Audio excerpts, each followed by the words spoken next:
What's up, everybody? How we doing? Wonderful Tuesday night, and we're back with some more power washing. You know it. I know it. Everybody knows it. It's all everybody's talking about, Power Wash Simulator. And tonight, we got a nice special clean. We're cleaning the big boy's house. I want to say bane, but I guess probably goal of every foot fetishist out there. You know him. You love him. It's Bigfoot. Sounded kind of quiet. I'll turn myself up a bit. Thank you for letting me know. I slapped on a compressor just in case because I noticed some peaking before. But hopefully this is it's much better. I'll turn the music up a bit. I'll drop that just a touch. Anyways, we got Bigfoot's house tonight. And I know I said a couple times before that, I wanted to take my time with this game, really enjoy myself. And my patience paid off, as a matter of fact, because we've had an update in the meantime since last week, version 0.5. And in that version, we got like 4 new cleans, and we got some dope-ass new stuff. We've got, okay, it's not in here yet. I think I have to unlock it through story stuff. But we've got an extra long extension now, for those jobs you really got to get in there. And we got clothing. You can get custom gloves now and custom power wash skins. We got some good stuff and some good money sinks now. So yeah, like I said last week, we're just going to jump right into Bigfoot's house. I think this is going to take the entire stream. I'm not certain though. What's up, Vixel?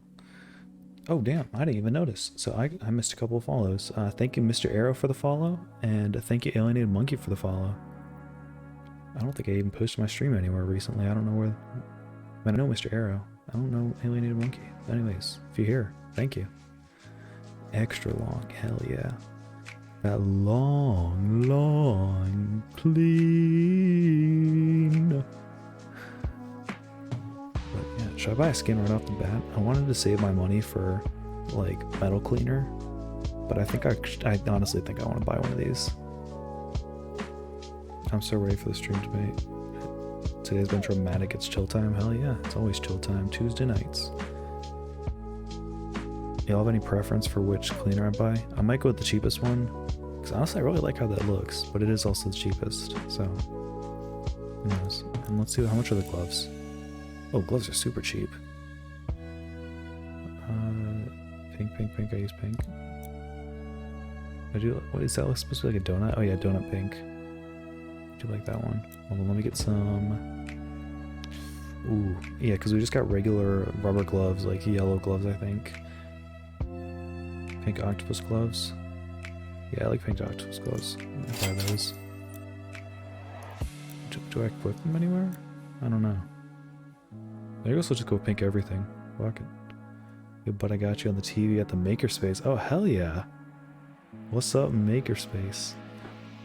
Although I'm assuming you're the only one there. If you're not, anyone else. What's up? Maybe Cameron? Holler. Yo, Ace, welcome back. How's it going? Alright, we're just gonna go all in on the pink. Video load up. There's a button for skins. Oh, okay. I think that's all I got. That's all the new stuff in the market. Yeah, I don't want to spend all my money on just the customizable stuff because I'm missing a bit of metal cleaner, and I heard that the what's it called? The helicopter is a pain in the ass to clean if you don't have any metal cleaner. But anyways, like I said a couple times, we got the treehouse. It's called the treehouse, but you're gonna hear some rumblings in the forest throughout, which make you think there might be some more stuff going on here. I guess I'll just jump into it. Oh, I totally forget all the voices. Every week I forget the voices I have. Oh boy. Hunter Load. He's the park ranger, isn't he? I can't remember. That might have been someone else. I'm just gonna give him a southern voice though, because that's it. I feel, man of the forest, man of nature. You'd have a nice southern drawl. You probably think I built this filthy treehouse deep in the forest because I've let myself go, but actually, it's because I'm searching for the missing link. Problem is, whilst I'm out looking for them, and even sometimes in the dead of night, pranksters come all the way out here, hollering unearthly noises and chucking stinky mud around. I don't think that's mud.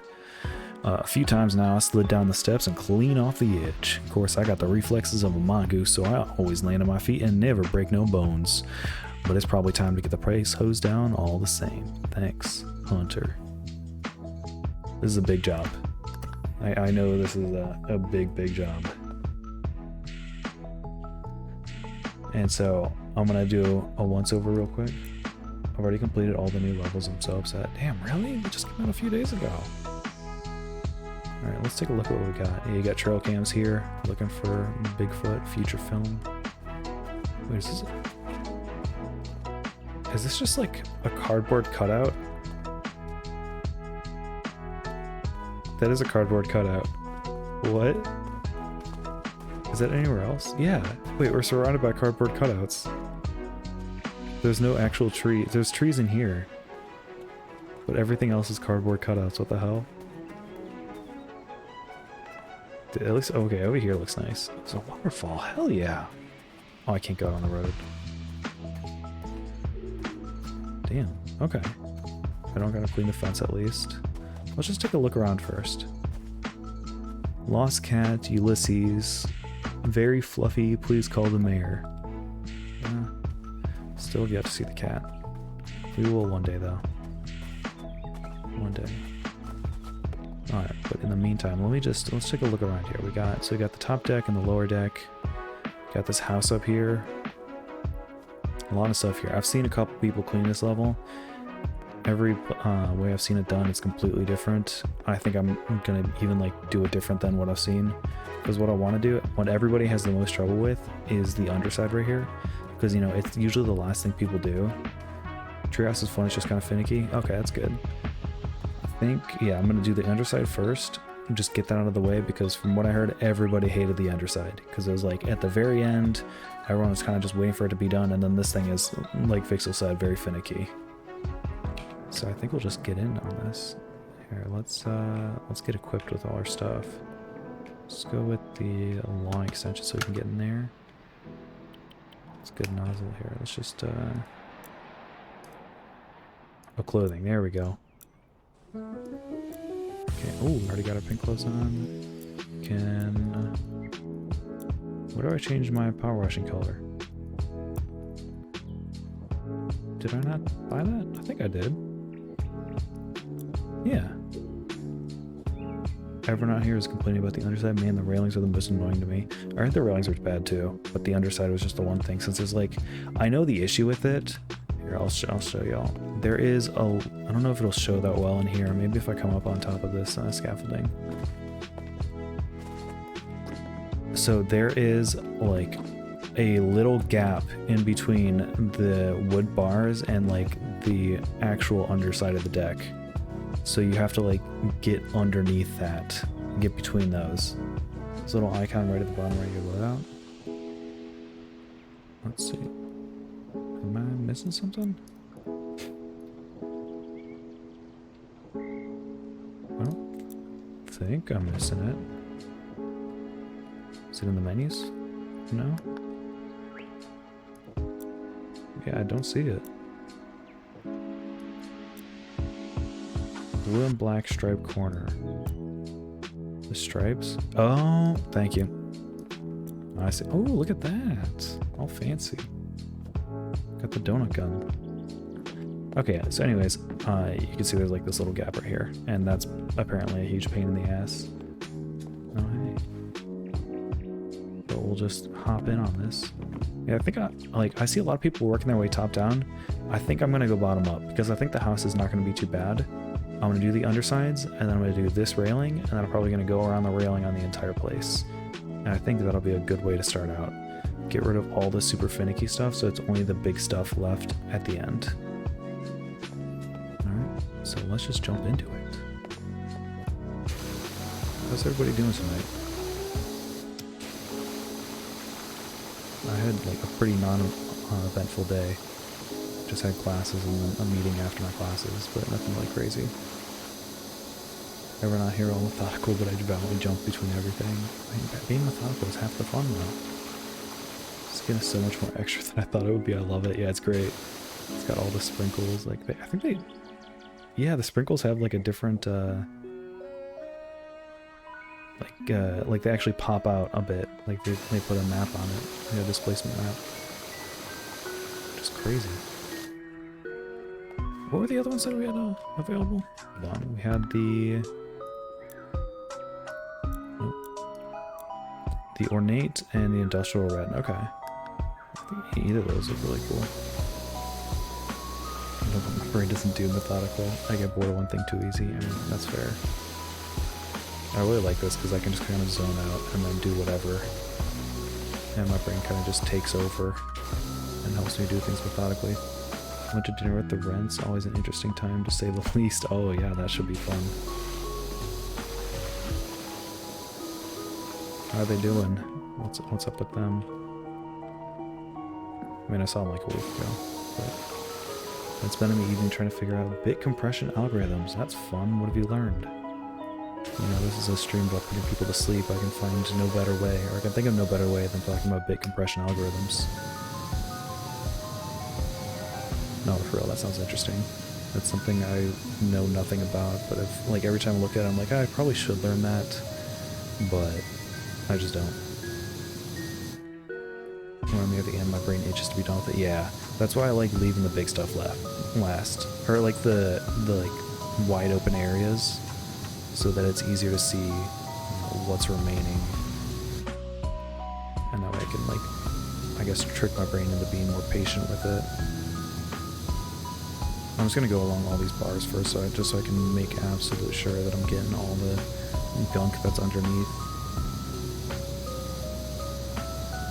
They're them. They help a bit. Yeah, they do be them. Much better vibes here, though. Oh yeah. Oh. I'm just gonna do as much as I can, I think, without moving this stuff. And I guess we'll see what we can do.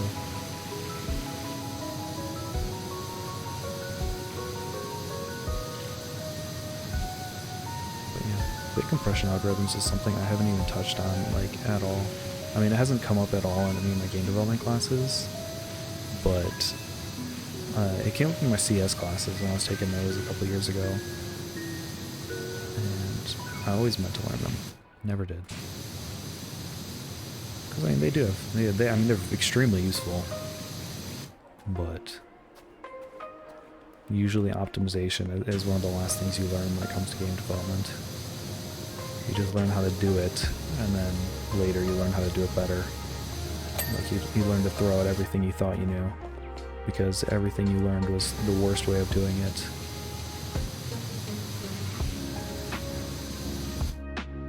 Very nice.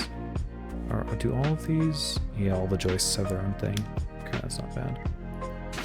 Oh, we got the... Yeah, I'm gonna stick with the turbo nozzle. That was an accident, but I think that'd be perfect for this, because look at how well it's getting, like, the outside of that.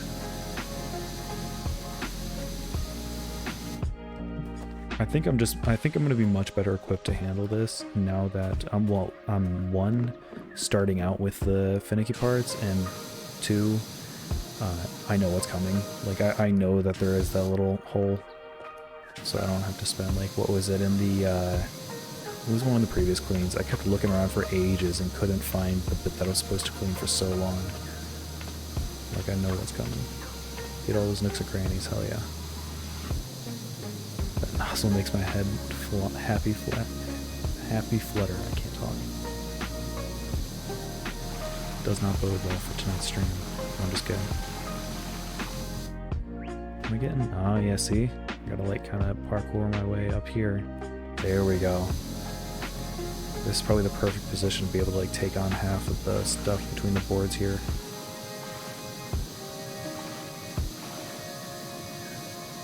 Spinning PowerWash now, so make brain go brrr.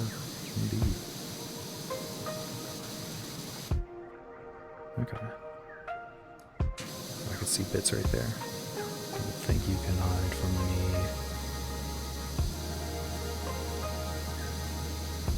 I wasn't planning on doing PowerWash Simulator tonight, and then I saw that there was that update. I'm like, oh, I got it now. I was thinking of doing like GeoGuessr or something. Or I found a bunch of like really cool indie games I've been meaning to check out. Like, I know I've said this a couple times. I don't really know what I want to do like with this channel. I mean, I've resolved myself to like, you know, actually become consistent with streaming, but I don't know what to do. Like my goal for a while was just like, you know, hit affiliate, and I hit that immediately. Like I literally just, for all of the time that I was doing it, getting to affiliate was just, you know, filling out the days that I had to do it. And so now that I hit it, I don't really know where to go next. I think I want to just like, you know, play. I was thinking about this a few days ago. There are so many games that I haven't gotten the chance to play yet, and so many games that I really just want to like show off because they're super cool. And I feel like streaming is probably a good way to do that. Like a ton of little indie games that, you know, you wouldn't really hear much about otherwise, things like that. And I guess I could also use it to fill out some of the big stuff that I never got to play, like Ori and the Blind Forest and Ori and the Will of the Wisps, things like that. Like really nice games that I either never had the time to play or, you know, I guess just wasn't that interested in it at the time. I watched some variety streamers and they're pretty dope. Yeah, I think if nothing else, I want to be considered a variety streamer because I have no real plans at all. I mean, if you look at if anyone's on desktop right now, I think mobile might do this too. Not sure about Chromecast. Sorry, Cry. I don't know if that will be able to show this, but you can see like my streamed in categories. And if there's anything that says I want to be a variety streamer, it's that. I took a screenshot of it. It's like my list of like my last 5 played games were PowerWash Simulator, Garfield Kart, Clone Hero. Hold on, I have a screenshot of it. It was too good. I had to screenshot it as soon as I saw it. Here we go, yeah. Monster Prom, PowerWash Simulator, Splatoon 2, Garfield Kart, Clone Hero. All completely different games. Like there is not a single thing in common between those. Like you've got a dating sim, a first-person cleaning game, a third-person shooter, a racing game, and a rhythm game. Like absolutely nothing in common. But I do love all of them. Garfield Kart was okay, but the rest were great. Okay, Monster Prom was also okay, but that's just because I have residual salt towards it because of it did me dirty. I'm 5 for 5 in getting screwed over by that game. One day I'll go back to it.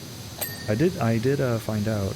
So this is gonna sound kind of cliche, but my parents are going out of town later this month, so I might take the opportunity then to actually like do more Monster Prom, because then I can voice without having to worry about being too loud.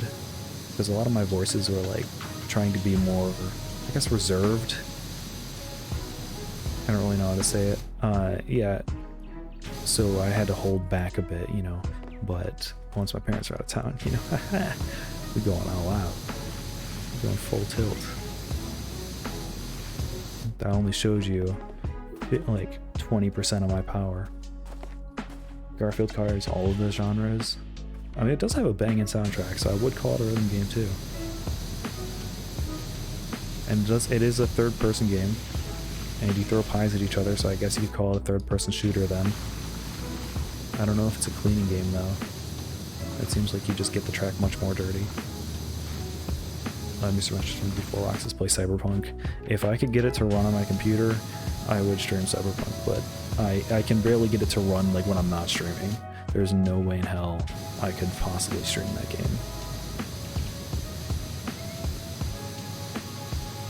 I need to, like, maybe if I turn the settings way down, then maybe it'd be possible. Get and play perfect date. Is that like a cat girl, cat boy dating simulator? That's what it sounds like. I do want to do more games where I voice the characters, because even though I'm not going to claim for a second that I'm actually good at it, it was a lot of fun. Like, I was having a ton of fun trying to voice everybody in Monster Prom. There was like a couple characters that I didn't like voicing, but for the overwhelming majority, like anyone who watched it and they saw my Polly voice, I love voicing Polly so much. Oh my god. Like, words cannot express how much I love doing that voice. No, they're actual cats. Wait. So it's an actual cat dating simulator, not not anthropomorphic cats, like actual literal cats. Is it like yes, damn. Okay, is it like what was the bird dating simulator? Oh god. Oh, I forget what it was called. It has a whole ass story. I mean, so, oh, there's a lot of dating sims that have whole ass stories that really shouldn't. Like, there's the KFC dating sim. Had a full boyfriend. Yep, that's it. Thank you.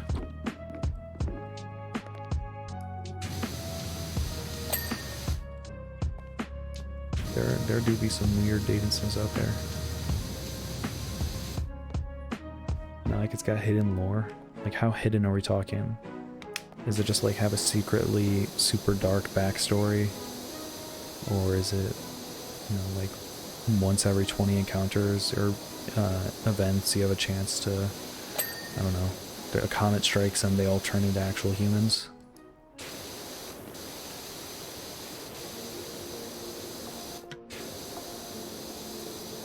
I need to think of more stuff with characters that I can voice. Because again, I'm not claiming I'm good at it, but people did like it apparently, and I had a ton of fun. I was planning on doing a Humankind stream earlier this week, but schedules just didn't line up for me and the person who was going to teach me how to play. OMG, I forgot about that game. You know what I need to play still? Okay, this one might actually be good, since I don't have to worry about voicing any female characters. What is it? Dream Daddy. The dating sim where it's just only dads. I feel like that would be fun because I've never actually done a playthrough of it. I bought it as soon as it came out and then I booted it up and then I never played it. I love Dream Daddy. Maybe I'll do a Dream Daddy stream because I feel like, yeah, that game looks great.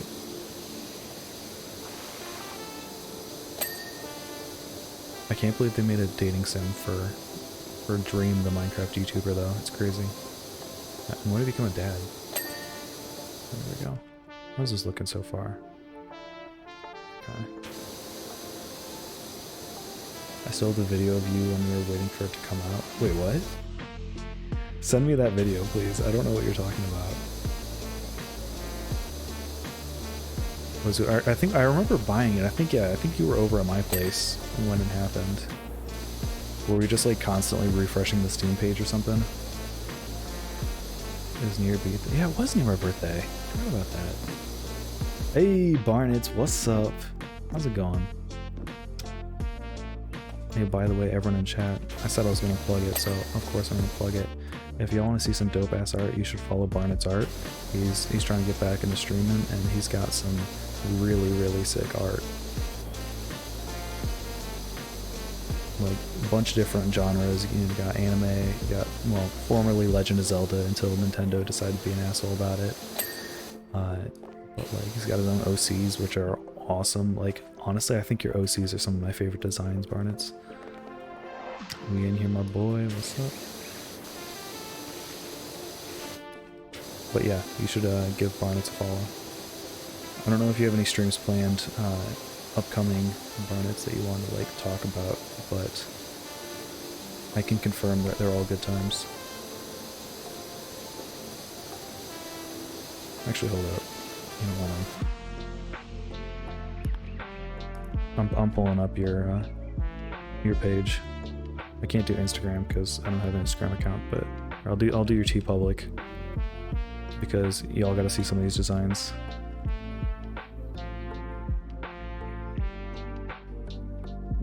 Wait, it's Barnes? It's Barnes, not Barnets. My bad. See, I'm used to calling you by your other name. Yeah, I guess I've never like said your name out loud. Alright, anyways. Here, let me switch the stream to this.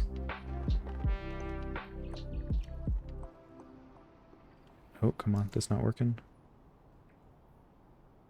Hold up.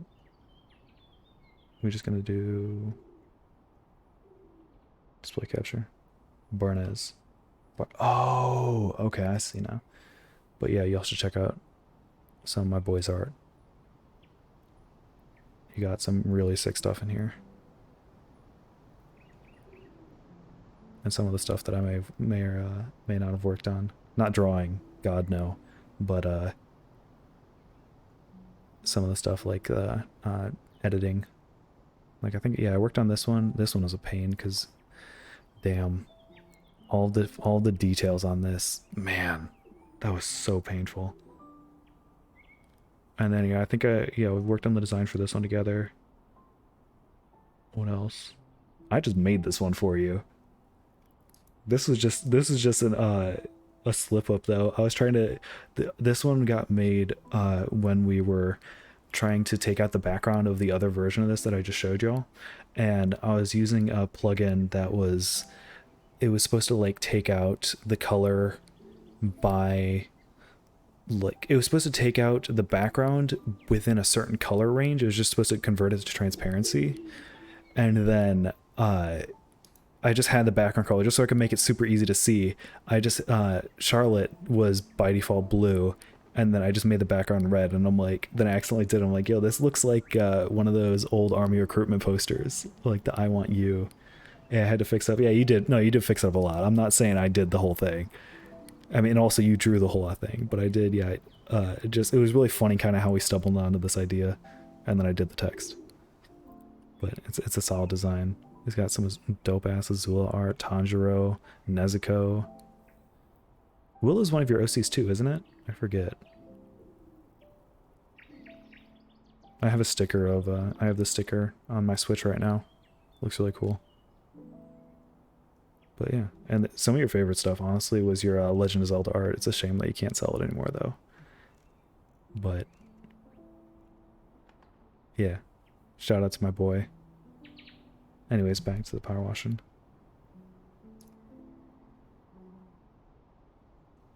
We switch that back. Okay. Well, it was for an OC? Okay, cool.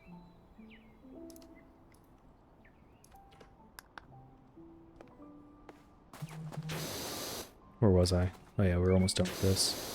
So yeah, we're just gonna making decent progress with this underside. I was expecting this to be more painful, but I guess starting out with this, you know, when we're nice and fresh, things go pretty well. Oh, missing that bit right there. Intend to swat myself down. Yeah, they'd be like that. It really sucks that they'd be like that, though.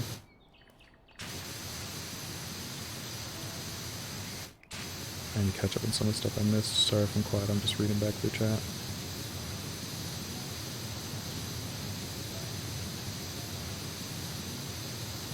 Wish I had the patience to improve my art. Cause yeah. Well, you have some cool art too, Vixel. I need to turn the music back up. This isn't that loud. Viz Media took down your Minato? Oh, damn. I feel like, I mean, even though you're using their likeness, like, it's still your own art. Like, I would call that, I would label that under fair use. It is transformative. But I guess, you know, T-Public doesn't want to have to worry about, like, deciding what is and isn't fair use. They're just like, ah, okay, we'll get rid of that right now. Sorry, corporate overlords. Do you get like copyright strikes or anything? Or is it just like, if you have a design that gets taken down, there's like, okay, don't do it again? You could fight it? Oh, okay. I wasn't sure if they had stuff like that or if they just took it down. It's Nintendo. Yeah, you're probably... It's not really a fight you go in expecting to win.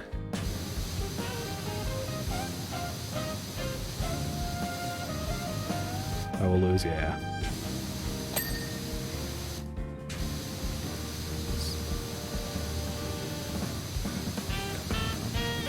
These joists bring me no joy.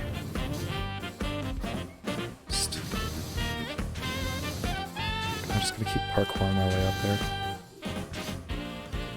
Why am I stuck? Oh, the camera. Oh, can I? Wait, can I turn this around? Just spin?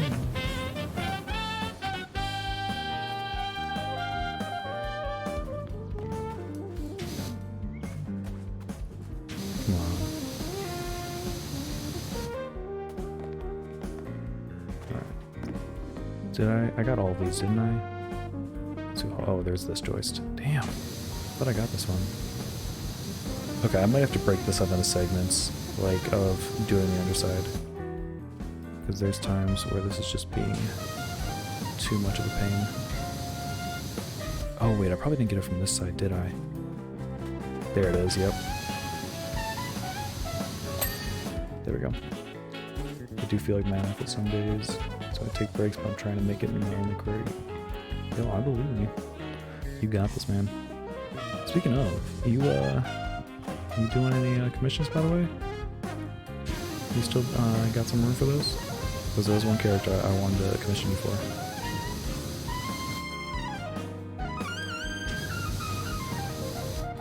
What am I missing on this?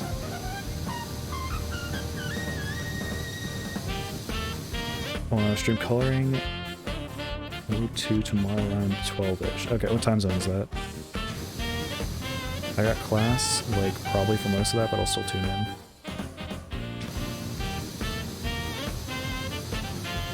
Come on. There's, like, something right here. Okay, it's time for the turbo nozzle.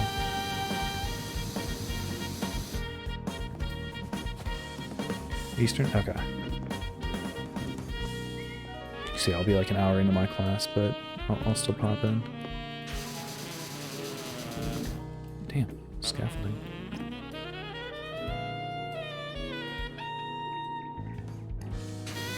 Oh, there we go. Oh, that was so small. Damn, definitely finishing her there. Okay. Nice, nice, nice. Yeah, your 0-2 drawing looks great so far. Not a huge fan of Dolling in the Franks, but I'll never complain about seeing 0-2 art. There's it. Red joist, there we go. I'm not hitting it at all. Which one was it?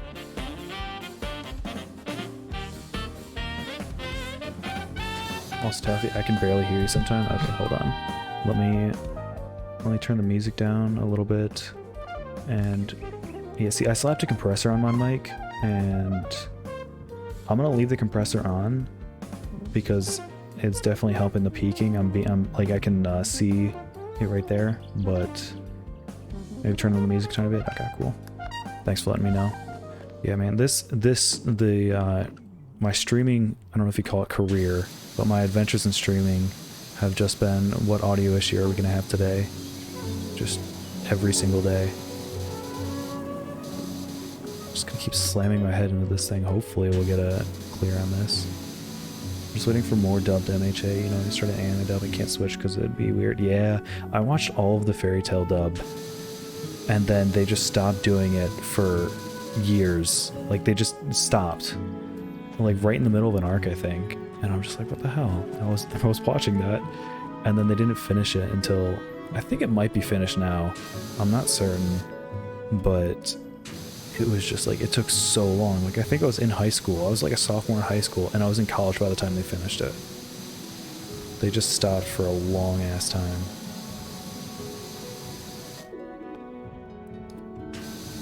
What am I missing on this damn joist?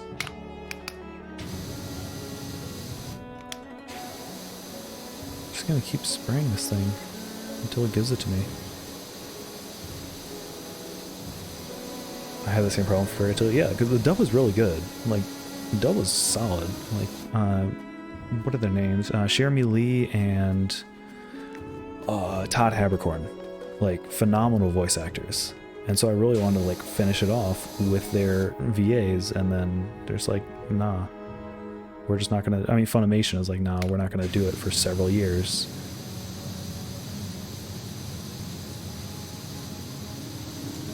Man, what am I missing on that bit? It's not, yeah, because it's a different joist than that one. I feel like it's that bit right there, but I just can't hit it. whatever. I'm taking a break from that joist. Back to more turbo mode. In the maximum overdrive. I don't know about Darling in the Franxx, but I like the way she looks. Yeah. Darling in the Franxx, it was okay. It is a very good 12-episode anime. Unfortunately, it keeps going after that. Like, episode 12 ends and you're like, wow, that was really solid. And then episode 13 through the end happens. And so, like, whenever someone asks me if they should watch it, I'm like, watch the first 12 and then be satisfied. Like, the story has a good stopping point, and then just get out. It's none of the crazy shit happens then. You don't get giant space waifus and weird shit at that point. I'm sure the sub is a little way ahead of the dub, but I can't change now. Isn't the sub voice, or no, the dub voice for All Might the same voice as Vegeta? I think it's Chris Sabat. I think he won some awards for that. Like, he deserves it.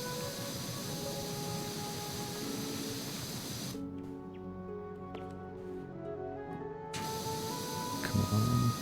I'm just waiting for the thing you confirmed for me. Oh, I'm guessing that might be something,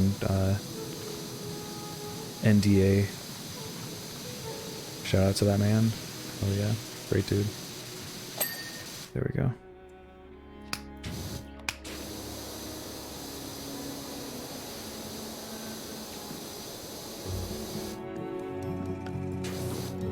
Gotta go do the storyboards since I got a new tablet. Oh, what kind of tablet you get? I thought about getting a drawing tablet a while ago, and then I kind of just settled with like drawing pad. Like it's basically, it's just like a mouse, but I've got a pen that I can use on it. I forget what it's called. It was super cheap, but I know it works for me. I've thought again though about getting a drawing tablet since I want to do more like video game art stuff. Because I really need, like, I was really into art as a kid, and then I stopped around middle school and high school, and I never picked up again, but I keep wanting to. I know it's a story for a lot of people, but I just keep meaning to, because especially now, it's like, it is the one area of game development that I'm absolute ass in, and I want to have at least something, even if it's like, you know, if it's nothing more than like being able to throw together a basic proof of concept for an actual artist to be able to draw upon that, like that would be super useful. Zeppen, is that, how do you say that? Is XPPEN? Zeppen? It's clean. Still got the Wacom tablet that Rox gave me. Oh, nice. I think I've just got a... Ooh. Hold on, it's right here. I can check. It starts with an A, I think.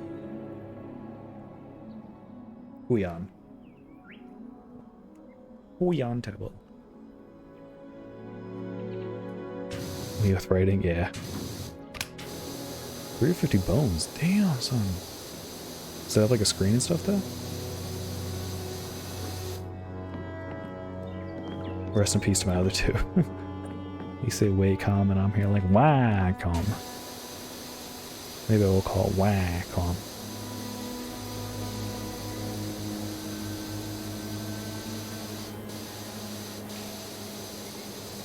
Do I have the extension on, right? Yeah, I got the long extension. Dang. This is a real pain. It's like just barely out of reach. At least it's kind of forgiving. But damn. God, we got so much left of this. Okay, I think what I'm gonna do is I'm gonna go to like here. I'll just mark this off like this thing. And then we'll go upstairs, do some stuff, then come back down. Peace, my mans. Have a chillin' rest of the stream. Thanks for stopping by. And everyone else, remember, you should go follow. Barna's got dope-ass stream tomorrow, noon Eastern. Working on 02. Man, you're good at straight lines with the mouse. Yeah, had a lot of practice. Like, because like I said, I do have a drawing tablet, but when it's a lot of like photo editing stuff, I usually just do it with my mouse. And so I got really good at drawing straight lines with the mouse. It's just like a weird skill I picked up that's completely useless, I guess, outside of photo editing and power washing.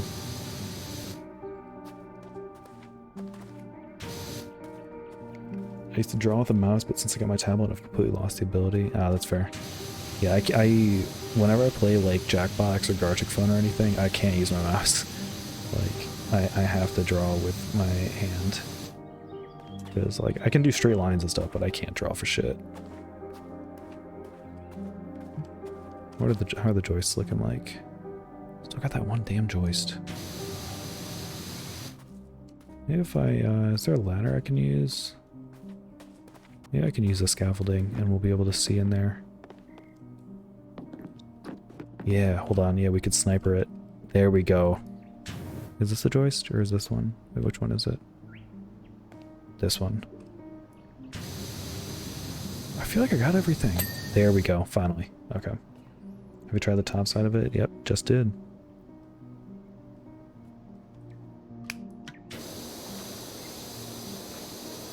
Jeez, let me just assume the sniper position, and then we're good. Actually, I should use turbo for this.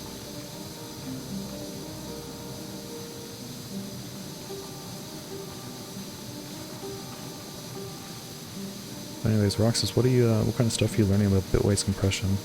Because, like, genuinely, I kind of want to hear about it because that sounds interesting. I know I was talking shit earlier. Channel your G-Max and Teleon cosplay, exactly. Just fucking snipe a bitch.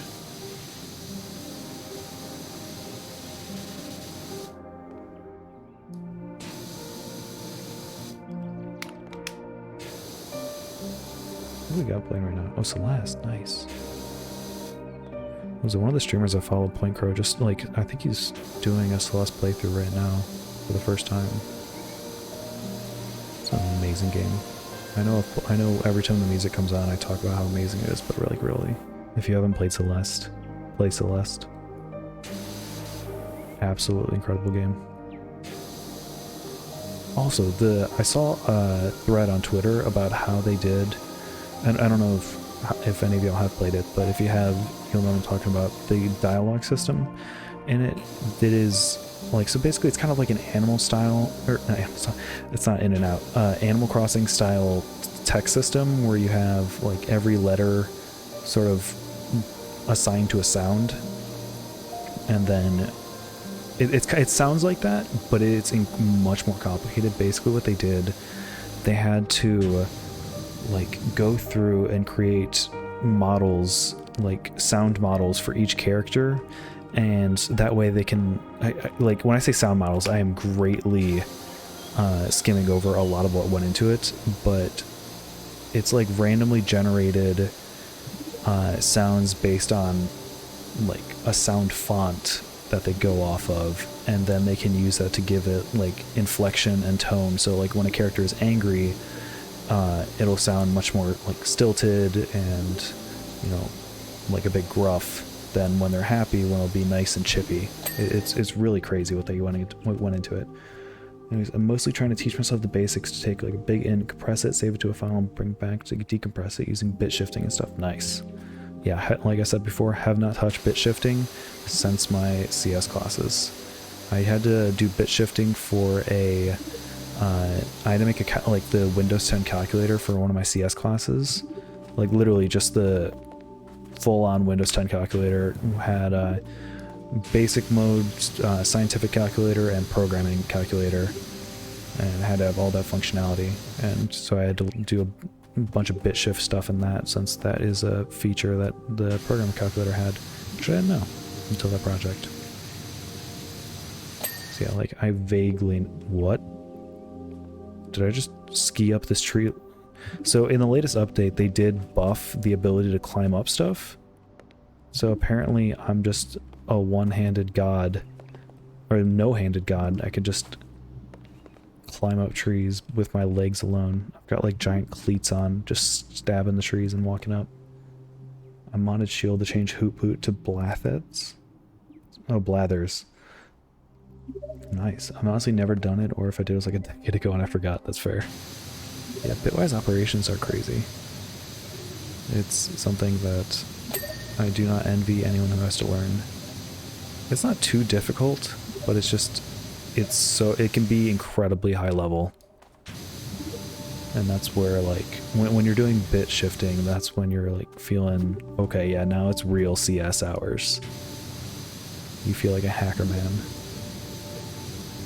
You ever skied up a tree before? Actually, I have. I have skied up a tree before. So, a bit of a story time.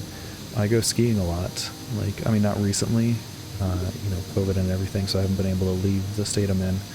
But pre-COVID, actually, it wasn't even pre-COVID. Like the week that the U.S. shut down, basically, I was in Colorado skiing, and so all of the, like, one after another, all of the ski resorts that we were, like, at, or, like, mountains, were closing down because of COVID. And so we're trying to, like, just get out of the state,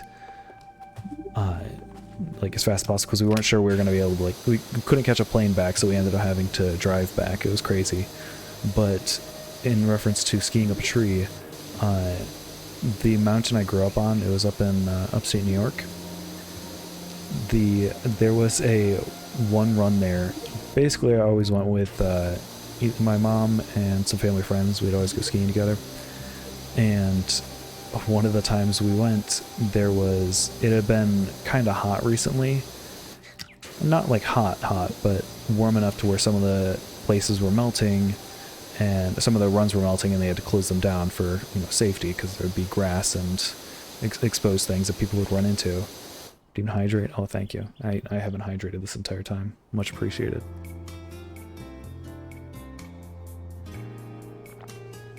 Ah, water.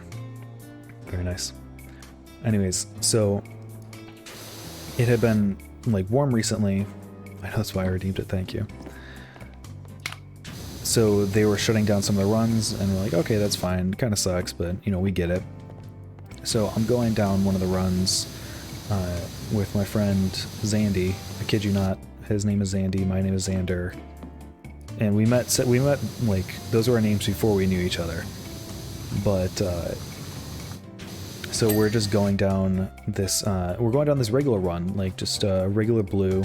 The black nearby that we really liked was closed, Black Diamond. So we're just kind of chilling, going down this, and we see this one family going, like, in and out of the trees, and we're just like, what the hell? Okay, I guess we'll follow them. And so we ended up just kind of following them for a little bit, and they just vanished all of a sudden. We weren't sure where they went. Just like, okay, sure, whatever. So we kind of just kept going on our own, and we're going through the trees, you know, things were looking fine. And then all of a sudden, so I was taking the back, and Black Diamond, look at you, pro skier. I mean, I've been skiing my whole life, you know. You've been with us. That was a fun trip. I'll talk about that one next, if you don't mind, Ace. That was fun. But I was in the back, Zandy was in the front, and so we're just going down this, just through the trees, nothing crazy, and then I look ahead of me, and then just all of a sudden, Zandy's gone. I can't see him at all. Like, he wasn't that far ahead of me. He really wasn't that far. And then he just vanishes. I'm just, like, wondering, where the hell did he just go? And before I even know it, I just am in the air.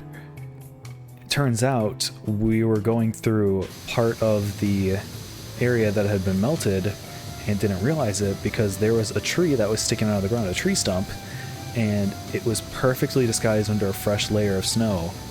So we didn't notice it, and he had gone off of it right before me, and I didn't see him because it was a massive drop right behind it. And so I just am all of a sudden in the air, and I caught probably I want to say like 3 feet. Looking back on it, I'm sure I'm exaggerating, but it honestly felt like that. And so, and then I land flat on my ass, and I almost hit Zandy on the way down. So I found out what happened to him. He hit the same thing. We just both went flying. So yes, I have skied up a tree before. Don't recommend it. Or I mean, I've done it while knowing there was a tree there and using it as a jump. That's fun. But without knowing, do not recommend it. And to add insult to injury, while we're both laying on the ground, just kind of nursing our poor bruised asses, one of the ski patrol guys came up to us and he's like, he reprimanded us because apparently we found our way onto one of the black diamonds that was closed. And so we got, like, he gave us this big ass black X on our ski tickets, which apparently was just a warning.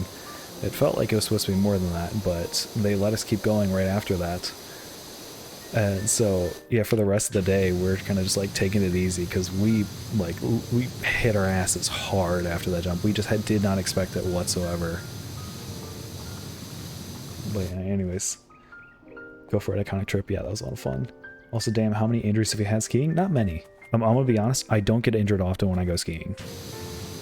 Like, generally, I want to say it's because of skill, mostly just because of luck. And I don't usually go too hard. Like, I don't take it on any double black diamonds. I don't mess with ice at all. Because ice is just not fun to me. Moguls, not fun. It's just a waste of... It's like the best way to sap all of your energy. For those of you who don't know, moguls are...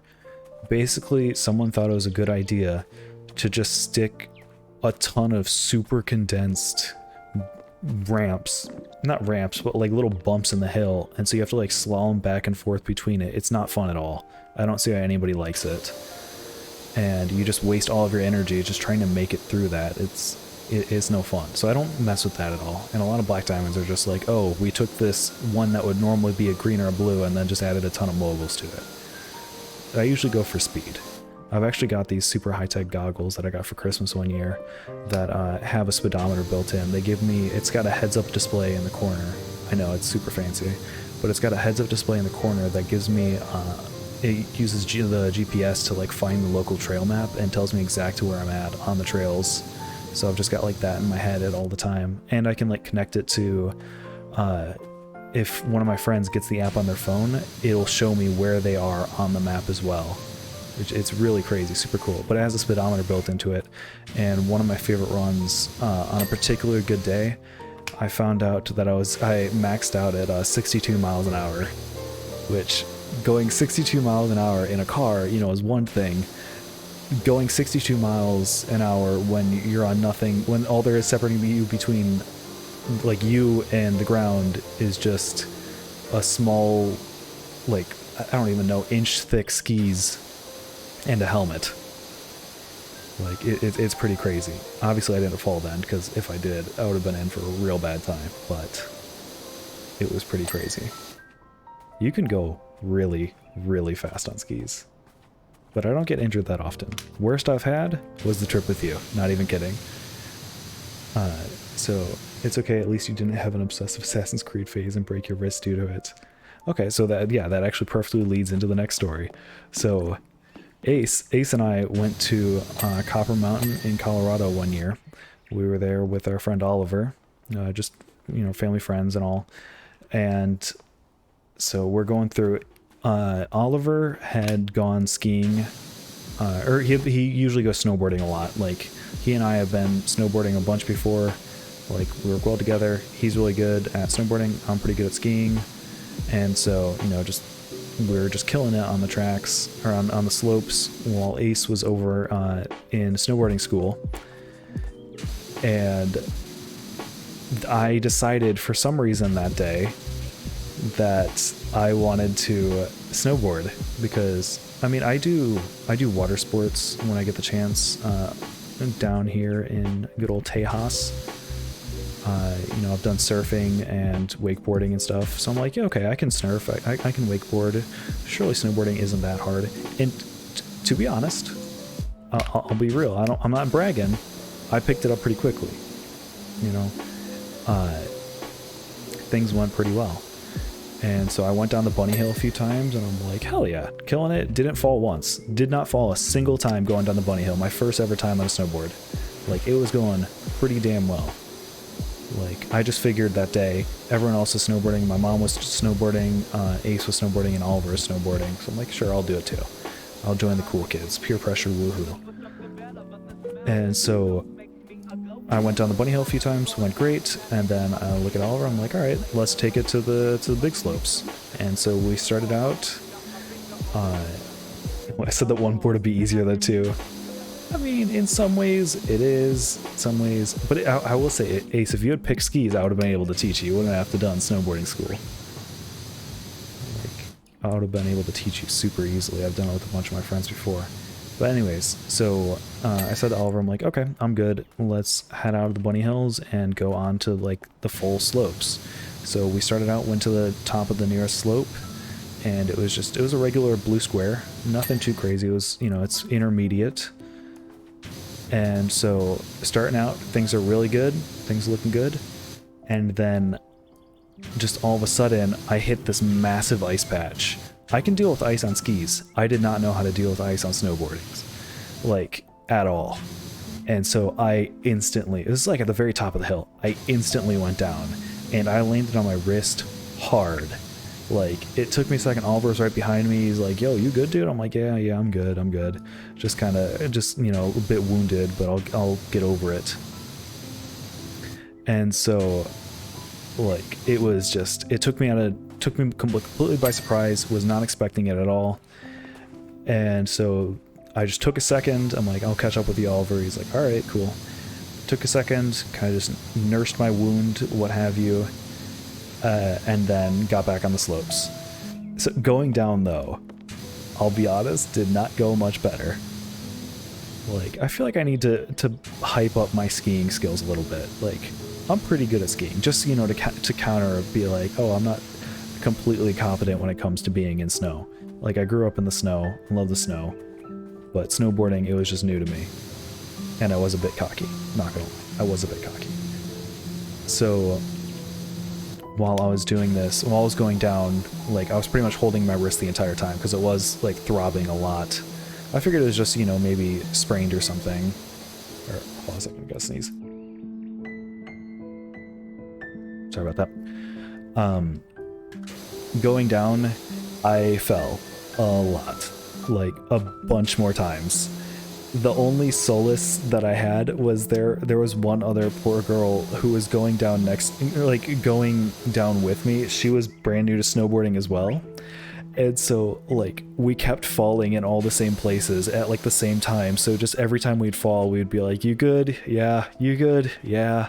And then we just, like, you know, continue our descent just slowly, just with a ton of falling interspersed throughout. So it was bad. I made absolutely certain to not fall on my wrist again, though, because I'm like, I don't think this is gonna end well. So I made sure to fall on, like, my shoulder or my other side all the time. And so I made it to the bottom. I'm like, okay, that was fun. I met up with Oliver. I'm like, yo, I'm gonna stay inside for a bit. I hurt my wrist, gotta, like, ice it and stuff. He's like, okay, cool. I'm like, do some runs on your own. He's like, all right, see you back in a bit. And so I went in, my dad was in the lodge, you know, he was just chilling out. He doesn't ski or snowboard, so he was just chilling there. Then I go back, I'm just like, okay, maybe snowboarding was a mistake. I switch out my snowboard for some skis, and then I just go out the rest of the day. Like, all I needed was like a half-hour break. Usually you don't want to ski more than like 2 hours in a row, because it's, you know, it's very taxing. You wouldn't think it is, but it really takes it out of you. But I just was skiing the rest of the day, tackled a few blacks, did a bunch of blues with Oliver, and then met up with Ace later. I don't know if it was on the same day. I think it was.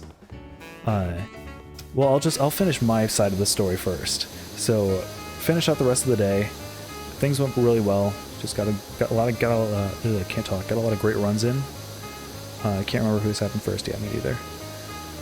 And then we went back home. The entire time, my wrist, like, it was starting to hurt, but, like, it never really hurt like crazy. Like, I kind of just got over it eventually. Wait, what am I missing? Oh, went up the wrong stairs. And, like, got over it eventually. Things were going pretty well. And then a few weeks later, I was going to the chiropractor, because usually I do whenever I go skiing, because, you know, you fall a lot, it kind of messes up your neck and spine. And I just kind of offhandedly mentioned I was just having some weird pain in my wrist, like, but only when I bent it a certain way. Like, it would only hurt whenever I, like, put my arm behind my back. It never hurt any other way. And so, like, this carried on. I think it was 3 or 4 weeks of me just kind of dealing with it. I was working this entire time as a drink runner. Like, so I was carrying, this was my dominant hand too. It was, I was carrying drinks in my dominant hand that I had hurt, and I didn't notice for about 4 weeks. And so he's like, you might have done a bit more damage than you thought you did, the chiropractor said this, to your wrist. I'm like, okay, what do you think? He's like, well, let's get an x-ray and we'll see. So I get an x-ray, and then I find out I had fractured my wrist and didn't know for about a month after I did it. So that really sucked. I had to wear a brace for way longer than I should have because it was starting to heal in the wrong way. Because I was working on that wrist carrying heavy-ass drinks all day. Like, you think carrying drinks isn't that heavy, but like carry like 9 drinks at once on a single tray on one hand. It gets heavy. So yeah, I was just the entire time I was just working on that fractured wrist. I can give you some missing link facts based on what I've found so far, if you like. It sounds like a cult. How did you play games? With difficulty. But yeah, I got the cast. I think I still have the cast in my room somewhere. But it was just, it's funny now. I mean, my wrist healed up fine and never had any lasting damage. But anyways, so Ace's side of the story though, I forget when exactly it happened, but I think it was the same day that I fractured my wrist. Ace was in taking snowboarding lessons, cringing. I mean, your side of the story is great though. And I'm just like, I was getting done with a run, and then I get a call from my mom, and she's like, hey, so Ace fell during their snowboarding lessons really bad. I think it was, I forget when it was in particular. Like, can you go check on them? Because my mom was far away, and I had just gotten to the bottom. So I go there, and Ace is just chilling at the bottom, and then we find out later, my dad had to take them to the hospital. And that was a fun time on its own. And then they got a CAT scan or an MRI or something done. Found out they had a concussion from falling. Yeah, until I had to go with the ER with your dad. That was fun, because then they're asking, you know, if you drank or smoked weed, and this was when we were both underage. And so you had to answer with my dad in the room. So awkward, yep. I don't think he, yeah, and in college. Oh, nice. So that was a lot of fun. And then, so in the car ride back, I came back with a fractured wrist that I didn't know I have. Ace came back with nursing a concussion. And then Oliver came back. He really busted his ass on one of the runs and, like, bruised his tailbone super badly. So we're all just in the car on the way back, just all nursing our wounds. And I think this is the same trip that my mom had to get, she got altitude sickness at like the top of one of the runs. Like, first time in her life. She's been skiing her entire life, and just this one time she got altitude sickness. No, I think that was another run. And she had to, like, I had to go call the ski patrol, and they had to bring up a snowmobile and carry her down in like a body bag. I think that was a different trip though.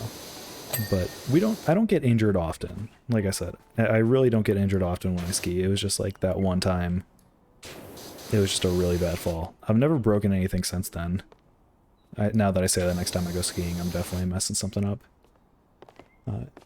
Anyways, let me catch up on chat. There were some pipes in my high school hallway. I tried to Assassin's Creed across them. I tried to jump a gap. I failed. My wrist detached from the growth plate. I was 15. Dear God. Oh. I just remember all her oils and lotion. Yeah, she's still like that. Oh, jeez. But when you do, you don't realize you're injured. Yeah, I mean, because like, I'm gonna be completely honest, it did not hurt. I know it sounds like I'm just saying that, like, oh, I'm so badass, I fractured my wrist and didn't know it. No, I deadass didn't know. It did not hurt. Now, like, afterwards, I'm like, oh, okay, yeah, that makes sense. But at the time, it did not hurt at all. I just thought it was like, I just twisted it the wrong way. Failed parkour. Wait, it didn't hurt at all? Your wrist detached from the growth plate. How did that not hurt?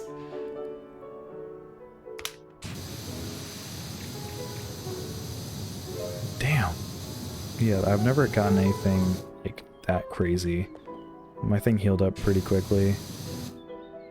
I was doing the wrong plate. Skip this bit right here.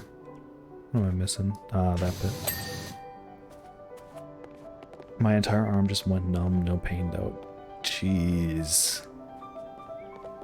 Yeah, that sounds no bueno. Is that the entire underside done? Hell yeah. That's a solid 21% too, and that's the most painful part. Oh wait, there's rim. Nope, hold on. I could only like lift it if I lift it with my other hand. Jesus. I think the most painful injury I've had was a broken big toe. Damn. Yeah, I've never, I don't know if you count a hairline fracture as a break.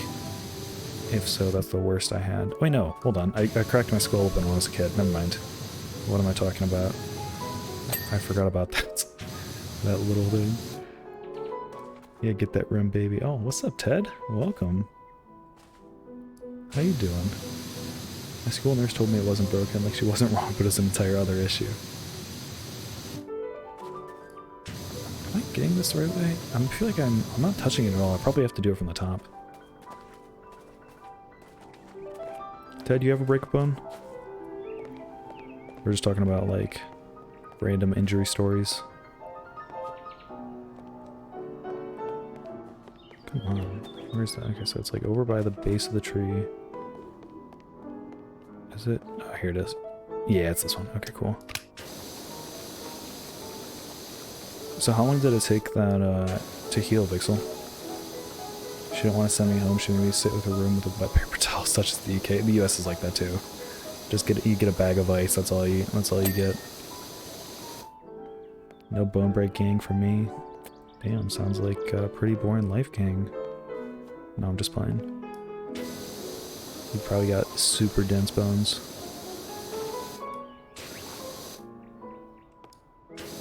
Yeah, I don't think I've never like broken a bone. I've cracked my skull and I've had a hairline fracture. I don't know if you'd count either of those as breaks though. I've dislocated a finger from punching someone. Jesus. Did they deserve it at least? I had a cast for about 8 weeks, but I had to do like physio with my hand. Damn. Okay, so now that the underside's done. Shit. Is that seriously all of it? Yeah. That wasn't that bad. It helps that I was talking during the entire time, though. Ruru, welcome back. How's it going? I love that emote you got. Hold on, where's that from? Oh, it's a gold one. Nice. We just finished the underside. Finally got this hell done. I guess I'll keep this going with the stairs. I guess I'll just do the stairs now. That feels good. It's good. Nice. How's the I'm gonna butcher the saying, and I'm sorry. How's the Peripedia Kickstarter going? I backed it, but I'm not sure where it's at right now. Yeah, hit someone who's bullying one of my friends. Hell yeah. I'd love to see anti-bullying. Hopefully it wasn't any lasting damage, that dislocation. Mainly like rolling my wrist around and bending it in different ways, making sure that I could grip things. Ah, okay, okay.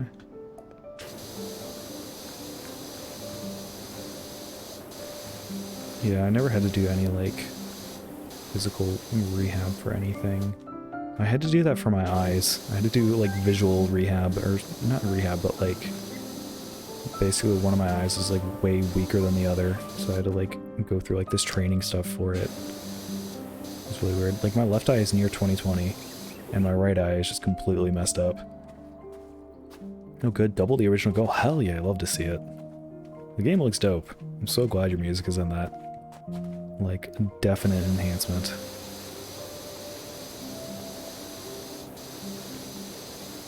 The game looks super sick.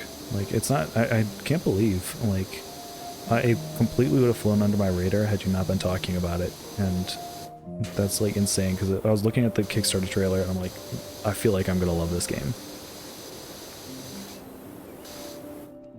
Worst thing other than that was when I nearly split my skull, but jeez. Always wear a bike helmet, kids. Yeah, always wear a helmet. You know, I'm surprised. Hold on, maybe I need to turn up the ambient noise. When I was watching someone else playing this, there was a lot more rumbling in the woods. Maybe footstep? No, probably ambiance volume. Let's turn this all the way up. I think that's the birds and stuff. Yeah, let's leave this up. What's the ambience reverb mix too? Okay, there we go. It's a bit better. I don't know if... We're not hearing Bigfoot though. He's around here. I know he is. Bigfoot's trying to ruin the vibes of the stream, but I'm not gonna let him.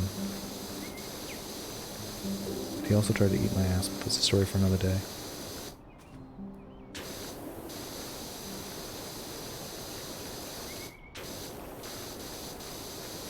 This is not nearly as bad as people are making it out to be, though. I mean, to be honest, though, I do know a lot of the problems with it. Classic post, yeah. I know a lot of the problems with this place, and it was all stemming from, like, all of the railings and stuff. Different stories for a different streaming site, yeah. I gotta open up my OnlyFans for that. Or, hold on, there was alternatives coming out to OnlyFans, weren't there? After they just said, hey, you know, our entire base, fuck you. But not in a good way. I think a lot of people were jumping ship to some other platforms. I wonder if any of those are taken off now. I know they reversed it, but I feel like the fact that they even considered doing that should be enough for a bunch of people if they're able to move to something else. That one gave me butterfly stitches and a scar on my eyebrow. Damn, I got a scar on my forehead. Or not my forehead, but like right on the bridge of my nose. But it's just because I was an idiot while I was swimming one time. I swam right into a wall.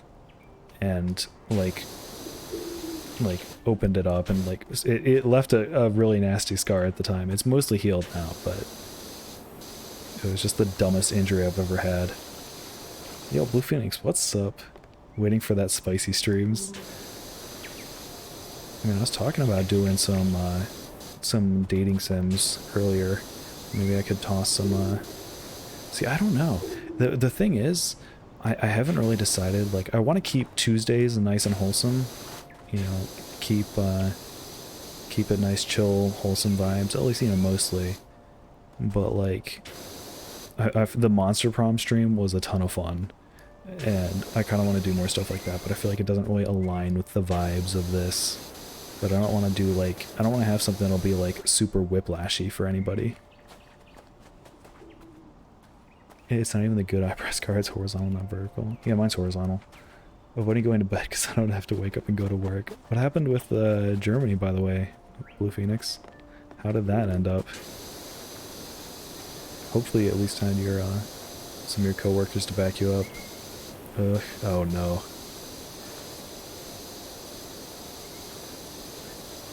I'm just gonna do the steps first, and then I think, and then I'll do the railings and stuff.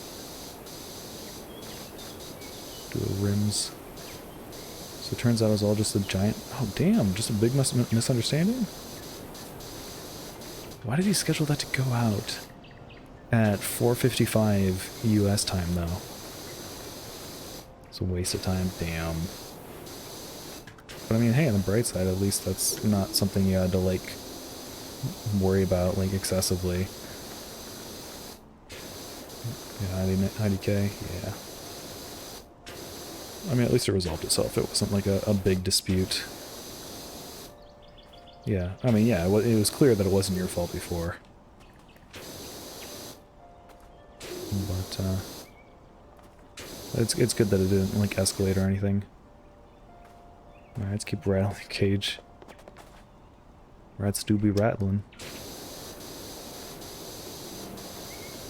How much work is taking care of rats? I have a friend who takes care of ferrets, and apparently it's like a ton of work. Or it's not like a ton of work, but like it's a ton of work if you don't want your entire house to smell like ferrets all of the time. The way to get high quality coffee and to take to work, so that's gonna be lit. Nice. Is it like K-cups, or is it... Wait, hold up. That's a footstep. I think that's a footstep. Is it like K-cups or like brewed? Hold on. Let's actually look around. We haven't done any like exploration of the environmental storytelling like this. That's a pretty big foot right there. These are some pretty big feet. Why did it stop here? Oh, is he looking in the windows? There's more right here. Slinging mud at the place. Interesting. I'll have an hour day to like interact with them. Whose toes are those? It's Bigfoot. It's Bigfoot's toes. Like I said, Bigfoot's real, and he's trying to ruin the vibes. But we're not gonna let him. The vibes are too strong. Does Bigfoot have the cat? Maybe. I don't know. Only one way to find out. We're gonna track down Bigfoot. We're gonna get him to tell us all he knows. That freshly ground shit, that flavored hella. Nice. I'll be down to have dwarf rats. Seem like it'd be lit. What are dwarf rats? I'm not familiar with those. Maybe he just wants a friend. True. Maybe he does just want a friend. I'll be Bigfoot's friend. I mean, you know what they say about friends with big feet. Big hearts.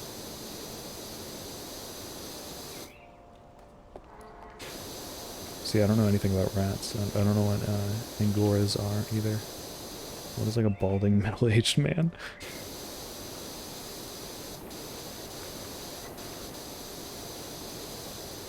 I feel like I probably shouldn't have been doing this whole place with the yellow, but I don't know. It just feels like it's working so well. Why stop now?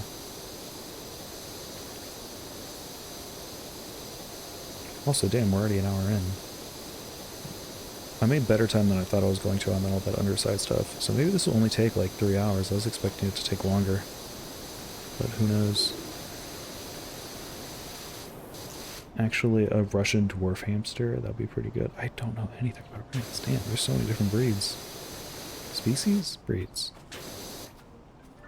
Oh, are there like rat breeders? There probably are, right? Masha check, thank you.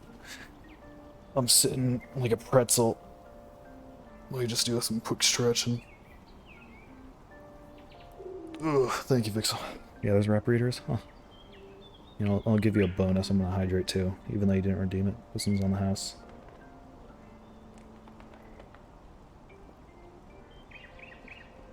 Oh yeah, I forgot I was gonna change some of the costs for the point stuff. Yeah, whatever. I mean, I think it's at a good value right now. It seems like people were getting a good amount. But maybe too much, I don't know. Oh man, I was gonna redeem that one in like 5 minutes. You can again. It's not like I have a ton of water. I'm not gonna run out. Hydrate before you dehydrate. Exactly. Imbibe before you unsubscribe.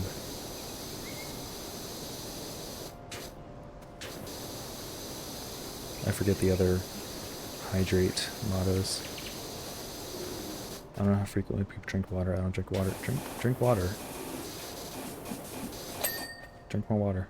I drink water all the time. Like, I drink almost exclusively water.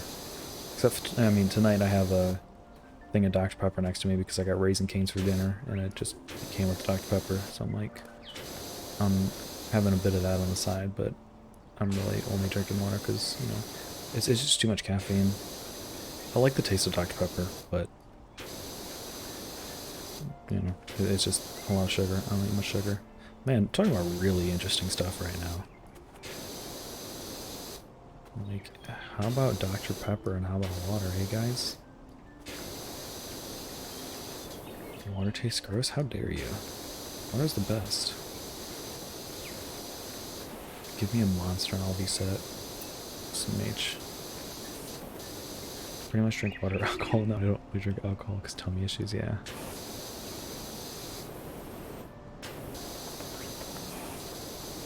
Water gang. Hydration squad.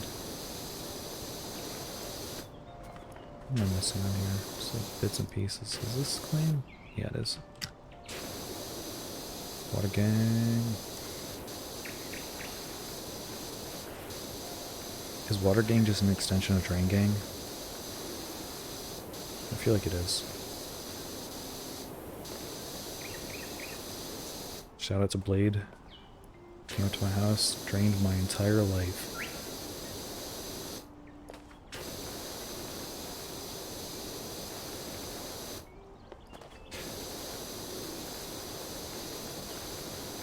Am I getting the outside of this? Can I get the outside of this? I was draining this whole time, I didn't even realize.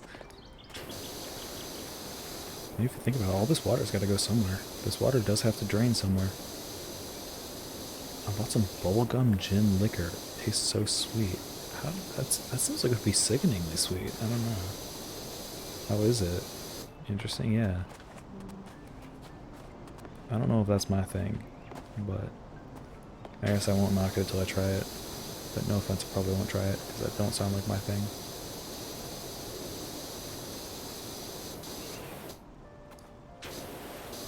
I need to be very careful, because I don't want to have to like come up and do this 3 times in a row.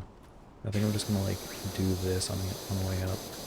Just get all of these edges, and then when I'm coming up getting the steps later, I'll do the other side. I need to get this too. Actually, let me just get this all right now. That still has like tang to it. You can't drink it like Sky. Huh. So did the math looks like I'll enough save for a down payment on the farm by the end of December. Hell yeah. I'd love to see it. Are you still looking for a Hyundai? Or are you thinking maybe some other stuff?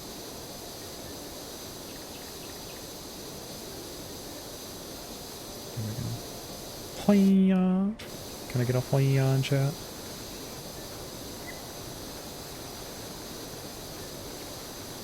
There we go. Nice. I keep forgetting to schedule a test drive. Oh yeah. Best part.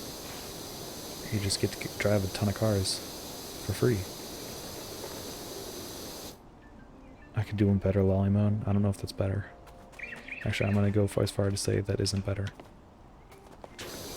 Hiya. Thank you, everybody.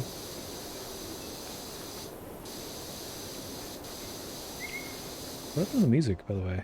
Is this just... Oh, this is just so quiet. I didn't even notice that it hasn't been playing for a while. Alright, I'm gonna keep that down low and then switch to something else. Let's try... There we go. I can't remember if that was one of the copyrighted ones. I finally found a song that was copyrighted in my playlist, unfortunately. It was some random song, it's like some random song, Legend of Zelda cover, which was really bizarre. Counter Catboy. A cat girl is better than Lolly. I mean, yes, facts.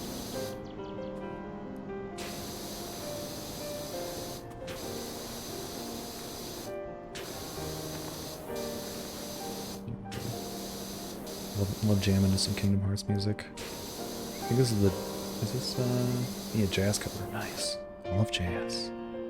Counter Catgirl Lolly, that's a downgrade.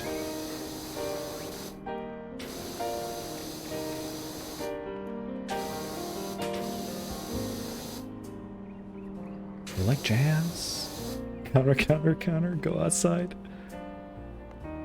Fucking got their asses. Yeah, see, look at all this grass that you could touch. All this beautiful fake grass.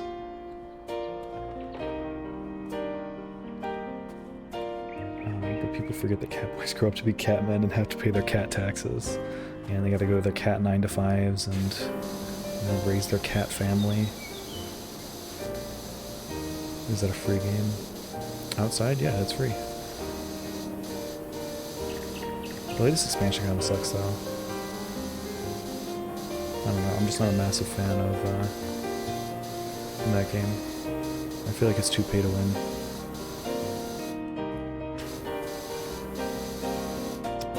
Also, the devs are really bad about putting patch notes. Like, things just change all of a sudden, you're like, wait, hold on, what the fuck? You don't even know when it's coming. I'm really surprised I'm able to get it from this distance, but whatever. You take those. And then find out their cat partner is cat cheating, and then they never got the cat promotion at the cat job. And they gotta go home depressed and take a cat nap.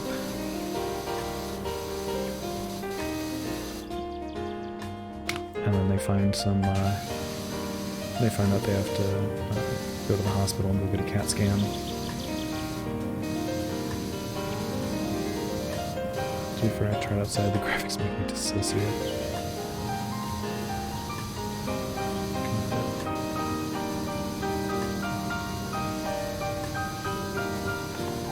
Turn the music down a bit. I think it's a bit loud.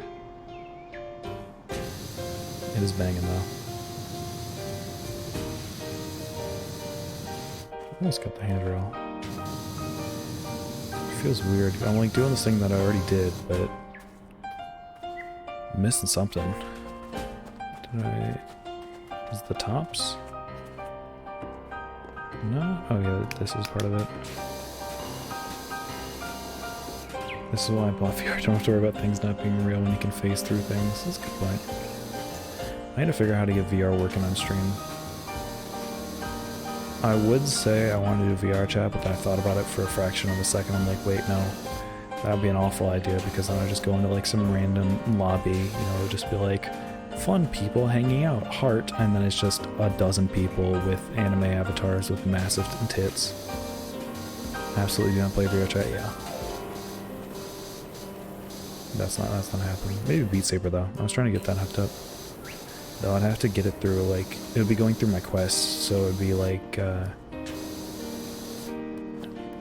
don't know if it'd be laggy, because it's just being streamed from my computer.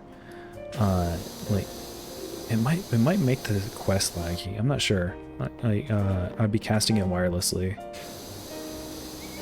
Since apparently, you can't do both wireless and or wired at the same time, you gotta, like, change your version in Oculus.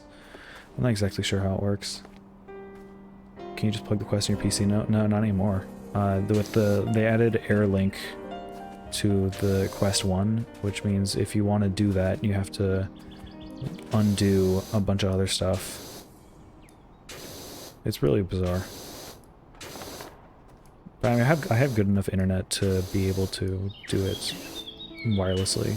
It's just a matter of wondering if the wireless is going to be fast enough to be able to, like... I'm having a really hard time trying to explain this.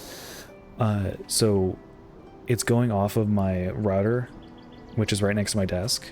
I don't know if... It's only going over LAN, but I'm not certain if that would affect the speed of my, like, regular computer upload. So, if I can test it out, I might do, like, a test stream or something, maybe... like half an hour, no more than that, I don't know. Just to try it out. I did get a couple things to like pull up chat in the meantime though. I just have to experiment. Cause I don't want to flex. I'm decent at Beat Saber though. What am I missing on this? Is this part of the handrail? No. I got all the parts going up, I think. Oh, it's probably, yeah, right here and in this corner. Yep. The outsides. There we go. Okay, cool. Sick. Also have to see steps. Yeah, this clean is not too bad at all. Now that I got rid of the worst part, this just feels like a normal, just chill clean. I'm really excited they added new maps though. I didn't want to burn this out really quickly, but like by just doing everything all at once, I wanted to space this out through a bunch of streams. So now that we've got 4 new maps to go with, I think there's like a drill, a carousel, oh, I forget what the other ones are. The mayor's house, I think, is one of them. So those are all fun, and one of them I get a super long extension for. But, you know, gotta get to that point. Haven't unlocked any of that yet. Where I was at last stream, like this clean, I think is 3 from the end. Or the previous end. I'm not sure where the new ones are slotted in though. So we got a lot left to do. I think next week though, I might take a bit of a break from PowerWash Simulator. Not break from streaming, just PowerWash Simulator. Because I've been doing this for 5 weeks straight? I don't know. Or maybe I'll do a bonus stream with some other stuff. I just feel like I'm doing only PowerWash Simulator, which is great for, you know, talking with everybody. I just like to branch out. Like I was talking about how much I want to be a variety streamer earlier. and, you know, gotta make sure it's not all talk. Maybe I'll do another Garfield kart stream. No, that was a mess. And I don't think Mighty Wolf would want to watch it, or would want to play it again. Because she did not have a good time. Because, okay, she's like a pro at Mario Kart. Like, no joke. She's like the best Mario Kart player I've ever met. But Garfield Kart is just so different, and it's so bizarre. It does not lend itself that well to, I guess, like, high-tier play. That reminds me, I got a VR chat simp. What? He laughs at even unfunny jokes, and it's like, my guy, please. You should play Ultra Kill on stream. I'd be down to play Ultra Kill on stream. I need to make it through more of it. I'm not that good at it yet. Like, I'm not that good at chaining together combos and such, but it's a really fun game. Banging soundtrack, though. That would be like the negative, or the anti-PowerWash vibes. So that's definitely not happening on a Tuesday, but... Yo, Bookish, what's up? Is she absurd with Mario Kart, though? Yeah, she probably is. Like, it's insane. It's a game for the common man. I've been itching for more GeoGuessr and I'm too lazy to pay for it. It's not that expensive, it's like $3 a month. I could do some more GeoGuessr. Maybe I'll do GeoGuessr once I'm done with this, if I finish it quick enough. Because I was watching Ultra Kill's Pure Me Energy. Yeah, it is Pure Ruru Energy. Maybe once this is done though, if I finish it with a good amount of time, I'll switch to GeoGuessr. Because I've been watching more GeoWizard, and that's really been making me want to play. He's got some really cool stuff too. He has these, so in GeoGuessr you can make, so it's all randomized, but you can make a code that lets people get the exact same seed as you. Oh, hydrate, thank you very much.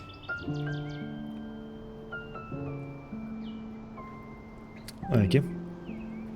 So you can get the same seed as people. So what he does is... Oh, nice.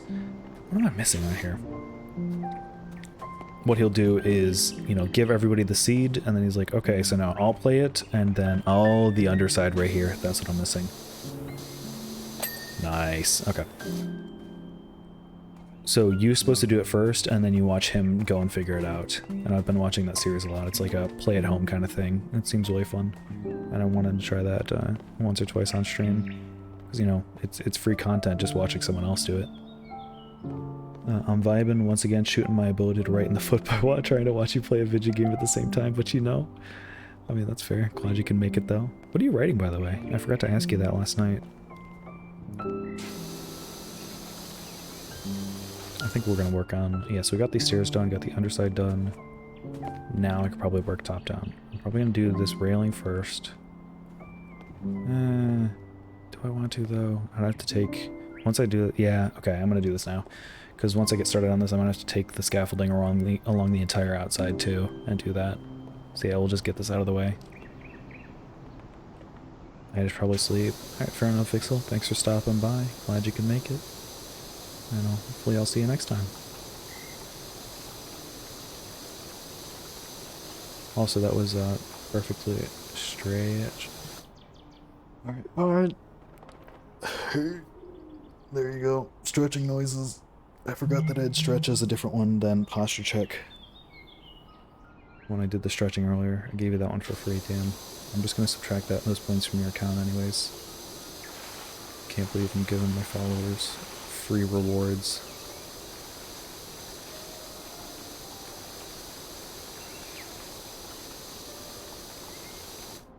But yeah, I think I'm just gonna go around the outside of this.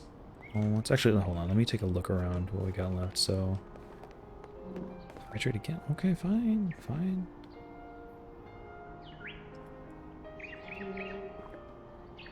And one more sip, okay. Man, my internet's throwing a fit tonight for some reason, damn. I mean, your internet's been wild lately, hasn't it? Didn't it go out for like a day?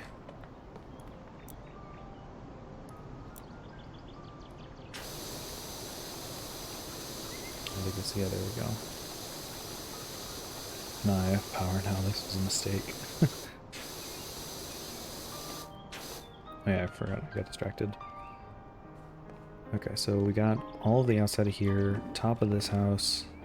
Okay, I'm gonna go around, do the inside of this, do the roof, then go and do the outside. I think that's my plan. And then, I don't know. Not sure what after that. Good night. Alright, good night, Vixel. Thanks for stopping by. Yeah. So I don't know if you heard earlier. What are you writing, Bookish? Is that the crossover event that you were telling me about? I don't want to, like, spoil the whole thing. Then I can now vaguely follow. Way to play board games instead of video games, SMH. The travesty.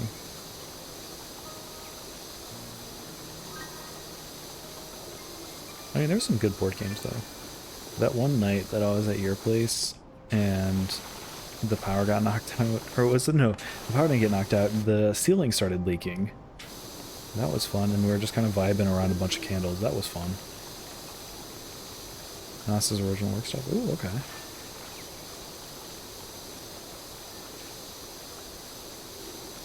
But yeah, I mean, sometimes, you know, I feel like the best times come from power outages. Feels weird to say it like that, but you know, you get good stories. Because everyone's forced to put down their phones for once in their lives. You know, kids these days. Nah, but like, I don't know. Just everybody chilling in the room together. Good times.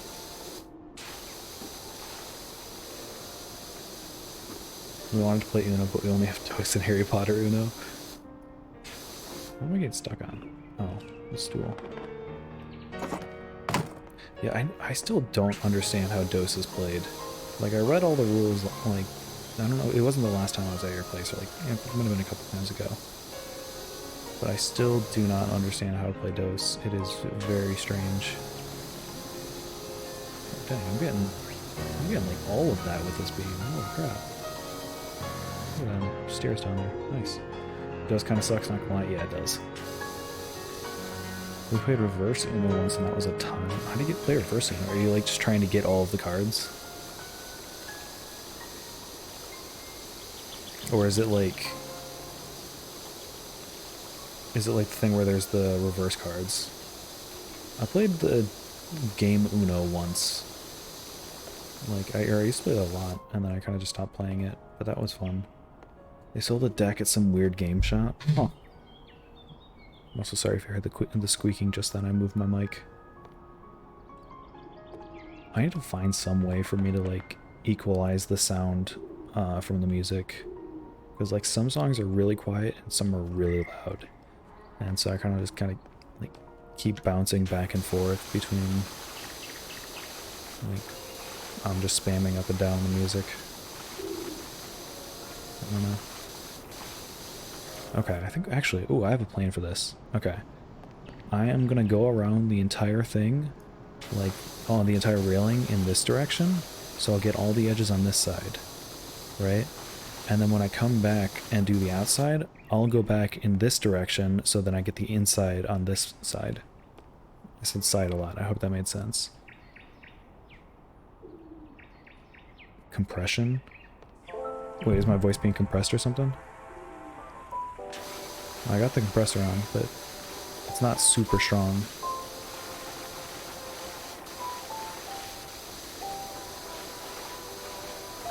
What is this from? I think this is like a lo-fi mix of the, if you're using OBS, you can use a compressor, limiter, VST. Yeah, I have a compressor built into OBS. I used to use Adobe Audition for all my voice stuff, but I stopped using it because it added like a 300 millisecond delay to my mic. So I had to like build the entire stream around that, and it was a real pain. Oh, for the music. I see, I see. Yeah, I don't know if I can put a compressor on the music since it's playing through OBS. And wouldn't a compressor alter how it sounds, too? Like, if it hit the threshold, it would, I mean, it would actually start compressing it. Which I don't know if that's what I want. Oh, I just kind of have to vaguely follow where it is on my, like this. I gotta turn it down now.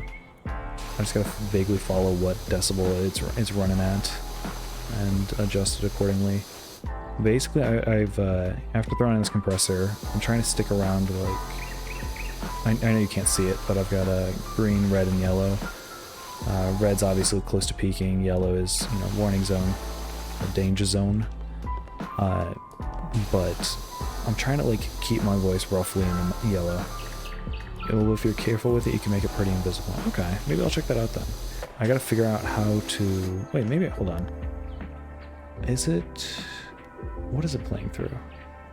Is it playing through my desktop audio? Yeah, it is. Okay. So I'd have to put a compressor on my desktop audio if I wanted to do that. Or maybe if I don't know, I don't think there's any way for me to like run it through another audio source and still be able to hear it on stream and have it go out to the stream and not have it go through my desktop audio. That's just, it's like, I've had enough audio issues. I'll just deal with the music as it is. That seems like I'm just setting myself up for a real bad time. Well, maybe there's some better thing I can do. There's gotta be something where I can like route it through a DAW and then modify it in that. I don't know. Understandable, yeah. Audio issues have just always been the bane of my existence because they're never fun to fix. Audio is a nightmare, yeah. It's I've never had a good or easy time fixing audio issues. Like, I've been trying to get a soundboard working for ages. I finally got one working, but it was really just because I bought one. And, like, I tried getting my own setup through, like, virtual audio cable, and it never properly worked for me. And this is over the course of several computers and following dozens of tutorials. Just audio is a pain.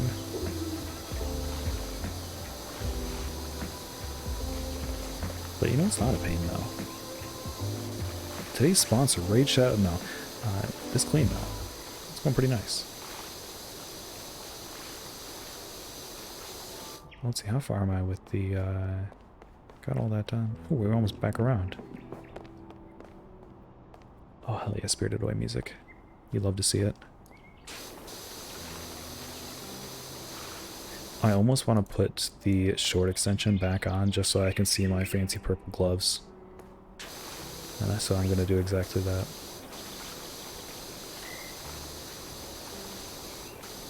I mean, I paid good money for them. Why shouldn't I use it?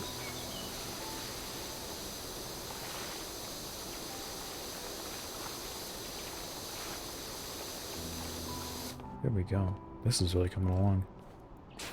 I gotta plan out how I'm gonna take the scaffolding around the outside. Maybe there's probably parts of this I can get from here-ish, you know, just by parkouring. Apparently the devs weren't expecting people to parkour when they made this. Like, they said they were surprised by people parkouring to clean stuff, which is really surprising. Like, I can't believe they didn't do that in testing at all. That just seems like perfectly natural. The first thing you would try to do is parkour all over the place. And obviously make it accessible so you don't have to parkour to clean stuff, but, you know, still try it. People having fun in video games? How absurd. Exactly. The thought, perish the thought. It should never happen. If it does, that's a mistake. It's allowed? No, it's not. No fun allowed. Maybe this side. Actually, I'll probably get this side from down there, so it's not a huge deal. Let me just start cleaning up this bit. Oh yeah, a third of the way done. And all we're doing now is just the super, you know, detail-heavy stuff. So, like usual, once we get done with this, then it will speed right up. Gotta turn the music up again, because it's being... Parkour is against OSHA regulations. Okay, but OSHA, those are losers. I do what I want. Oh, cool. Thanks, Insane Man. Bye, Insane Man. I wonder how many people, like, actually buy followers. It seems like a really weird thing to do. Because it's not like your number actually matters. Like, it really only shows up in one place on your profile. If anyone isn't looking at chat just then, there's a scammer coming in saying to buy followers. but it just feels weird to have people buy followers because it only shows up in one spot on your profile, and like you have to go looking for it. It's not really something you show off. You don't get anything from it. Like if you're gonna be if you get a Twitch partner, it doesn't care about your followers at all. For affiliate, it does. You have to hit 50 followers, but for partner, you just need people watching you. It does not care about the number of followers you have at all. So it's very strange that people would just buy that. Like I would rather have. If people do it on Instagram, I'm sure people do it here. I mean, but the thing is on Instagram, like that's a very public number. You know, everybody can see, like you're like, oh, I have, 3 million Instagram followers. But just say, oh, I have 3 million Twitch followers. Well, I mean, 3 million Twitch followers is insane. But that's just, the stat doesn't matter for anything. For Instagram, that is 3 million people who are seeing your, like, posts. Probably a lot of them might be bots, but people are more inclined to follow someone with more followers because that's the first thing they see when looking at their profile. For something like Twitch, though, it's like I keep saying, it's really hard to find, and it doesn't matter if all of those are followers because they're all going to be bots, and so bots aren't going to watch you. They don't care. It's literally just for people who are like, oh, I want to see number go burr, and I guess I'll pay money to do that. Yeah, like selling stuff to dumb people. I guess, yeah, for sponsors, if you want to say, oh, I have this many followers, but I feel like any ad company or any sponsor who's going to be looking to Twitch for advertising stuff, they're going to be like, oh, what is your average view count? Not how many followers do you have? Because, stuff like YouTube, subscribers on YouTube and followers on Instagram, that is a direct, like, number of how many people it's going out to. Twitch, like, I guess it's the number of people who are getting notifications, but most people turn off notifications. Like almost nobody comes to my channel through notifications. I've been trying to, I should be honest, I haven't been putting much effort into them until recently, but I get maybe, it's just, I only look at this because Twitch gives me the stats and I think it's interesting. I get maybe one person a stream to come through the notification that they get on their phones. Most everybody either just doesn't see them or has them disabled. Or ignores them, which is totally fair. They have no obligation to watch me. So, I don't know, the whole thing is just kinda... It seems weird to buy followers. This feels unnecessary, I'd rather have people to talk to. I say as I go completely silent. But I mean, you get what I mean. I see them, but I saw your Discord post first. LOL. Yeah, I feel like I feel bad about doing the Discord posts because I kind of feel like I'm spamming sometimes. That's why I started I stopped doing it in one of the servers because I felt bad about it, and then the other ones that I posted in, either it's because there's my server, my Discord server, link down below by the way if you wanna see that. That's the best way to know when I go live. And then there's like 2 other servers that I post on, one of which is just server of my close friends, and then the other is one where, it's my Warframe clan, where, they don't really care that I post there anyways. Amigos, yes. Twitch keeps notifying me about you when you're not streaming. That's all it pings me about. See, Twitch knows good content. It knows what's up. It's because I'm buying all those followers. You can do it on our Discord. Yeah, I have done it in your Discord. I just, sometimes forget to. Usually I'm like, oh, it's not that important. Because, people from that server usually show up anyways. But, I mean, the best place to, I'm probably going to be limiting it. I don't know if I'm going to keep posting it in my Warframe clan. I know they don't care, but sometimes, or usually they don't show up, so it doesn't really matter to me much at all. I mean, Barnez came from there, so I guess there was that at least. But, mostly all my viewers right now is just my personal friends, which I really appreciate. You guys are great. So I'll probably be keeping it to, small servers or personal servers and my own. You already got a Twitch Prime sub, so you don't need to now. Yeah, true. There's a couple people who subbed to me with tier 1, not Twitch Prime, which is wild to think about. That just feels weird. It's basically a donation, and That's insane. If Bollocks King or Hazzy Hard Internet are in the chat right now, what's up? You a homie. I love you. And everybody else who did Twitch Prime. You homies, I love you. Platonically. Unless... No, I'm kidding. Unless... But yeah, I think going forward I'm probably going to be... Unless... I'm going to be trying to limit it to my, like, Twitch server. Like, the Discord server I set up for my Twitch account. Because I want that to be, you know, the one place that people just get notifications from. Because, yeah, like I said, I do kind of feel bad about doing it, but on the other hand, it is the best way to let people know that I'm streaming. Like I said, I don't get much through notifications, and if I don't really do it, then I don't get many people coming to the stream. And I've said multiple times, I don't care about how many people are watching, but it is always nice having people to talk to, because I can only talk to myself for so long.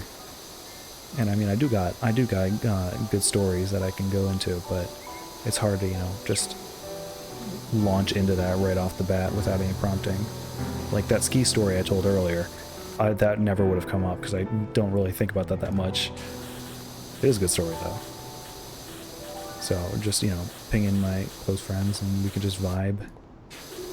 It's like the way to go. The one-stop shop for all your taffy needs. Exactly. Gotta get me some chewy taffy. Don't know about that one.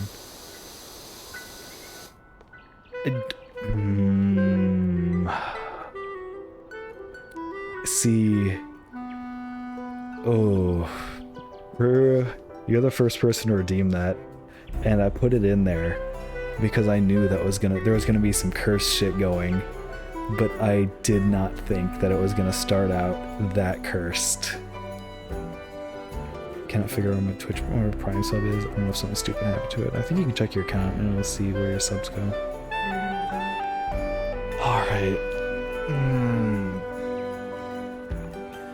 Yeah, strong start. Let me scroll back. Hold on, I gotta find it. Oh, it doesn't show up in this menu. I gotta go on the thing. Like the first question someone asked me, like they redeemed the Q&A. Literally the first question they asked me is, do you do ERP in Final Fantasy? So, you know, we're starting out equally cursed in both areas. God, I hate it. Oh, why did I put that there? Alright. I'm pausing the music so this goes all into this. Well, do you answer the question? I do not currently, but I just made an account on Primal, which means I can go to Balmung, which means I can go to the horny center of a whole Final Fantasy. Anyways, let's just get this out of the way. Should I need to make my account? Yeah, do it. Alright. Wait, do you want me to do like full ASMR or do you want me to put on the ooh voice? I feel like there's no choice but for me to do this. Shadowplay on. I mean, you can just clip this, but please don't, because God, I'm gonna regret this. Can you do both? That's got to be another point in redemption.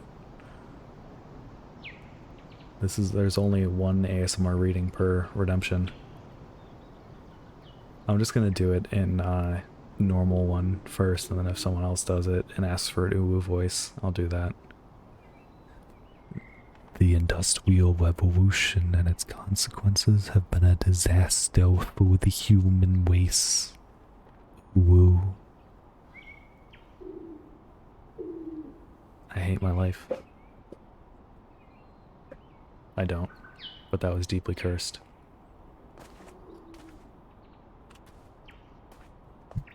I don't know if that was full ASMR. I got very close to the mic.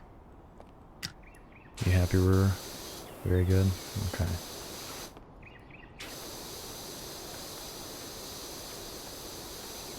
Do I hear a new sub alert? Not really though. God, that would be so cursed. Like even more cursed. Just every time I get a sub or a follow. The industrial revolution. You love to see it. You don't love to say it. It sounds like a cursed video game opening narration. Just like, in a world where the Industrial Revolution and its consequences.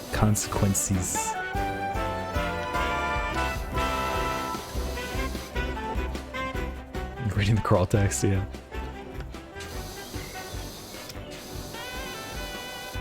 One of my friends, I don't know if he's in stream right now, I don't think he is, because usually he says what's up when he's in here.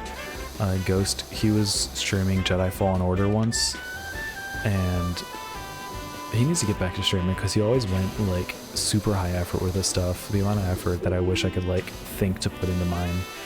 But when he was playing Fallen Order, he made like a full-on Star Wars crawl for it, like just like announcing the stream, and then like what he was going to be playing, and then he threw in a bunch of like jokes too. It was really, really good.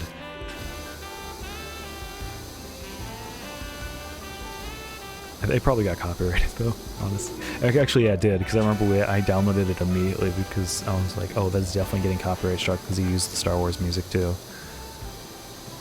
But wait, hold on, is the Star Wars opening music like, you know, the da da da da da da da da da da da da da? Oh, damn. Thank you very much, Bookish, for the Prime sub. And gaming. Thank you very much appreciated. I guess you found it. I had to go to desktop to do it. I don't know if it works on I think it works on mobile. Twitch Prime is really weird on desktop versus mobile, because like subs that you do on mobile have to be managed through mobile, where I think desktop ones can be done anywhere. It's really weird. But anyways, I don't know if the Star Wars music is copyrighted, because it's been used in a bunch of games now, hasn't it? Like, do they just, and does any time someone like use that? Mobile's so annoying. I gifted subs on the other day. It was full price on mobile. Damn. Oh, that's right. It's September, isn't it? I forgot. Yeah, it's 20% off Prime, or 20% off subs and gift subs for the whole month. I'm just saying that no one feel like you have to. Also, congratulations, Bookish. You now have access to the most cursed emote that you'll probably ever see. But anyway, so the Star Wars music is used in a bunch of games. Do people get copyright struck every time they use it, like in Battlefront and Fallen Order and stuff? I wonder. Yep, there's the emoji. God, it's cursed. I've said this multiple times. I literally just threw it together before my first affiliate stream because I had to have something, and I deeply regret what I ended up choosing. But now so many people have been using it, I feel like I can't take it away. I'm close to unlocking another slot for it though. Disney owns it now, so Star Wars is copyright hell probably. Yeah, that's what I'm thinking. Like, but I wonder in like old games. I wonder if it's the same. I mean, Battlefront and Fallen Order, they're very, well, Battlefront at least is a very like competitive, cooperative game made for online stuff. So made for people to play, you know, and stream and stuff. So I wonder if any of the music in that is copyrighted. I guess I'll have to stream Battlefront and try and find out. By the way, I regret nothing. You should regret everything. I certainly do. Also, I just realized Vixel's gonna be so mad that he missed that me doing the ooh-woo voice. No Squishy Phoenix head? That was my plan, not gonna lie.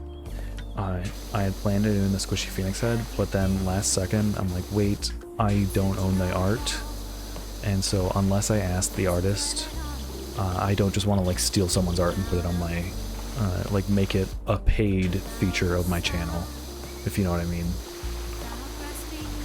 Like, I wanted to be something that I made or got commissioned, or I mean, I could ask the artist for permission, and I might do that, maybe for my next emote slot, which I think is, so Bookish, I think you're my 8th sub or 7th, I forget. Once I hit, I gotta hit 15 sub points. I don't know if that means like, I think one tier 1 or a prime sub is 1 point, I don't know how it works with repeat months. I think it's probably just 1 point for every month, or for every sub, even resubs. So once I hit that though, I should be hitting it next month if all of y'all are gracious enough to resub, and then I can get another slot for tier 1. But we'll see. Reasonable, yeah. I just want to be careful. I mean, also I feel bad about like stealing art. You know, always got to give credit where credit's due. So I might reach out to the artist on, because I follow them on Twitter. I guess be like, hey, I turned one of your frames that I really loved into an emoji. Do you mind if I use it on my Twitch server? I could probably I can give them credit in the like channel description too.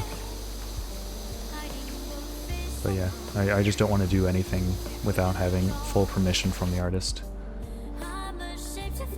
How is it not even 40% after, like, what, 2 hours? Yeah, exactly 2 hours. Because I'm doing all of the detail stuff. Once I get done, like, it's all the little details. Once I finish this, things are going to speed up like crazy. Like, I'm guessing this is going to probably take 3 hours.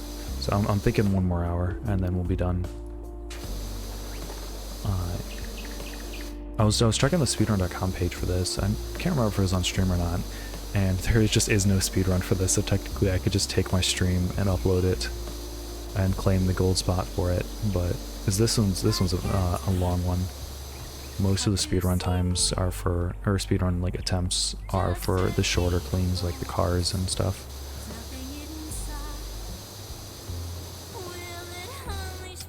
But yeah, once yeah, it's all a lot of little things.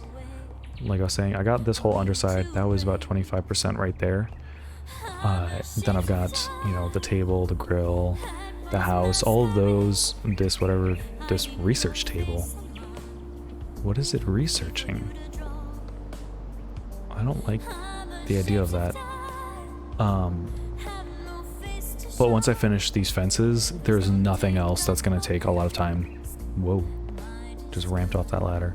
The tables might, but it's all wide open stuff after that. I just wanted to get it out of the way quick, you know, because it was going to be a pain to do. So yeah, that's why this is taking a while. Most of the cleans are like this. But anyway, honestly, I'm not complaining. It's always fun to do, just fun to chill. I'm not doing it for speed. This game needs a Mario Sunshine flood mode. That'd be sick. If they just gave you like a massive water cannon.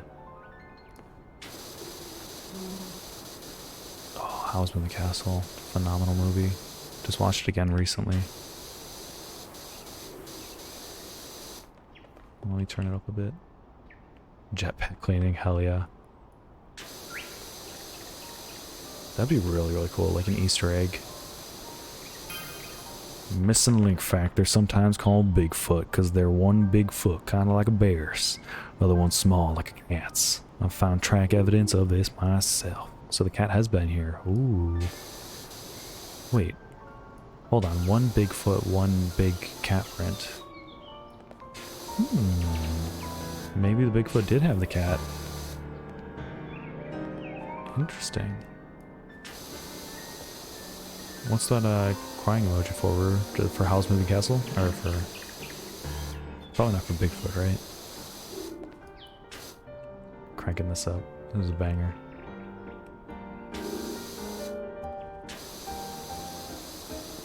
Shout out to Kyle Landry, making up like half of this playlist. Absolute legend.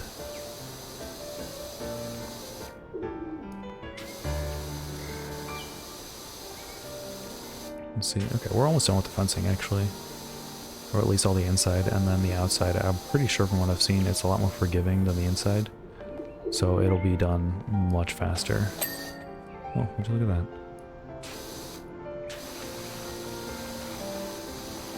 Just get as much as I can here.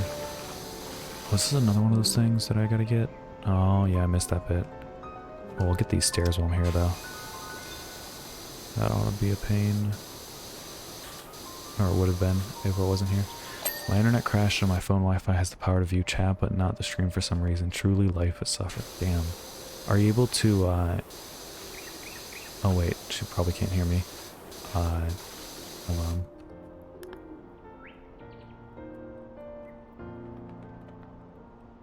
Sorry, just typing in chat.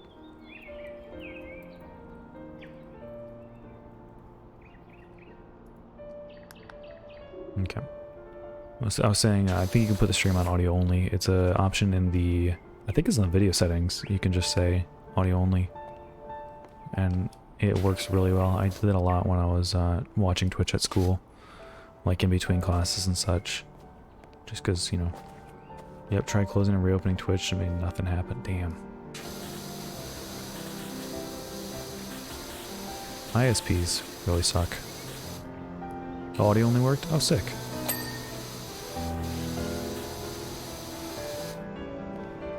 I mean, hey, maybe this will be more incentive to, since you're not physically watching me anymore, maybe it'll be more incentive to write. I could just kind of turn into background noise. Let me turn down the volume a bit. It's just a constant balance. Ooh. Can I put the long extension? Nope, wrong one. The long gun on. I could probably get a lot of this just without needing the scaffolding. I wonder how much I can get. I'd save myself a lot of time later from having to move everything around. Your voice and water have returned. Oh, the power. I thought you were saying like water is gone in your house. Like, wait, what? Nice. Yeah, so I'm writing in Google Docs. I had to open a Word doc. Okay. Oh, that's right, yeah, because you need internet for Google Docs, don't you? It at least saves your progress, though, doesn't it? So still less than ideal.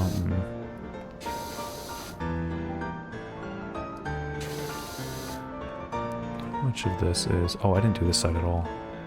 I did all this, though. Okay, let me finish up what I was doing here.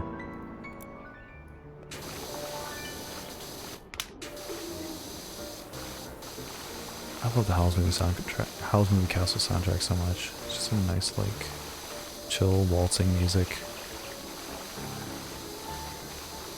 I mean, every Studio Ghibli movie has phenomenal soundtracks.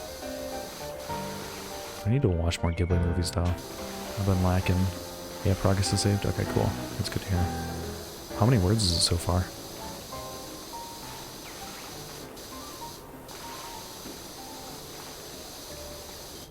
I've been meaning to do more writing. I know this stream is a lot of maybe talking about things I'd like to do and then not doing them. It's just I've been super busy with school lately. But working on the, in my game lab class where I'm like working with 40 other people to make a game, I'm working in the narrative department, and my issues with the narrative department aside, it has led me to desire to do more like creative writing. Not like a story or anything, because I don't think I am confident enough to do anything like that or any world building. But, you know, I'd like to do small stuff, like, maybe some character interactions. I guess I could do that under the guise of planning for my D&D session that may or may not happen at some point in the future and may or may not be streamed. I haven't written since maybe my first or second year of college, and I've gotten so much motivation the past few weeks. I really want to. Hell yeah. Do you have any ideas for stuff you want to write, Ace? Anybody's probably going to be a short story, and it's like 9,000? Damn. That's, what, like, probably around 10 pages-ish? I can't remember how much is what. Or that'd be like 15 pages. I forget. I think that one thing I did for my D&D character was 5,000. But it started off in a journaling game that was like the first thing I finished in like a year. Ooh, what game?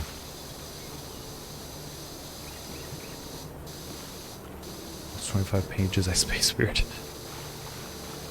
Fair enough. No, I had like half a chapter written of a mess storyline book, but I don't know what to write now. Ah, okay. See, okay. I don't know if I have shown this off on stream at all, but I've been messing around. I mean, I know I've told a lot of my friends about this, like, separately. I've been messing around a lot with, like, AI-generated images using nothing but, like, words. I found this really cool thing that you can use. Just, you give it a text prompt and it'll spit out an image. And that has been doing wonders for giving me ideas for world-building stuff. and game ideas and such. It's been working really well. Like, I'll just give it, like, I don't know, like Underground Storm or Crystal Kingdom or something, and then it'll come up with this super cool world for me to look into, and then all the ideas just start flooding like crazy once I see that. It's really cool. Like, the one I did do Crystal Kingdom once, and it went so well. I posted on Twitter, it got like, I think, like 100 likes, which is crazy for me since I have maybe like 30 followers. And some super cool person took the art for that and made it into a Magic the Gathering card. Like, they had their own homebrew Magic cards, and they put my art on it. It was really sick. I played too much games in the past 2 weeks, especially Destiny 2, so I just didn't play anything today. And of course tonight was the guys wanting to raid and stuff. Yeah, they're asking me to raid also. Nox has been trying to get me to do raids with y'all, but I don't even have Destiny installed. And I don't know, I've been playing so much Final Fantasy, I'm not super interested in picking up another MMO. I tried telling them that. Got it off an itch.io bundle, hang on. Okay, nice. I need to, yeah. Maybe I'll pick a day of the week to do, because I want to do a lot more showcasing like cool indie games and stuff, and I guess just playing more games, just if nothing else, then for me to get a better appreciation of just games in general, and just, you know, see what cool stuff is out there and what cool people are coming up with. I need to turn that down, it's very loud. So maybe I'll just pick a day of the week and turn that into like an indie game night time, because I got an itch.io bundle that was, I don't know if there was a meme going around that, it goes around a lot whenever, usually whatever the latest drama is happening with the games industry is, well, that's not what I wanted, wrong button, but it was a bundle for games that are, so the meme is like, I want shorter games with worse graphics made by people who are paid more to work less. And so the bundle of games, it was short games, or games with shorter stories and worse graphics made by people who are paid more to work less. And it's just a bunch of really short, really cool indie games. And so maybe I can like go through the list. It was like 20 or 30 games. So maybe I could check some of those games out on stream. And of course there's the itch.io bundle for Racial Justice bundle and the bundle for Justice in Palestine. Those both had hundreds of games in there. So maybe I just pick a day of the week and just start going through a bunch of those. Because there's some really good stuff in there. Especially some of the tabletop stuff. Oh man, I played this one game called You Have One Ability, the ability to fuck this up. It's basically a sort of Three Stooges-esque tabletop game where you just pick a scenario and then things just slowly get more and more out of hand and you kind of got to roll with it. And that was so much fun. I played it with a bunch of friends, many of whom are in chat right now. And that was, we were trying to get to the mall, and then we were trying to get to the mall to do like Secret Santa for each other, just our characters were. And then we ended up causing a massive car crash, and then one of us, it might have been me, went sliding off the car crash on a door, and then we went like riding down the street on a door that had flown off the bus or something. It was very silly, but it was a ton of fun. And so I really need to check out some more of the games in that bundle. The Magus. Oh, I think I heard of it, or the Magus. I don't know if it's Magus or Magus, it's great. Yeah, great little game. The Magus sounds familiar though. I'm very fond of journaling games of varying sorts. Yeah, it sounds great. So you played like D&D sitcom? Basically D&D sitcom. It wasn't fantasy or anything though. It was just like, it was tabletop. It had a really cool system. Basically you roll 2d6, and whatever the number it lands on that's the number that is set. If you go above the number, you succeed. If you go below the number, you fail. Like I said, whatever it lands on next is the next number. And so people just take turns going in a row, and you just kind of have to roll with it. It's very, very silly, but a ton of fun. I did the sadness voice, I think. Someone gave me a megaphone.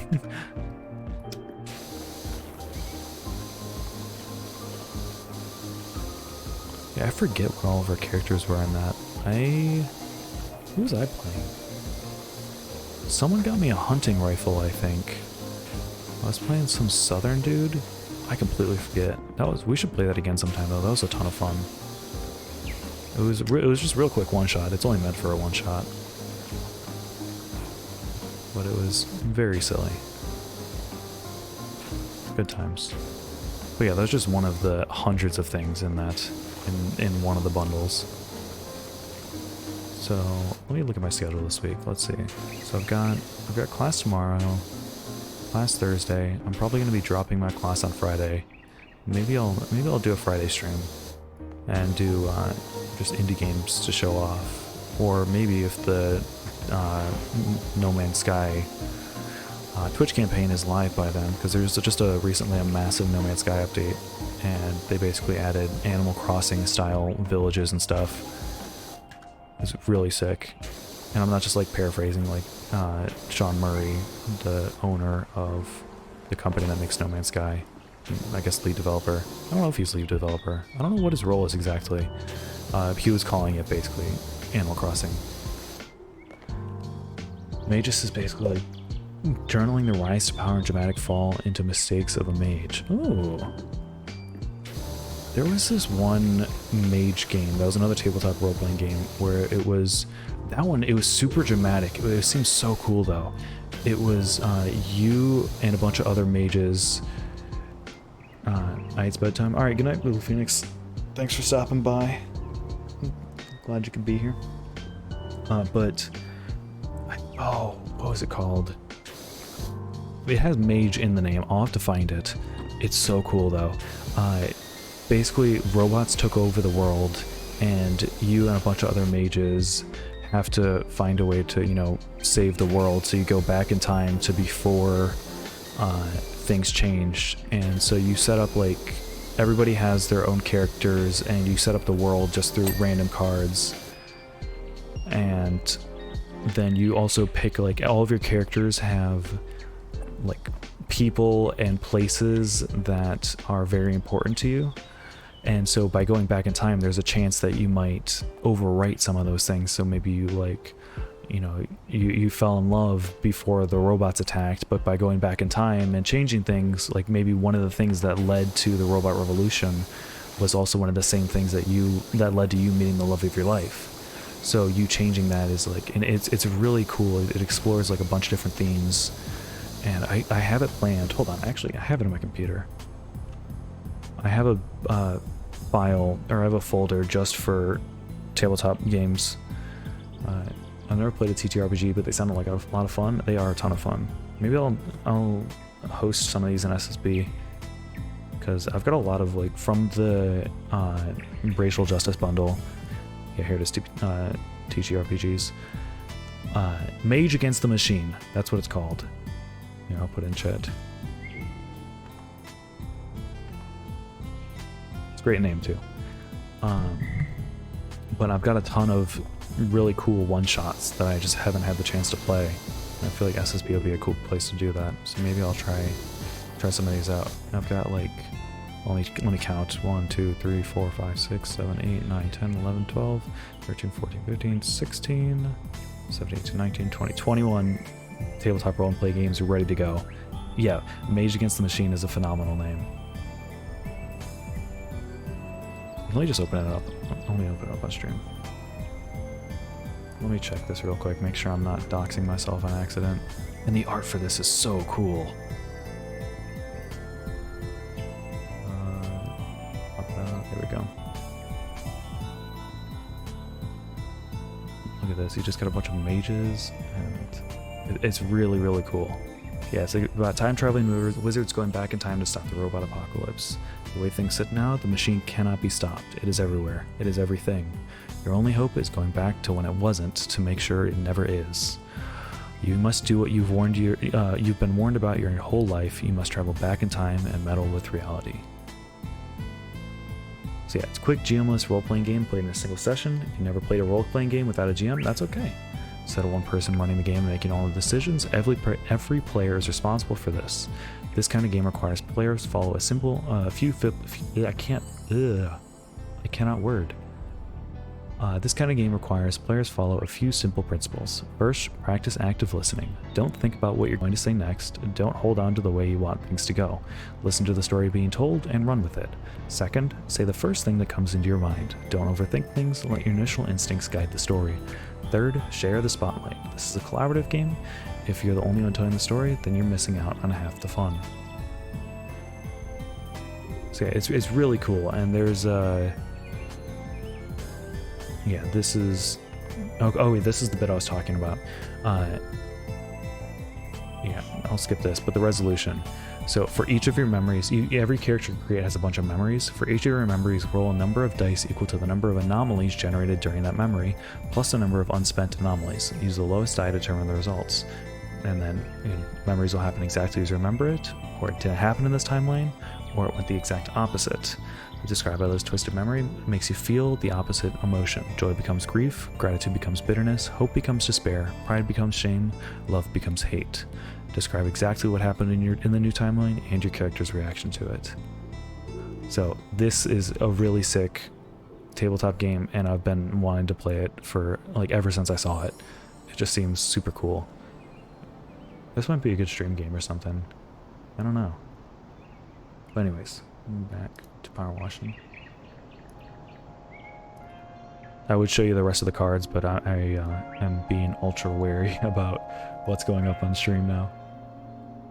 Oh, I missed a lot. Pathfinder 2e added new backgrounds in one of the new books, and one of them is a time traveler, and I said we should make a bunch of time travelers trying to prevent events. Oh yeah, that's basically that. That sounds dope. I didn't get to see, so I tried to swap over and it didn't work, unfortunate. Damn. I can send you the PDF, because I think you have this bundle too. I die for GM-less games. It's about the ease of picking up a collaborative storytelling with no one being in charge. Exactly. Yeah, the you have one ability, the ability to fuck this up, was also technically GM-less. That was great. I mean, it was kind of like GM-less with I was half running it, you know, when things went awry and we couldn't really come up with any specific resolution for it. I'll kind of come up with something, but yeah, GM-less games are really cool because it kind of just, it's the perfect way to introduce new players into tabletop games, because it just works so well for, it gets everybody involved, so you learn along with everybody else. So yeah, maybe I'll run some of these in SSB, or maybe my own server, or maybe, I don't know, maybe I should do some events in my server, in the stream server. That could be cool. Because now there's only like I think 10 or so people in that server. It's not really crazy, but you know, I kind of wanted to get a bit more active. It's been popping off lately though, I'm not gonna lie. I mean, I say that compared to it used to be my personal server that I just used for absolutely nothing, and then when I was thinking about, you know, trying to set up a server for this, I'm like, oh, I have my server that I haven't used in 2 years. Like, you can go back and in the memes channel, there are 3 messages, and one of them is from exactly 2 years ago, I think next week. But yeah, maybe I'll try running some events in that. I feel like that could be cool. It seems so much less stressful for everyone. Yeah, it's a lot of fun. Like, the thing with D&D is every DM kind of runs it their own way, so you kind of have to worry about, not really worry about, but you gotta like figure out how that DM runs it. So there's like a little bit of a learning curve. With GM-less games, usually like everybody's learning all at once. I can't run long campaigns, my brain stresses out about keeping track of plot threads and it don't work, but pickup games, hell yeah, let's go. Exactly, yeah. I still miss that one campaign that you set up. I understand why it couldn't last, but that was such a cool campaign, and all the world building you put into that, I loved it so much. I mean, that's basically why I put so much effort into my character, because I really loved what you and Emma had set up.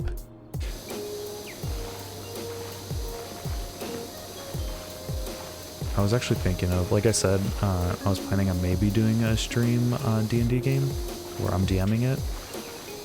If you don't mind, I might take a story beat or two from that. Like, mainly just the political stuff, because setting up political intrigue is very, very difficult to do, and I really liked how yours is already set up. If you want more of that world building I have, old half-finished original work in that universe, yes please, I would love that. Yeah, go nuts, hell yeah. Okay, I think it's time to drop down here. And then we can just grab all this stuff. Yeah, because that was such a cool thing with like the demon war too, and everybody's kind of apprehension towards anything that might be considered a cult. Which is really, really cool. I love that kind of stuff. And it really made it... Ooh, jeez, I'm falling. It really made it a lot more fun for me to make my character, because I was like setting it up, and I tried working my character into that story and talking about how, you know, the current state of the world influenced how people saw my character. It was so much fun. Really, really cool. Politics is hard, but it's cool when it gets pulled off. Yeah, it just scares me trying to set that up.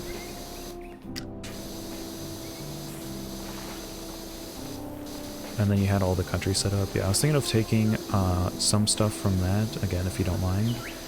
There's another campaign that my friend Calvin ran.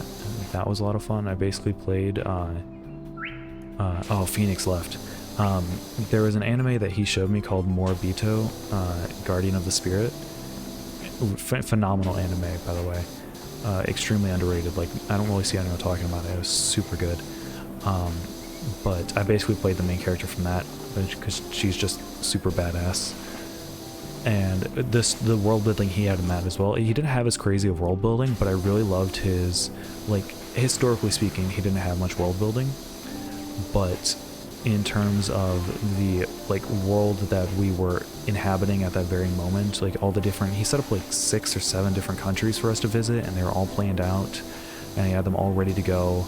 It was super, super cool. And so I was thinking of maybe taking some beats from some of the stories, like getting in touch with him about some of the areas that we didn't get the chance to go visit before the campaign was unfortunately like stopped because there's scheduling issues, and the GM was having some issues. So yeah, she was a blood hunter. Yeah, yep. Oh, jeez, I just broke my legs. You can lift whatever you want. I'll share my design stuff if you want it. Yes, please send that over. I'd greatly appreciate it. I have a ton of plans for my own stuff, but anything that you're willing to send, I would be happy to try to work in bits and pieces. Because I have nothing, all I have basically is I have characters made, and I have like the basic story beats. I have a few different ideas of what I want. When I have internet, you know, yeah, exactly. I have a few ideas of what I want to have the characters doing there. I think generally what I want to go for, I've talked about this on stream a bit, but I think I've nailed this down a bit more. I want to do something not high fantasy, because high fantasy implies, you know, elves and dwarves and orcs and stuff. I think if I use the stuff from that Demon War, I think I might use the Demon War. So for anyone who wasn't in that session, which I think is everyone but Bookish right now. I'm not sure who all is in the stream right now, but basically in Bookish's universe, there was a Demon War that took place 100 years prior to the... Was it 100 years? I think it was, yeah. Prior to the events of, like, when we started out.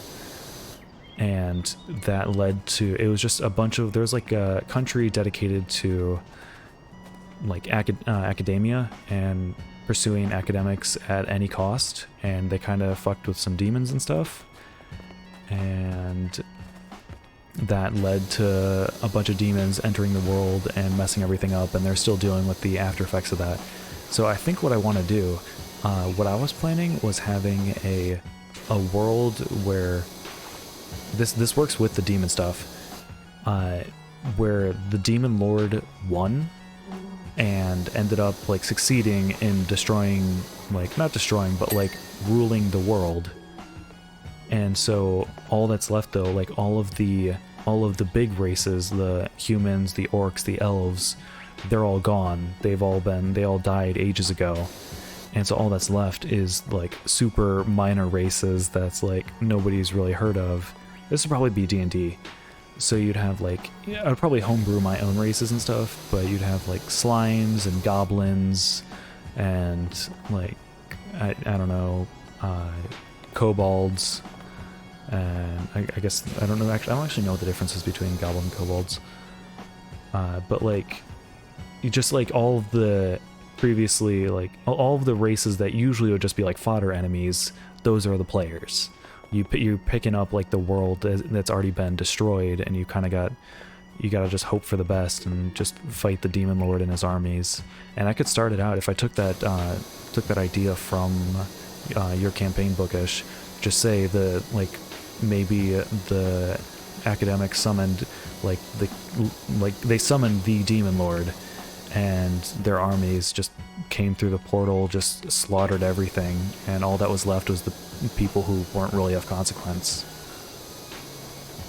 I just think that'd be pretty cool. When schedules match up, I'd be down to play even if it's streamed. Oh yeah, I'd be down to... I don't know who I'm gonna have in this.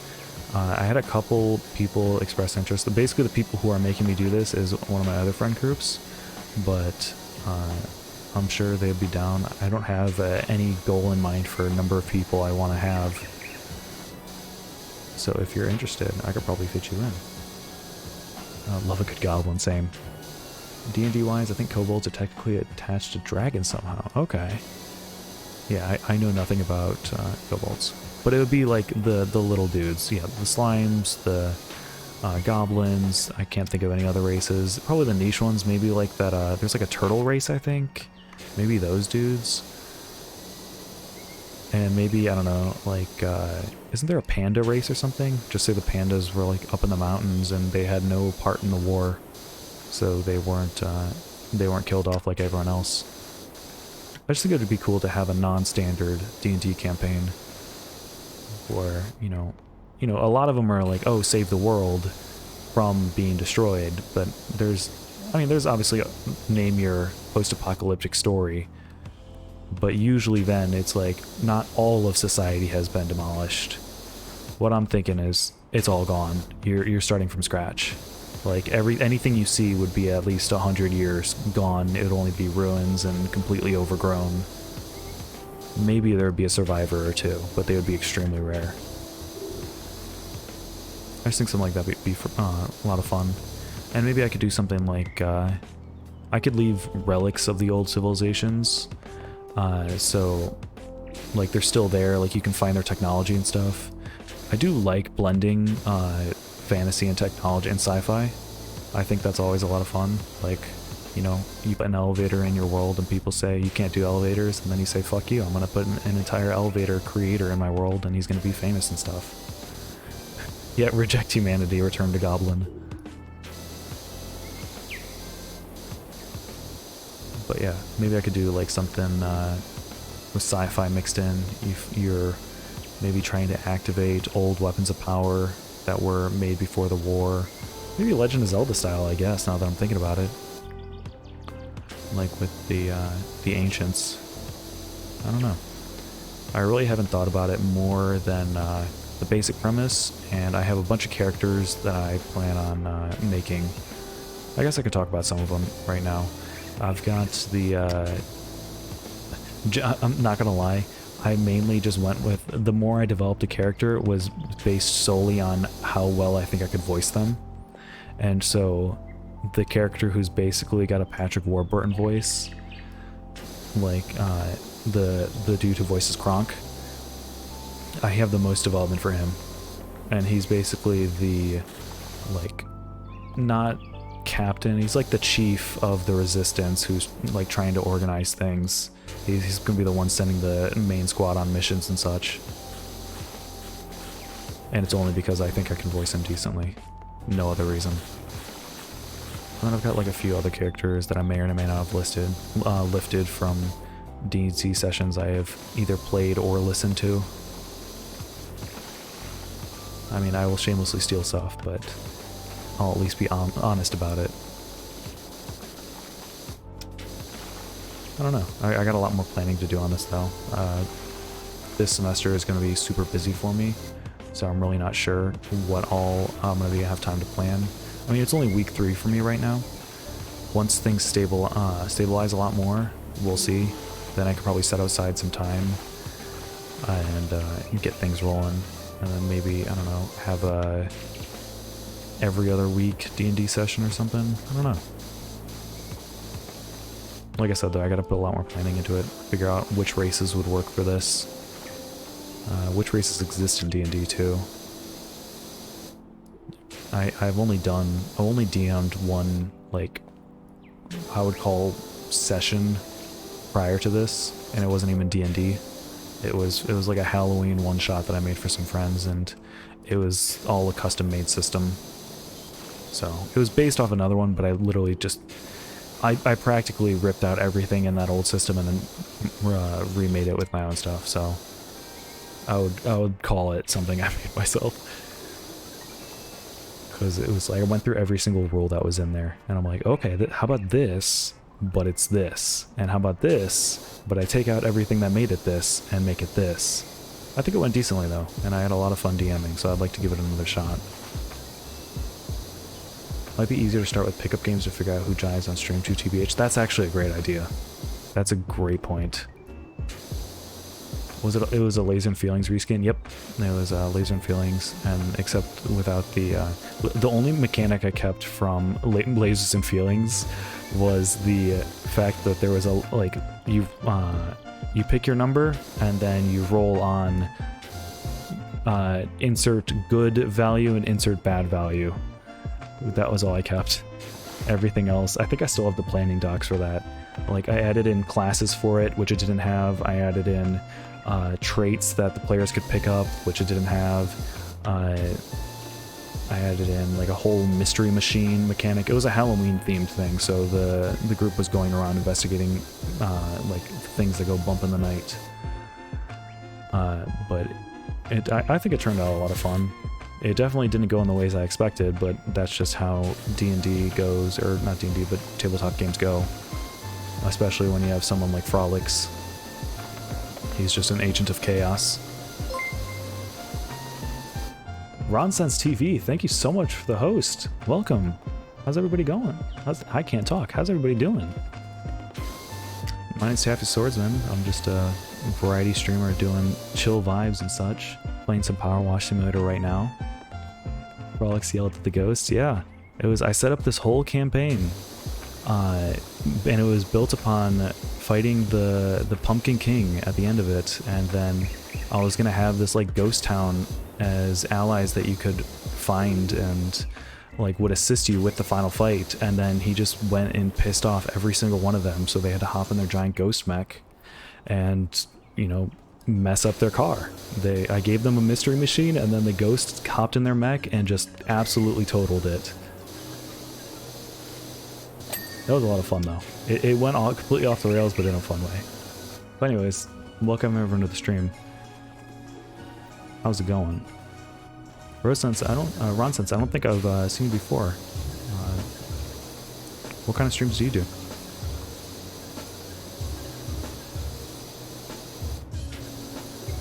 Oh yeah, what I was saying before, though, long story short, I would like to get back into DMing. I just need to do a lot of planning first.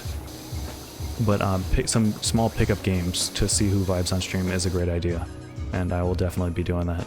And I might just have, like, depending on how many people are into it and how many people, you know, I guess vibe well on stream, I could have a couple rotating groups, like maybe one with the usual squad of people, bookish like your squad, and then have another with one of my other friend groups. I don't know. I guess it all depends on what people are willing to watch and what would be fun to play. I'm really down for whatever. And like I said, I've got all of those itch.io tabletop games, like Mage Against the Machine. I think Mage Against the Machine would be a wonderful game to stream. Obviously, though, I'd probably want to do that on my own first, like not on stream, just so you can get the hang of it. So, you know, I could then teach it to other people. But I think things like that would be a ton of fun. My computer's internet again? We are in business. Let's go. You love to see it. Oh, hey, we're just about halfway done. Which, I mean, honestly, more than halfway done. Because we've got a lot of stuff. We've got a lot of wide open areas. You know, I need to set up some sort of, like, channel intro. I was watching this one person, Beard Princess. Ace introduced me to them. And they had a, like, you know, whenever they got a raid or a host, they had like introduction video that they played to get people acquainted with the channel real quick. Oh, yes, all hail BP. Yeah, exactly. It was a ton of fun. Like, they're hilarious. But I need to set up something like that, so you know when people hop in the stream, I don't kind of just stumble over my words. I mean, I could do my best, you know, come with something like, hey, I'm Taffy Swordsman. I'm still new to streaming, but having a great time so far. I mainly do PowerWash Simulator for now, but I've got like a lot of things planned, a lot of variety stuff. Got Tuesday nights are my chill nights. This is just you know, vibing and styling. Usually PowerWash Simulator, also doing things like GeoGuessr. I've got a bunch of cool indie games lined up that I want to play. Pretty much anything by that game company. So things like Journey, Sky, Abzu, things like that. That's always a fun time. That's Tuesday nights. I also do things like Monster Prom, where I voice every character badly. But it's you know, it's still a fun time, except for when I'm being cursed and it's not letting me get a date. 5 for 5, let's go, baby. But yeah, I just generally play whatever I think is a fun time and will make for good content. And that's me. How did that do for an impromptu, I guess, stream introduction? I don't know, I'll workshop it. I gotta get a script. This is, I think, like my 9th stream overall, so I'm not really that playing out. Yeah, channel trailer. I need to set up one, and then I could just press a button and play it. I don't have enough, like, funny clippable moments yet, though. I gotta get, like, I don't know, I gotta do zany stuff, I gotta throw for content. I'm sure we'll get there eventually. Like I said, 9th stream. We'll find fun stuff. I got a lot of fun stuff from the, when I was playing Clone Hero, but I can't put any of that, I can't really put any of that on stream. I guess I could. It's not, Twitch isn't that, like, anal about copyright. Not compared to YouTube, at least. But, I don't know. I still, yeah, I have all of my, my streams exported, so if I did want to make a channel trailer, I could. I guess I could throw my ooh voice, the most cursed creation on the history of this channel. Actually, that's not true. It's my tier 1 emote. My second most cursed creation, though. I guess I'll throw that in there. I'll ask you some hard-hitting questions eventually. All right, I'll be expecting those. I do have the Q&A feature. If someone does the Q&A, I have to answer it to the best of my abilities. You know, as long as it's not extremely inappropriate. I'm hoarding my points. What are you hoarding your points for? Although, okay, I put this in my Discord server. Meowtendo, they do a lot of really funny memes and stuff. They've been streaming lately, or setting up stream stuff, and they found a way to use WebSockets to create a Twitch redemption, like points redemption, where you just redeem it and it'll shut off his computer. So I think something like that would be absolutely hilarious. Just set it at, like, I don't know, maybe, I don't want to say 5,000 points because that feels extremely attainable. Maybe 10,000 points. I could do that, or just, like, have it shut off the stream. Either shut off my computer or shut off the stream. I don't know which would be funnier. But I gotta think of some more funny stuff to do with the points.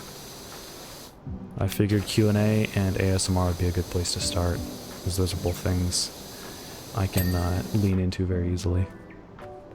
And also make for good content. I don't know, if just shutting off the stream all of a sudden would make for good content. Maybe if I were recording it as well so you could hear my reaction. Who knows? I'll come up with some more ideas, and I'm sure as the, well, hopefully as the channel grows and we get some more awesome people in here, we'll come up with some better ideas and some fun stuff. Not sure what they are yet, but they'll come. Only if it's timed well. Yeah. Currently hoarding it to make you play a game. Wait, do I have play a game as one of the options? I don't remember. Yup. Oh, shoot.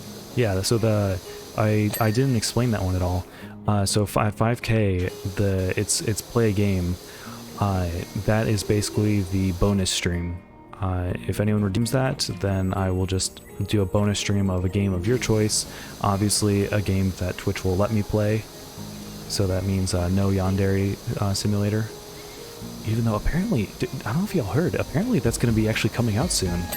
Or like the next update, which has been like several years in the making, might actually be happening, which is bonkers to think about.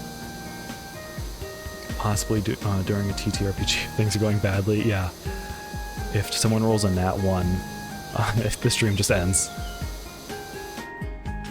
Bonus stream, yeah. So yeah, bonus stream of your choice. I think I'll have to control the day because obviously I don't have to work with my schedule. But game itself, up to your choosing. Can I make you play something broken? I would love if you made me play something broken. What am I missing down here? Got all of these. Oh, what am I missing on this underside? Something around here. Where are you? I don't see it. I'm looking. Oh, yeah, it was just that little bit. Okay. We got the entire underside done. Oh, no, except for here. Has to play VR chat and go to cursed rooms. Oh, that would get me banned. Like, immediately. Or by cursed, you mean like horror stuff. Yo, actually, okay. I was thinking about this. How do y'all feel about horror games? Because I understand that's something very, you know, some people might like it, some people might not. Because during October, I was thinking of doing some horror games. I think that'd be a lot of fun. Horror games, I have suggestions. Hit me up with those suggestions. I know nothing about DBD, I just know everyone's playing it. Yeah, I've never played Dead by Daylight. Yeah, like you, I've just seen people playing it. It does look fun. I'd have to buy it though. I might own it through a Humble Bundle or something, I'm not certain. There we go, got the whole underside done. Except for, wait, this joist was probably on this side. Yep. Yeah, I was thinking of doing like, I really love Outlast, and that's a fun game. Apparently in my, I'm taking a level design class this semester, and in there, in our second project is going to be a horror game, or like horror, not really game because it's going to be like you just walk around, but a horror level. So I think that could be really cool. Maybe I'll make that and then I'll play it on stream. Apparently it's supposed to be due right the week before Halloween, so that should be fun. Depends on how they are vibed. I'm easily spooked by visual things, but I listen to all of TMA, so who knows? That's a good point. Yeah, I really love horror games, which is, it's really weird because I do not like horror movies at all. I don't like horror movies, but horror games and horror podcasts, love them. Like, cannot get enough. It's really weird. I can't explain it. I have no good explanation for it. But yeah, so I was thinking maybe like Outlast. Yeah, Dead Space is a good one. I have all the Dead Space games. I could do a Dead Space marathon. RE7, RE8, yeah, maybe. I don't own RE8, but I'd be willing to get it because that looks like fun. That's something I would have to like. Do I need to know anything about the previous games? I know vaguely like Ethan Winters and all that stuff, and you know, big what a big vampire lady, haha. But I've watched a decent amount of the playthrough. I saw the dollhouse. Screw that area. Like, honestly, people were talking about the baby area being so much scarier than the doll area. That is false. The doll area is so, like, hands down the scariest part in all of it. I've also been in Pathologic 2, and it took me too long to get down some stairs past a plague cloud. Damn. Not really for 7 and 8? Okay, that's good. You should be fine. I don't know everything I was able to follow. Okay, cool. Yeah, maybe I'll get RE7. Maybe I'll play it in VR, because I got that as an option. Oh, jeez. I didn't play myself because I'm broke. Yeah. Apparently I might be getting a minor job soon. And by minor job, I mean, like, getting paid to do something that I already do for free. So we'll see. That would be like, it's like $100 a month, but basically one of my neighbors has a dog that I take care of like a lot, and so once she moves, she's gonna be working a lot more, and so she needs someone else to take care of him. And so since I already get along with him so well, she was just thinking of paying me to take care of him, like take him out 3 or 4 times a week, or like 2-3 times. I don't know. Leela or Lila Juliet, thank you so much for the follow. Welcome. How's it going? Oh, I need to scroll back up. Dang, there we go. My alerts got out of sync. But yeah, so I'm just going to be taking care of that dog, which again is something I already do for free. He's such a good boy. His name's Marley. He's a golden retriever. He's really smart too. Like, no joke, one of the smartest dogs I've ever met. And I've met some pretty smart dogs. He's just like super chill, super well behaved. His name's Marley. Yep. I forgot to mention that. And he's full golden retriever, not golden doodle, but it's really funny. Come on, get this tire. But he's super well behaved. Like, I'll take him outside to go to the bathroom, and then he'll like always pick up one of his toys super gently, and then he'll like come follow me outside, and then he'll go to the bathroom, and I'll be like, all right, grab your toy. Then like he'll come up to me, I'll be like, grab your toy, and then he'll run back, grab it, then come back to me. And I've been teaching him how to do shake, and he's so smart. He's so cute too. Getting that dough for the sweet baby dog, the one I saw when you had to get cookies. Yes, it was that dog. I'm good, thank you. Glad to hear it, Lila. Is it Lila or Leela? Sorry, I'm not sure. See, I have a cousin named Lila, but it could be Lila too. I love golden retrievers so much, they're the best. Like, usually they're big and dumb, but Marley is super smart. Like, he learned shake. No kidding. Like, whenever I would come take him out, I would just like give him a treat, and I'd break it in half and then give it to him. And be like, all right, paw. And then it only took, I think, 3 or 4 tries before he like learned it. Not even like kind of learned it, fully learned it, where whenever I just go over now and just do the motion, he'll give me his paw. Pick the stuff up super quick.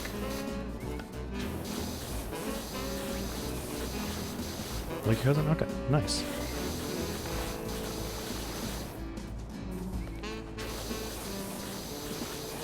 But yeah, so once my neighbor moves, I'm gonna be taking care of Marley a lot more, and then I'll just have some spending money. I don't really need it, but like it'll be nice to have, and I can always spend that on games for streaming, I guess. I'll just call that the streaming budget. And so $100 a month to buy video games. There's a ton of small indie games on my wish list that I've been meaning to check out, because I really love supporting indie developers. And so, like, I always want to buy their games at full price to make sure they get the full cut. So there's a ton of stuff on my wish list I've been meaning to play. So maybe once I start doing that, then I'll just take some of that money, just put it towards getting some cool, neat little indie games to play, and I can show it to all y'all. There's a few on Game Pass too that I've been meaning to play. I think there's one called Onmo. I think it's Onmo. That one's really cool. It's like more like I said before, Journey by that game company, but much more. It's more like puzzle driven, and it's not just in the desert. It's kind of in like a ruined temple sort of vibe. You know, Marley the Golden Doodle can barely say. Yeah, Marley's a big idiot. You're Marley. No offense. Yeah, getting paid to take care of Marley is a win-win. He's such a good boy. It's just the drive is a bit of an issue. It's not too much of an issue, but it's like it'll probably be about an hour every day. But again, it's something I would be doing anyway, so I don't mind at all, because he's just so good. I've been taking care of him so long. He's basically like my dog.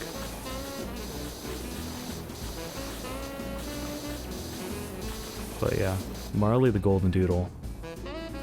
She's something. Take him? No, I can't take him.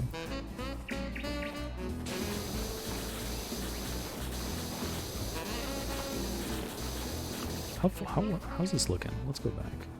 I was gonna say take him. Okay, I mean, I go there enough already. It's not like a huge deal. Like, he's close enough. And I might be moving over there. Like, I might be moving near where my neighbor is moving soonish. keep Marley. I mean, I already take care of him like 4 to 5 days a week. So he basically already is my dog. This is, and just now I'll be getting paid for it. Your dog now. See, I don't want to like. There's a difference though between, because right now I'm just like taking care of someone else's dog.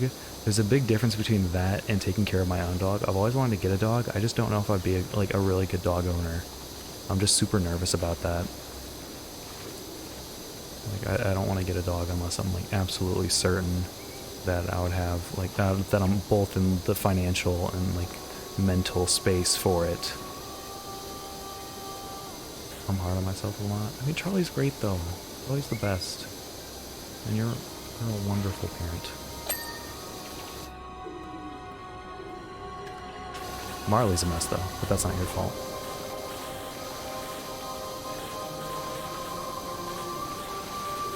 The golden doodle, Marley, not the golden retriever. It's so weird that they're both goldens named Marley. No, really, Charlie's great. Look at what breed is Charlie. He's a mix of a bunch of stuff, isn't he?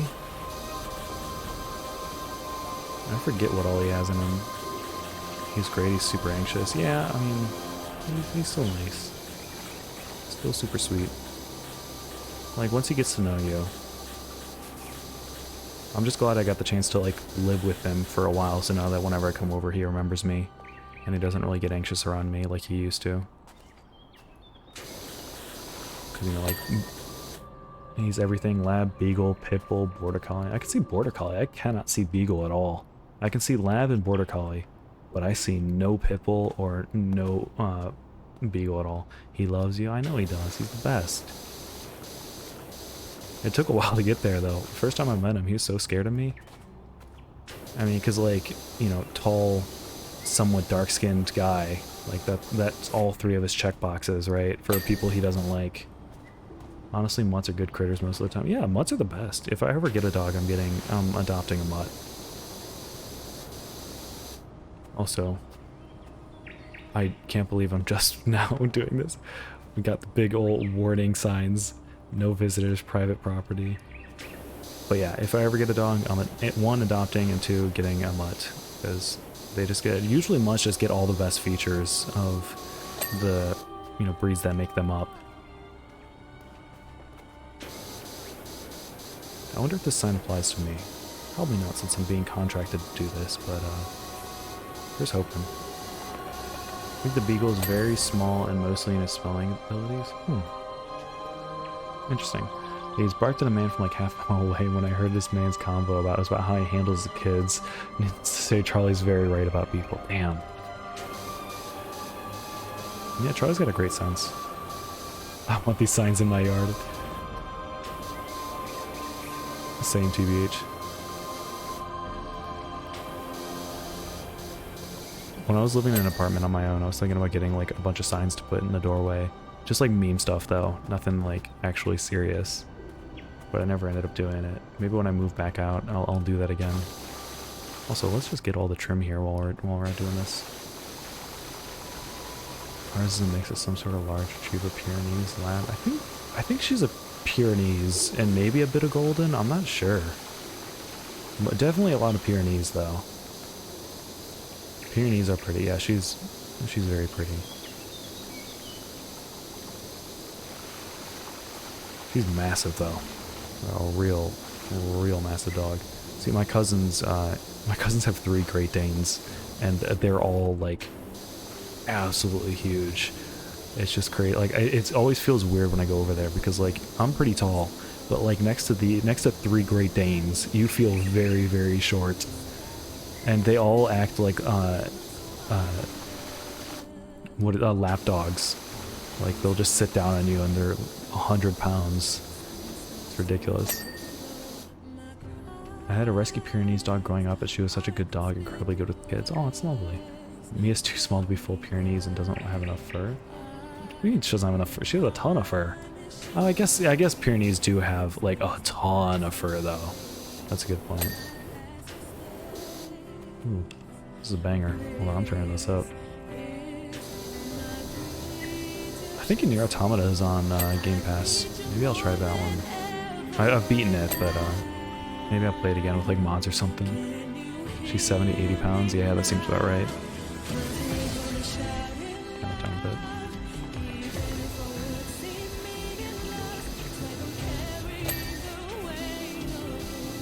Charlie's like 65, but it's all muscle. Yeah, he's a hefty boy. Medium-sized one. Great Danes are sweet, but I'm so short they're eye level with me. Oh, they are very sweet though. Except one of my cousin's Great Danes, but she really loves nipping people in the butt, like literally just biting their ass. Which, like, you know, once you tell her to stop, she'll stop. But always with new people, she'll be like, "Ooh, new person, time to bite their ass." Like, real good at making initial impressions. Martina, our dog growing up, was petite, 99 pounds, and we had to get her hair cut every summer. Damn, okay. Butts are cute, you can't blame her. I mean, I can't, but like, I don't know. It's just always funny. Yeah, like, literally the first time I met her. I mean, I don't care, because like, I've gotten bit by dogs before. I don't really mind. Like, I've never gotten seriously injured. I'll still love the dogs regardless. It's just, you know, sometimes it's a bit of a shocker. And so the first time I went to go meet her, the Great Dane with me, her name was Missy. They got one named Missy and one named Macy. So that's always fun to try to guess who's who. But yeah, just great first impression. I was like, I think 8 years old or something at the time. I can't remember. No, hold on. They're not that old. I would have been probably 13-ish. They're old now, but it was when she was still a puppy. I want to say I was like 13. I can't remember. I'm going back there soon enough anyways. So I got a wedding in September. That'll be fun. Or not September, November. Little nibble on the bus colors. It's not a nibble though, that's the thing. If it was a nibble I wouldn't mind. It was more of a big old just chomp. Not hard, but just enough to spook you. What am I missing on this tire? Oh, this bit? Let me try getting a bit more. It might be like really baked in there. I don't know. Spoofy butt nibble. There we go. Has anyone in the chat played Nier Automata? Just curious. The song is so good and it comes at a very awesome moment in the story.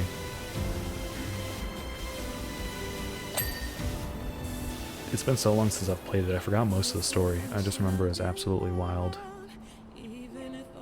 I mean, all of the Nier games just have crazy stories. That's just kind of their thing. Bite, not nibble. Yeah, exactly. Okay, am I missing anything else down here? Dang, look at that. Oh, jeez. I say look at this. Okay, well, look at this. Ooh, fancy. Don't look at this. Let me clean this up real quick. We almost got the entire underside done, though. Also, it looks like my guess for how long this was going to take was a bit off. See, I was thinking it was probably going to be around 4 hours when I said I was going to do this last week, but I didn't think I was actually going to be right. But I mean, looking at it now, we're just over 3 hours in, 58%. But again, I'm working on this. The thing that I think a lot of people don't like about this one clean in particular is it's all like the fine details. Cleaning the fine details isn't really that bad. It's just when there's a lot of them, and this map is nothing but fine details. Like the skate park, that was probably more to clean than this, but it was all wide open areas. So people love the skate park. This is just all details all the time. But I think with the approach I took, it's really not wearing me down that much. Just made sure to get all the particularly annoying stuff first, and it's going well. How am I gonna get to that though? I guess I'll take the scaffolding now. Now seems like as good a time as any. And And then we'll just blast it. Do I have the long one? Not. There we go. That'll be a bit better now. Can't wait till I get that extra long extension. I wonder if it's retroactive. So, if there's anyone in chat who missed earlier, there was an update to the game recently, which added 4 new cleans, and they added an extra long extension for the power washer. But apparently you have to unlock it through doing the story. So, I'm just waiting on that. Once I get it though, I really wonder if I can bring it back to old stuff and use it then. I imagine I can. I don't see how I wouldn't be able to, but I'm just not certain. Because I do end up, I don't know if I can show you right now, in free play.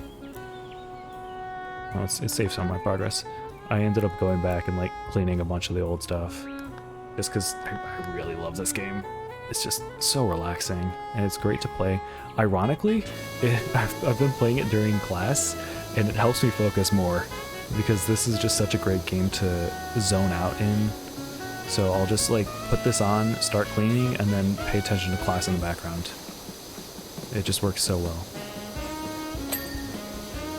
Like, you wouldn't think it would be, but it works for me.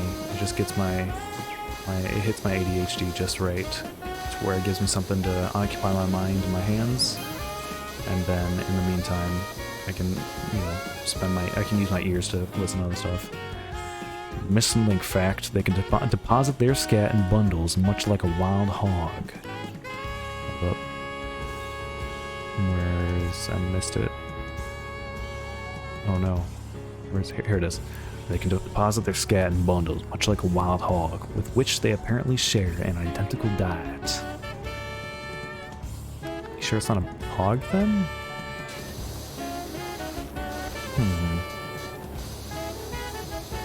See, the lore for this game is very strange, because it makes you think, oh, maybe it is Bigfoot. Oh, it's not Bigfoot, but maybe it is Bigfoot. And then you see Bigfoot tracks, and then he's just like, oh, but every print I've seen is like a cat, or every, scat left behind is from a hog.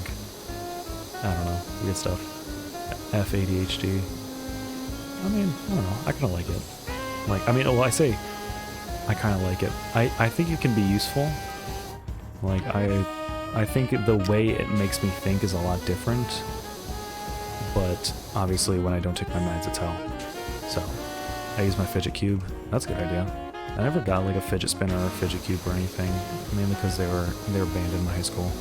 Back when I was like, it was the worst of my ADHD. Maybe I should try one now though. I think I have like I have a little skateboard fidget spinner that I have somewhere. I never really used it that much. I'm pretty sure they were, yeah. Actually, wait, hold on, were they? I can't even remember. Because the fidget spinner trend might have been when I was already in college. How many years ago was that? If it was like 4 years ago, I would have been in college. Oh, I'm allowed to see the stream too now. Blessed night, let's go! How's the writing going, by the way? Hopefully you're still able to make progress. After a bit they were? Okay, that's what I thought. And I think it was on like a teacher-by-teacher basis, or some teachers were super strict about it, some were less strict. Jeez, I can just parkour up trees. Fidget spinners were around for a couple months and then they got banned. That's right, okay. Yeah.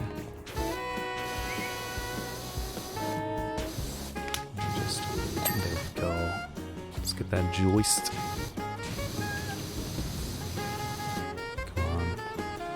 We're almost done with all of the underside, I think.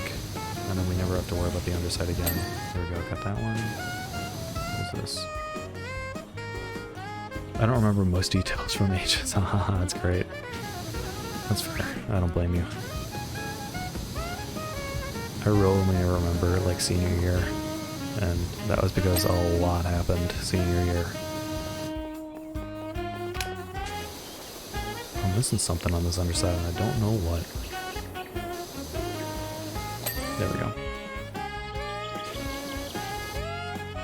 Guess we just got a parkour. Oh, nice. Didn't expect that to work. Time for the turbo nozzle. Oh we're getting it, whatever it is. Just pop it from the other side. Yeah, the fidget spinner trend is crazy though. Like, they were literally everywhere for like only a couple months, and then they died off completely. Rating is going mediocrity, but that's okay. Got about half what I wanted to do today done. Nice, okay. What was it? Did you have like a set goal of pages or words? Or was it like in terms of amount of story? It's not like I have a real deadline or anything. Oh, okay, that's fair. God, oh, jeez. Maybe I can like yes, I can parkour my way up the tree. Oh no, come on. Jeez, I'm sorry, that's probably awful to look at.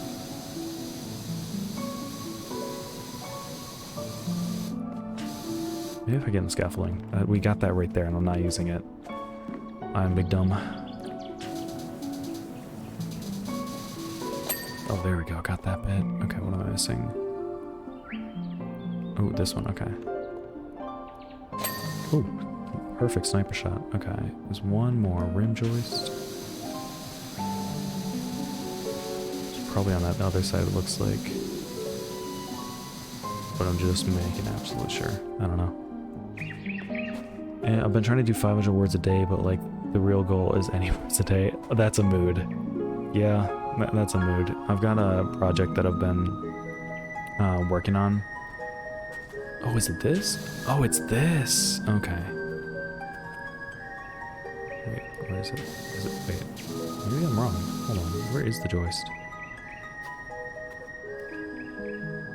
I am unclear as to what I'm cleaning. It might be on the inside. Okay, it is. Oh, okay, there it is. Okay, cool. But I've had a game that I've been trying to work on as like more than a personal project. This is something that I'm working on like as a team project with some other people from my school and like friends of friends. And I've been trying to get work done on that, but we all agreed at the beginning, we're like, work on this is going to happen very slowly. We're just trying to get things like done. Also, how am I standing on this? I'm not going to complain. We're just trying to get things done. And any day I boot it up and do a little bit of work is a victory. I've just got so much other work to do, like in Unity as well, for my other classes. It's just crazy. Like, I get a bit sick of it when I'm working in Unity all day. Like, okay, cool, done with schoolwork. Time to, done with work, time for pleasure. Oh, we're still in Unity though. Cool. At least I'm getting experience though. I'm working with like Unreal Engine for the first time in all of my classes. It's not something that my school does very often. So that's nice. I'm also using Game Maker 2. What is this from? Is this from Sword and Shield? Can't remember. The music, I mean. It sounds like it's from Sword and Shield. 62%, damn. Okay, we're almost there. What was I trying to get? I forget. Should I leave the house for last or should I do that now? I can't decide. Either way, I've got like the tables here and that.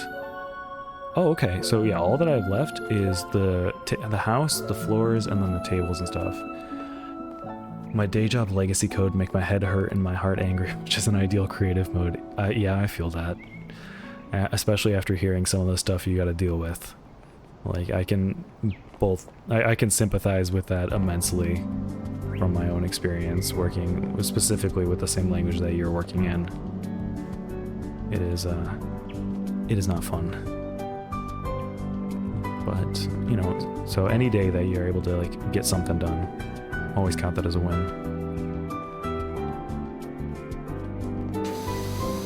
Maybe I should move the scaffolding around. Can I move it around like this? Just to commit crimes. Just get a dartboard. Oh god.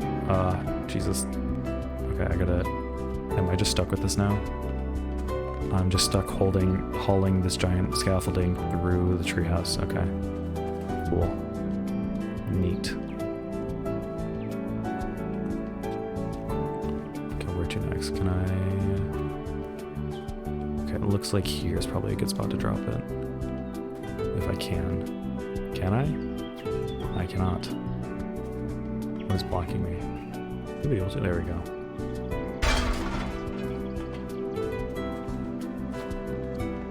Okay, cool. Got all of this done. Got that table. Look at the underside of this while I'm here.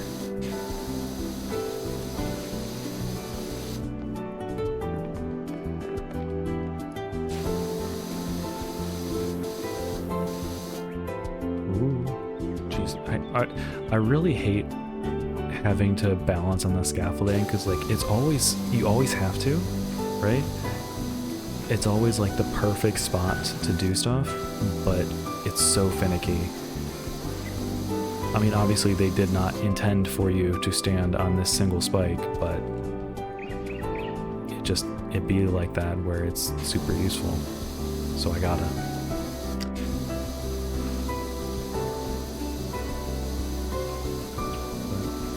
So, Bookish, what's the, if you don't mind talking about it, what's the story you're writing about? Is it like based on any particular fandom, or is it like all OC stuff? Oh, God. Okay. Done with the railing. That wasn't as bad as I thought it was going to be. Is that all of the railings? Is that all of them? I think that's all the railings. Oh, yes, that's all of the railings. Let's go. And that's all the undersides? Oh, so this is, yeah, this is the part where it speeds up. Like I said, it was going to be about 4 hours, and yeah, no, this is where things really speed up. So I think I'm going to stick with doing the detailed stuff. So that means get all of these. I guess I'll just get the edges of this first.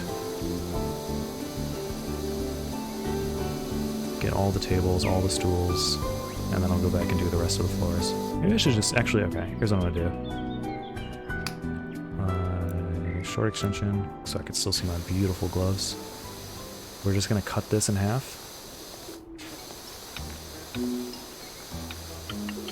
Okay, and then now we'll just do this whole section. And that way we could just, you know, if we hit the floor, it won't look unsatisfying.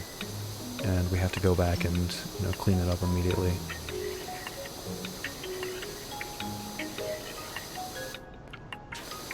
Yeah, so this way I can just safely go through all this. Can I sniper? Yes, I can. We'll get the underside of the table. All the legs.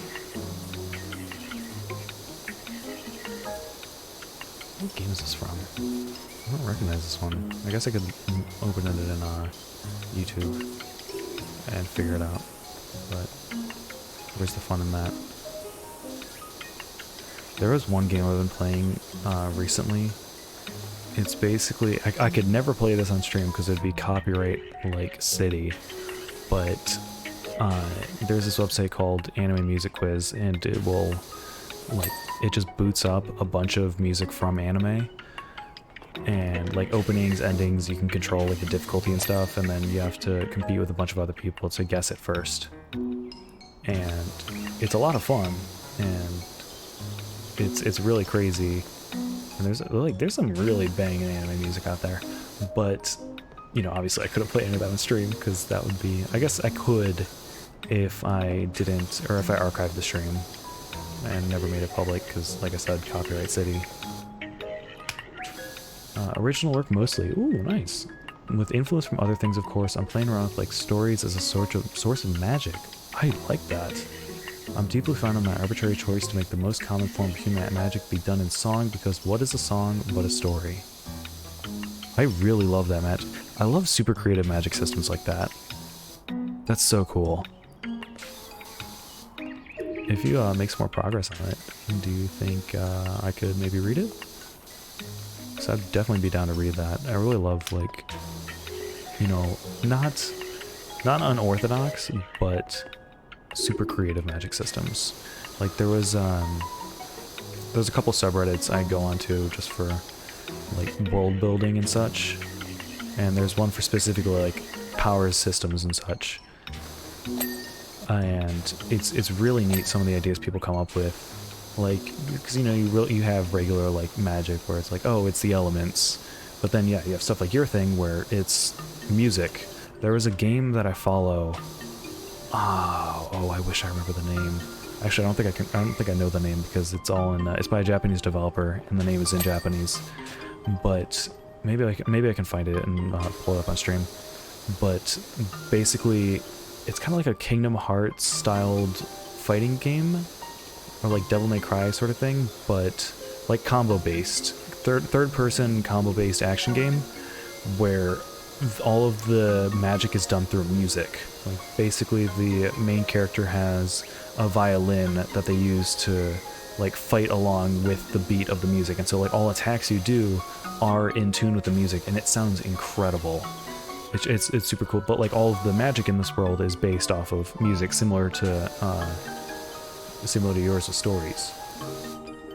I got you. Nice. The journal thing is part of what spawned it, and that's finished. Okay, cool.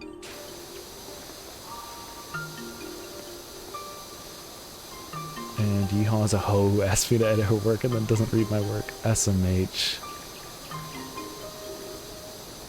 See, it's stuff like this. This is why I hope M makes Yeehaw the villain in their story that they're doing for Capstone. Yeah, that's cool as hell. I'll see if I can find it after the stream and send you a link. It's really cool. It looks gorgeous. Like, I think it's made by a single developer too. It just is, like, the audio is incredible, the visuals are incredible, everything is just incredible. People are so crazy talented, and I hope just to have a modicum of that ability one day.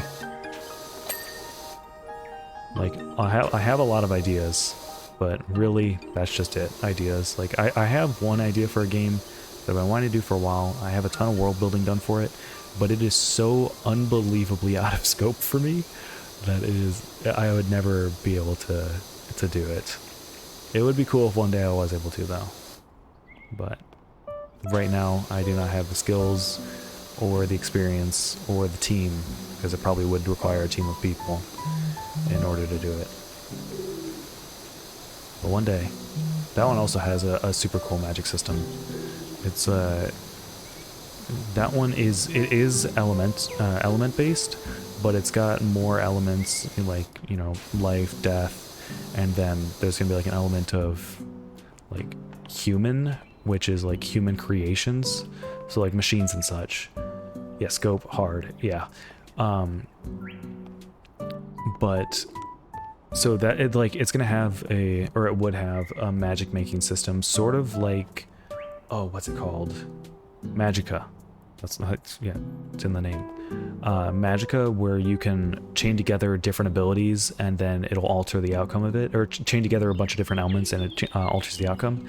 But then it also has, like, basically you research all of these spells that you have to research a spell before you can use it, and then once you can use it, you have a set of spells that you're able to like carry out with yourself into the world. And the spells can vary in what you combine, like, so what you combine will influence how it reacts with the world and what it is capable of, and then also you can apply it to like a part of your being. So say if you did like, let's just say it was a magic made with, it's like a two-step magic system, and then you combine life with life and then cast it on your body. Well, that would be a healing spell. And then you have like electricity with, I don't know, electricity with ice, and then you cast it on your feet. Well, then you would have like magnet boots that let you walk on any metal surface. And then you had, so like, I have a whole book filled with ideas and all of the different combinations. Like, I have hundreds of combinations written down. But then, of course, I would need to code hundreds of combinations. So that's why this is it's completely out of scope. But it's something that I would really, really like to do. I don't write fast enough to write sprawling stuff, and I live in collab with M, who writes 40K in a week when they're in writing mode. Jesus. You know, I think they've told me that before. I still can't believe it. That's just wild. This is cool as hell. Love combo magic, but scope hard. Yeah. If I also, like, in the docs I have for it, with, you know, the hundreds and hundreds of spells, I also have tons of ways that I've built in to limit it. So I have made it a bit more accessible for me to attempt one day, but still, it's one hell of an undertaking. Right now I'm just kind of splitting this up into sections so that I can tackle it one piece at a time. I'm just going to do the floors here, then I'll go back and do the house, I think. But yeah, I have just a notebook full of ideas. The main one I wanted to do that I've been, like, I actually started working on this one was, well, I was working on it until I found out someone on Twitter was doing the exact same thing. Not the exact same thing. My story is still original and the combat would be unique, but the general purpose would be combined Kingdom Hearts and Devil May Cry style combat. So sort of like that one music game, but theirs is more like, the gimmick is more into the music and it's more built around that. Mine would be, my idea is more of a tag fighter. Like, I mean, I can talk for as long as I want about all the ideas that I've had that will never see the light of day. This is one I've made a decent amount of progress on. It's like a tag fighter where you control different members of a family. Basically, you gotta like battle your way out of hell. The entire family just kind of ends up in hell. Then you got so you got mother, father, son, daughter, and they've all got their own weapons and stuff, and you can tag them out. Like mid-combo and stuff. So father would be like greatsword, mother would be magic or healing or stuff, daughter would be like, I don't know, bow and arrow or scythe or something, and then the son would be like a katana or maybe twin blades, something like that. So you just tag them out like mid-fight and you can chain together some crazy combos. I made a decent amount of progress on a proof of concept for that, but I haven't done much to it since then. Like Rayman? No, not really. Oh, never mind, yeah. I do love the Rayman games. I really wish Rayman made a comeback. I love that series. I wish the only thing that remained of it wasn't the Rabbids. Nobody complains that two people bring cakes, my dude, even if they're similar cakes. They just like, hell yeah, 2 cakes. Yeah, it's a good point. I don't plan to stop making it. I just kind of made it as more of a proof of concept. If I were to build on this, I would definitely need an animator. Because I can do animation, but it's not good animation. Right now I'm just using an asset pack for animation. I've just done all of the coding stuff. I was planning on probably remaking it in Unreal Engine though, because I feel like it's something that Unreal would suit better. I just made it in Unity, and I just put together a basic combo system and a like pop in and out. Actually, I can explain it like this. So the combo chaining system, since you've been playing it, it's based on Genshin. So you can tag your characters out mid combo in Genshin and then continue with another character. It's basically that. But it's that, but you can also bring in other characters. It would be much faster. It doesn't have like a limit or anything. Oh, obviously there's a limit, but the limit would be much less restrictive than it is for Genshin. And it would deeply incentivize you pulling off some crazy ass combos. But yeah, it's something that needs a lot of work. I came up with the idea for it a while ago. I think it would be a cool game jam game if I could throw something really quick together, just to prove that it could be done and done well. But like I said, I'm busy as hell this semester. Maybe in the spring. Honestly, I know I'm going to be dropping one of my classes this semester to take it in the spring, or to take a different version. But next spring, I've got I'm going to be working on Game Lab, probably. I don't need to, but I could be. Then I'm going to be doing Capstone, and other than that, I got nothing. So maybe that would be the time to do it. Or, actually, I could do that for my Capstone. If I can get a team of people to work on it. I think it's something that could be definitely done in a semester. Or at least enough of it could be done to show off. Plus, I think with the Capstone for my school is a lot more like, you say you do something, and they grade you on your ability to do what you said you were going to do. Like as specific as possible. They don't grade you on the final product, it's just how close you ended up to what you said you were going to do. So, yeah, that could be something. Or maybe I'll continue working on the project that I've got with this team of guys I'm working with. That could be my capstone. Not sure. I think next week is when I get the initial emails for capstone, so I'll have to look into what the process is for all that. And how to get team members and such. Because I genuinely don't know. I've seen all of y'all's capstones, and then I just never really planned out my own. I don't know. I got a lot of ideas. We'll see. Of course, if someone else has a sick idea, I'm down to do that too. M's prof suggested they use theirs as modules so they don't have to do the whole thing a semester. Yeah, that's fair. M's is really cool. I'm really looking forward to... Oh, they're working solo on it? Oh, I didn't know that. I'm looking forward to seeing the final version of that. Because it seems like a very neat idea. And I'm looking forward to seeing how Yeehaw was the killer. That's a joke. I don't know if Emma's actually going to do that, but they said they might, so... Either way. Yeah, I think they're using the same non-linear storytelling thing that they used for that other project of theirs. It's going to be fantastic. Yeah, I agree. And I'm a sucker for non-linear storytelling.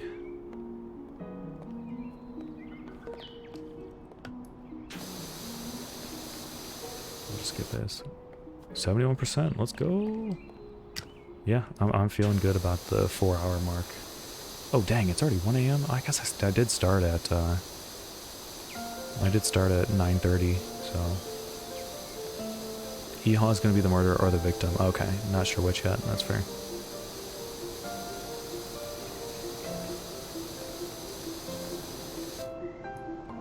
It feels weird that's already 1 a.m. though. I got class in 9 hours, but it's fine. I'll probably just go to bed after this. And by go to bed, I mean probably play Final Fantasy for a couple hours and then regret not going to bed sooner. I keep saying that as a joke on stream, but then I keep doing it. I got class in 10. Oopsies. Yep, same. Or in 10 hours? Ah, okay.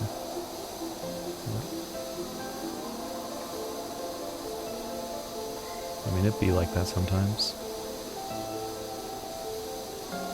I work in the morning, yeah. That ought to be fun.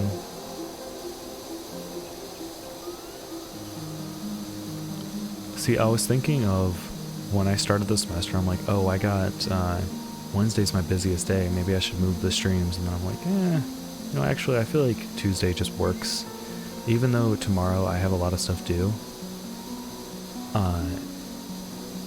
I think just Tuesdays is a nice day, because then I can still stick with the dumbass name I picked, which is Tuesday Snooze Day, which I have not actually referred to it as in any other stream titles. That's just in my head. That's what I'm calling it. Just because I think it's funny. And so I like the name too much to switch to anything else. I'm off work on Tuesdays, so I'm for it. Hell yeah. Yeah, I figured, like, I just needed one day to stick with, and so Tuesday is just the day. Like,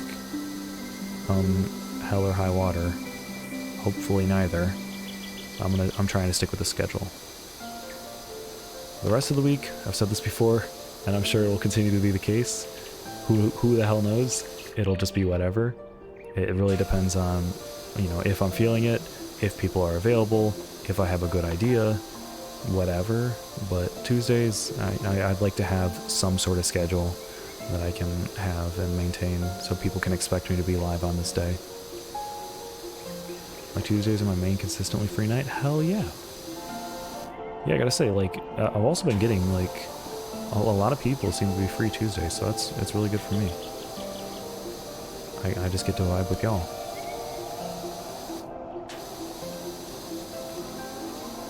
Like, if nothing else, this is just great for vibing. Like, I can have a super stressful week and then just... Like, usually, when I was starting this out, I was super anxious when I was streaming. I mean, I'm still a little anxious, but for the most part, like, once I get into it, you know, it's really just vibing hours. And let's go. That's that done. So we're 3/4 of the way finished, but again, we finished the last 15% in the last 10 minutes, so... things are looking up. What is this? Is that the... Okay, looks like the joist is what's going on around. Gotta parkour over. We gotta play games soon. I know it's something I just keep forgetting SMH. No, it's fine. I mean, I'm down for whatever. Hit me up. Come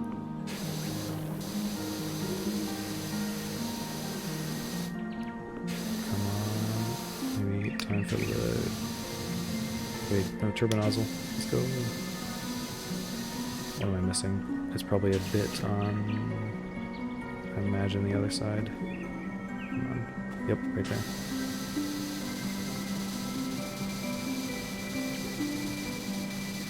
Yeah, but I'm always down for playing games. Also, I shared the doc with your email that I have. Hell yeah, thank you very much. I will check that out after the stream. What am I missing with the joist? Is it on this side? Might be on this side. It is on this side. I love this, some aquatic ambiance. The Donkey Kong Country soundtrack is only bangers.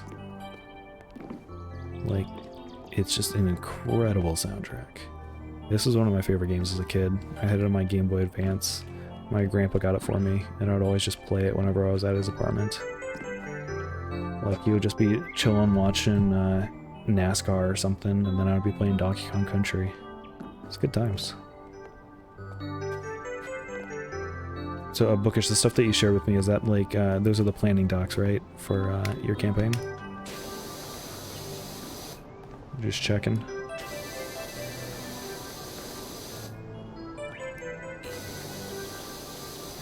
So I think I need to... I guess I'll tackle the house now. Or do I want to do that last? I really can't decide. Oh, jeez, I'm missing this big old side. Oh no, the journal thing. Oh, okay. I see, I see.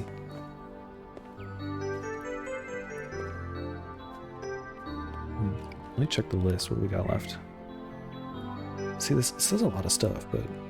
Oh, let me actually highlight these.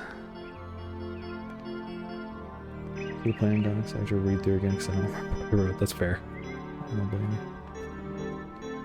Am I planning for my session that may or may not happen? I gotta keep advertising like that, because I genuinely don't know.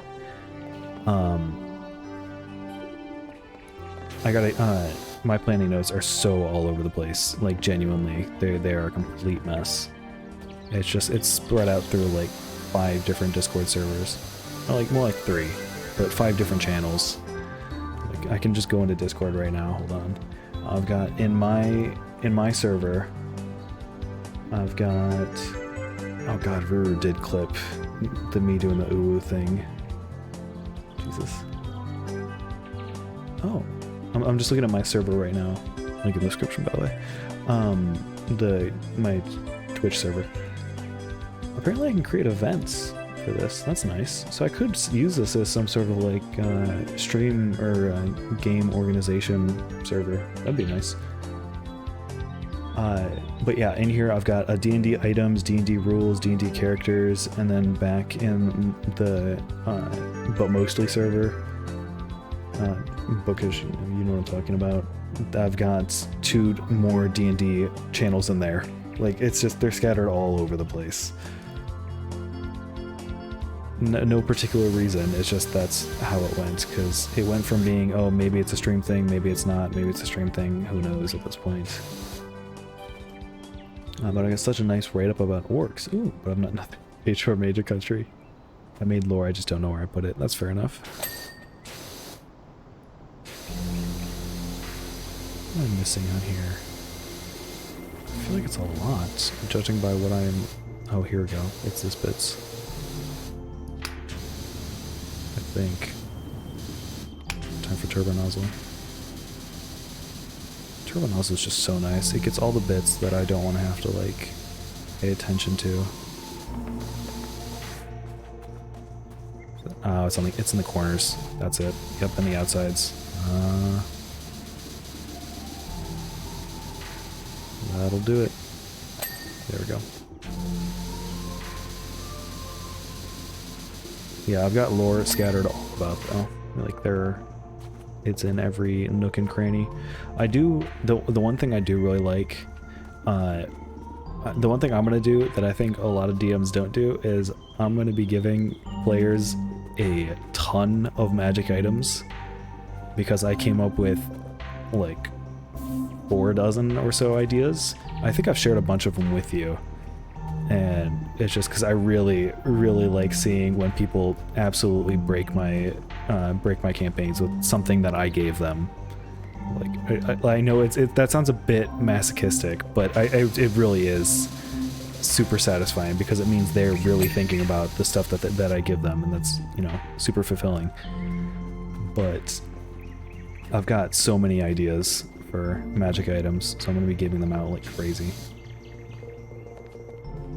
And I'm also stealing a bunch from the McElroys, because that's the one thing I did really like about the Adventure Zone, specifically the balance arc. They didn't do it as much in later campaigns, and honestly, I fell off, not gonna lie. I haven't listened to anything since Amnesty, which was their second campaign, but I did really like, they had some really unique and interesting magic items, and they were given out like very frequently, and they led to some of the most entertaining points of the entire series. So you do that, then they forget they have it. That's a good point, but I mean, I guess if I give out enough, I don't know. I guess I just gotta, maybe in the beginning I'll kind of tempt the players into using it by giving them situations where, like, say I'll give someone a magic rope, like, oh, you're gonna fall down an elevator shaft. If only you had something that could help you get down safely. Wink, wink, nudge, nudge. A lot of the abilities are for combat, though. Hold on, let me just pull up the list, because I've got some cool stuff. Things that I really... Yeah, let's see. The Personnel Porter is one of them. Once per day, you may use an action to channel the energy of this device to teleport behind any creature within 100 feet. The user will be teleported at the start of their next turn. Oh my god, I forgot about this. It's literally the Nothing Personnel Kid as an item. The Personnel Porter. This was... Oh, okay. This was a fun one. This is based on a... So there is a tabletop role-playing game in the Star Wars universe called Edge of the Empire. And this is based on a mechanic in there. I forget what it's called, but it functionally does the same thing. I just stole that mechanic and made it a magic item. It's called the Coin of Opposing Forces, a coin with 2 sides, light and dark. Once a day, this coin can be flipped. If it lands on the light side, a favorable action of the player's choosing happens. If it lands on the dark side, the coin is bound to the user and emits a sinister aura. The coin will only revert once an unfavorable action of the DM's choosing takes place. So basically, it's 50-50. If something good happens, they can choose something very good to happen, or I just get a, whenever I want, I can really mess up their day. Obviously in like a fun way, not just like, oh, you open a door and there's 100 orcs. It would be something like, oh, you're trying to sneak around, but it turns out security at this place is much tighter than you thought it was, or, I don't know, maybe like they're trying to sneak around, then the security grid gets reset sooner than they thought, and all the security turns back on. I don't know, I'm thinking of like super basic stuff, because I forgot about all of these items. I haven't looked at this list in a long time, because I figured I just had enough of this ready. I hadn't checked it. Let's see. It also helps if you're an organized person who gets put in charge of the bag of holding. That's a good point. Oh, Destiny tokens. Yeah, Destiny tokens, thank you. I forgot what they're called. Off the force die rolls. Yep. I just really like the idea of that, so I stole it. And made it work in D&D. A couple of these I stole, a couple of these I made myself. What was this one? Oh, this one's fun. The Cloak of Screaming Silence. A cloak which is able to perfectly conceal the presence of the wearer. To activate it, the player must yell, "Invisibility!" out loud. The amount of time the wearer is concealed is based on how loud they yell. So the idea for this is you would like, you're sneaking around, and you're stealth, and then you can just, if something really bad happens, you can just scream invisibility. Obviously everybody hears it, but then they can't see you. And I think what I was going to do for this is force the players to actually have to shout invisibility, and I will judge how well it does based on how hard they go. I just think that would be really funny. Okay, that's all the middle deck. You told me about that one, that's my favorite, yeah. Give you narrative power, yes. I really like just being able to have something over the players at any given moment. It's K, the company screwed over the TTRPG's writers and fired them all after they got bought by a private equity firm? What? This for Edge of the Empire?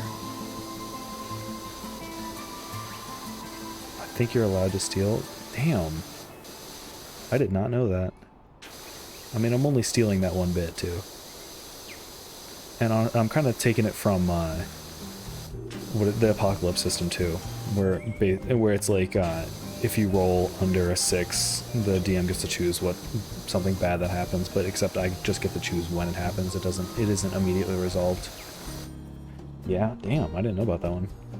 Let's see what else we got in here. Okay, this one was one of my favorites. This one was just, I came up with this. I don't think it was based on anything, I just came up with the idea. This is a combat item, the bounce back shoes. Or it doesn't have to be a combat item, I guess. Bounce back shoes. Once per day, you click your heels together to gain 3 times your base movement speed for that turn. At the end of the turn, you bounce back to your original position. So this is just like you can basically run somewhere super fast, and then once your turn is over, you just get teleported back to the beginning. So you could run, grab something, and then run back. Or you can run something, run up. Or, yeah, Bookish, you might be a fan of this. You can run up to someone, hit someone, and then at the end of your turn, you're just teleported back. So it's functionally what your one character does in that campaign of ours. Fantasy Flight Games got screwed over? Damn, that sucks. I didn't know that.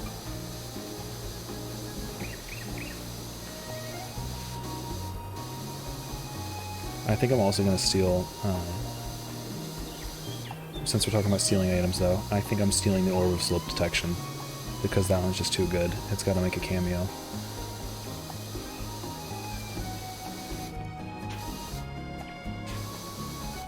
That was like, these, I'm just going down the list. There's some good ones, some not so good ones. I was going to balance these out, you know, like figure when would be a good time for these to show up, and I guess I could make some thematic ones. I guess I made these so long ago. These are geared for a more traditional D&D setting, though. I guess if I were to put these in the new campaign where it's sort of like Apocalypse, I'd have to reflavor a lot of them, because it's not really traditional D&D anymore. There we go. Research table cleaned. Oh, this one's fun. This one's just based on the bees meme. Like, you know, bees? Jar of bees. The description. It's literally a fucking jar of bees. Throw it, make some honey, stare at it lovingly, I don't fucking know. That one's fun. Or Slope Detection, my beloved, exactly.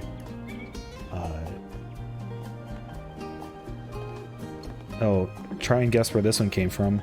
Ender's Pearl. One-time use, a small pearl which, when thrown, teleports the user to wherever it lands. 5 points if you can guess where that one comes from. This one is shamelessly stolen from the Adventure Zone because I think they didn't use this one enough and I want to see it used better. Ring of the Grammarian can be used once per day to alter one letter in a spell title as you're casting it for a different effect. For instance, the wearer can start casting Cause Fear and activate the ring to instead cast Cause Bear.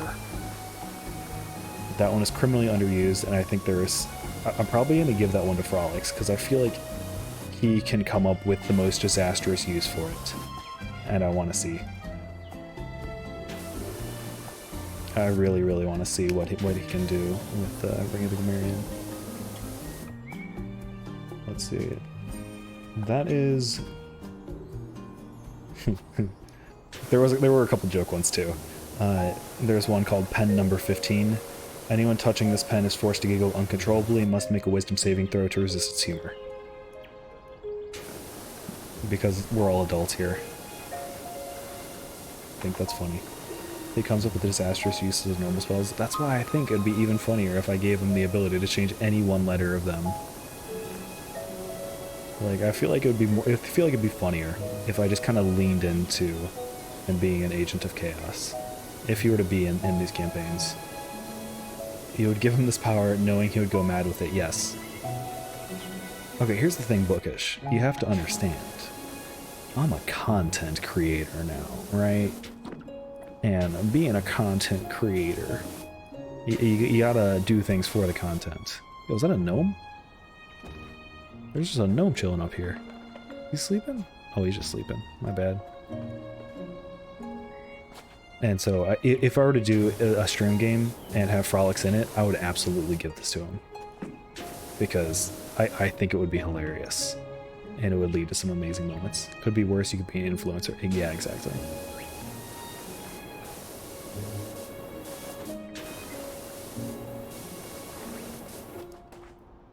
Come on. Do I gotta pull out the,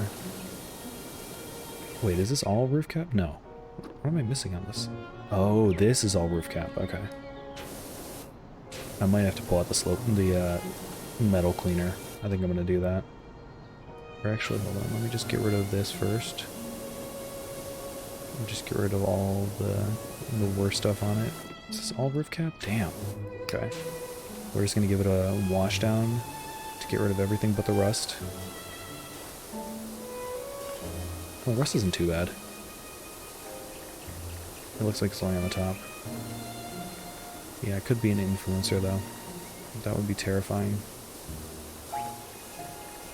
If the day comes where I ever become an influencer, I want one of you to find me and shoot me. And by like I say, like when I call myself an influencer, unironically, because then I will have gone mad. I fear that day never comes. I mean, I'm not really expecting Twitch to like take off at all. So, hold on, who knows? It might. I'm just doing this for fun, and it's because it's really nice vibing with y'all.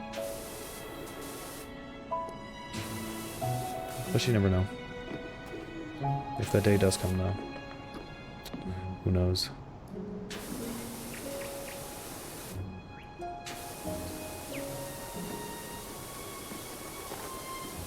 Okay, there we go. I think we got all of the roof cap except for the rust.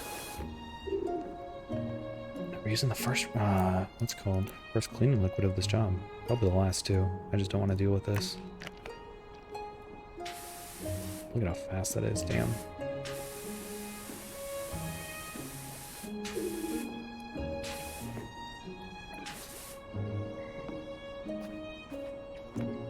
What am I missing? Got all the bits, didn't I? Oh no, there's little bits.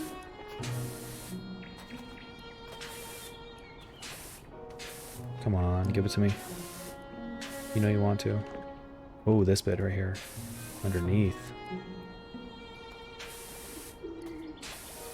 There we go. Okay, what next? Let me actually take a... Hold on, let me take stock. So we got... I think we got 360 no scope. Okay. We got all of the underside done. We got the stairs done. We got the top deck done. I think we got the middle deck done. I don't know if we got the lower deck. No, we didn't get the lower deck. So we got that. Lower deck and the house. And I think that's it. Let me just check. Gas bottles, that's lower deck. All this is lower deck. This is the house. Was there any big parts that I've missed? No. Okay, cool. Let me actually do the lower deck real quick.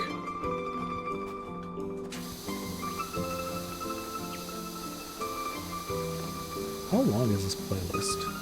I feel like we've been on soothing, relaxing music to chill out to for a long time. I don't mind it, I'm just wondering.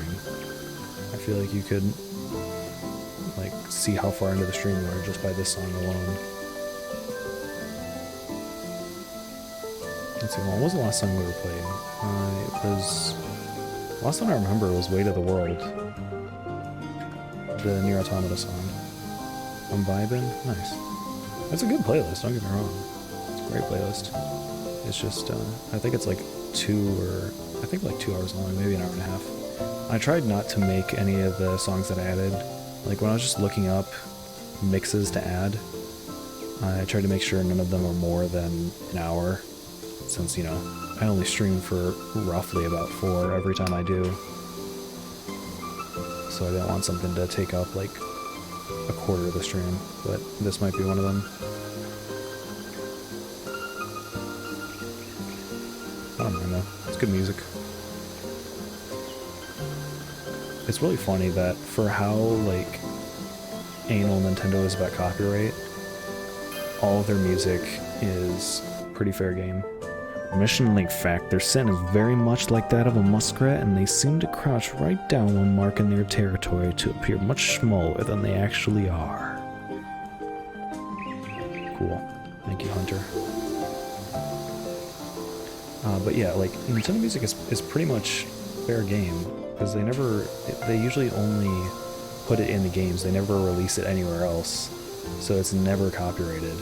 And they don't, I think they went after Gil the Sunner for rehosting a bunch of the music, but I don't think they ever sued or anything, because they never make their music available anywhere. Like, it's only available in the game and in Smash Ultimate, in the music player. They're really bad about making their stuff accessible. Who would have thought? Nintendo, of all companies. Certainly not I.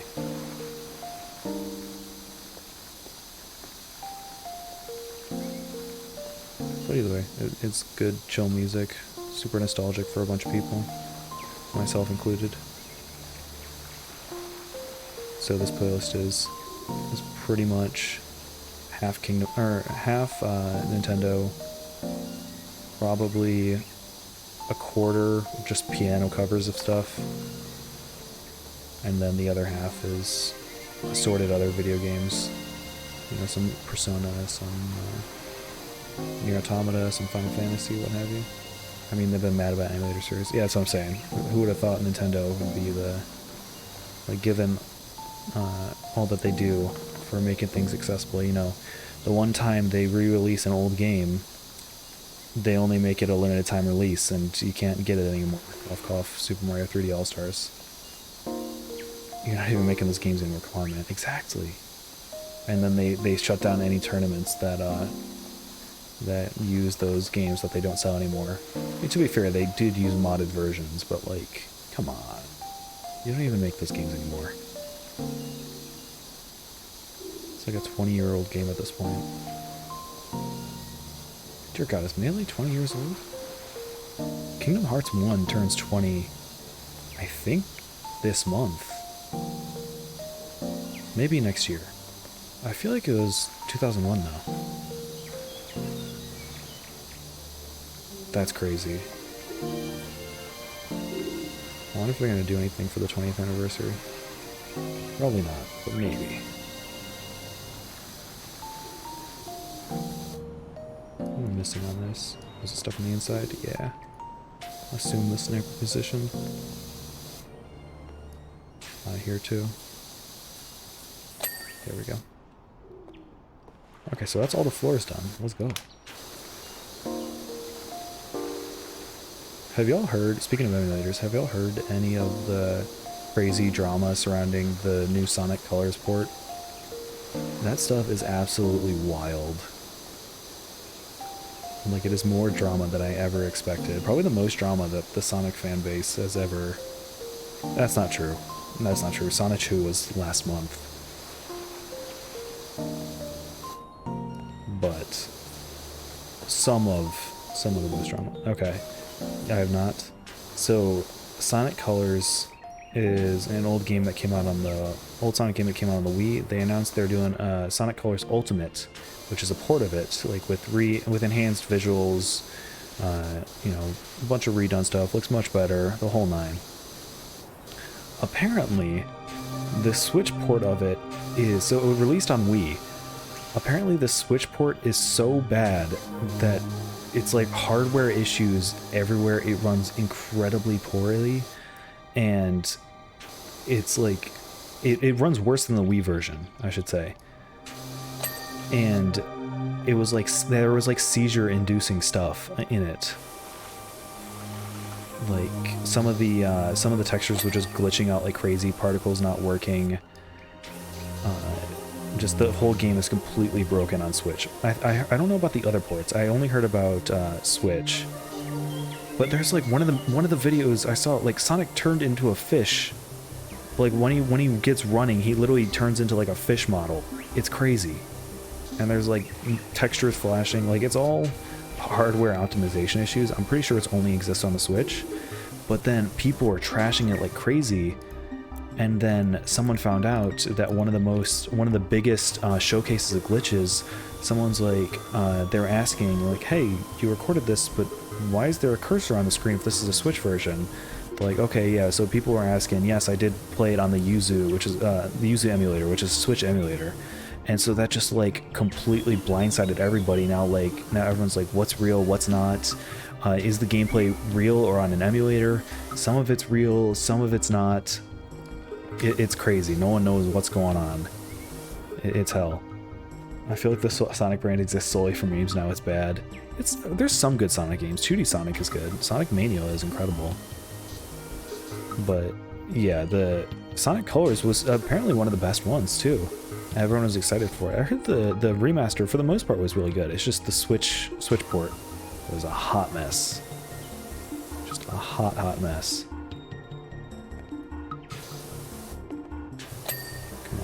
Getting those little crannies. There we go. So yeah, there's just a bunch of drama. They're trying to work on fixing a bunch of it, but they can only do so much. So fan base has gone to hell lately, more so than usual, I should say. It's weird. I wouldn't really consider myself a Sonic fan, but I have played a ton of the games. But I've never like identified as a Sonic fan.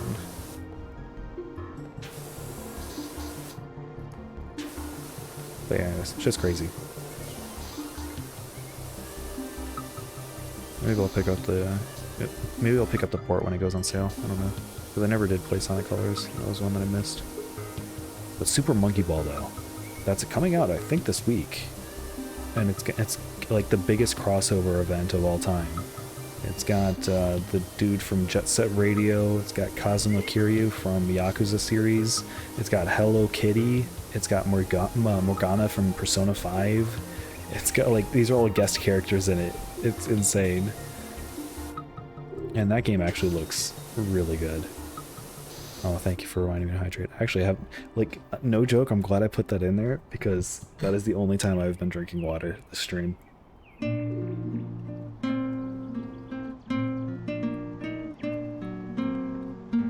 Thank you for that. Alright. Almost finished, 84%. Let's go. I had to go get water so you do too. Appreciate that.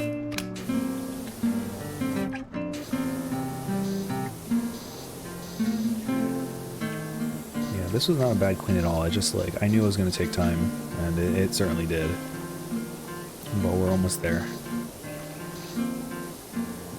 Just about. What am I missing on this? Is it just like bits I can't see? Oh, this side. But anyways, Super Monkey Ball. Super hyped for it. That was one of my favorite games as a kid, and I'm probably gonna get the remake. I think it's a remake of like 3 or 4 games. I've been intentionally not trying to learn too much about it because it's like genuinely one of my favorite series from when I was a kid, and so I'm super excited for it. I'll probably stream that just so I can share the Super Monkey Ball love.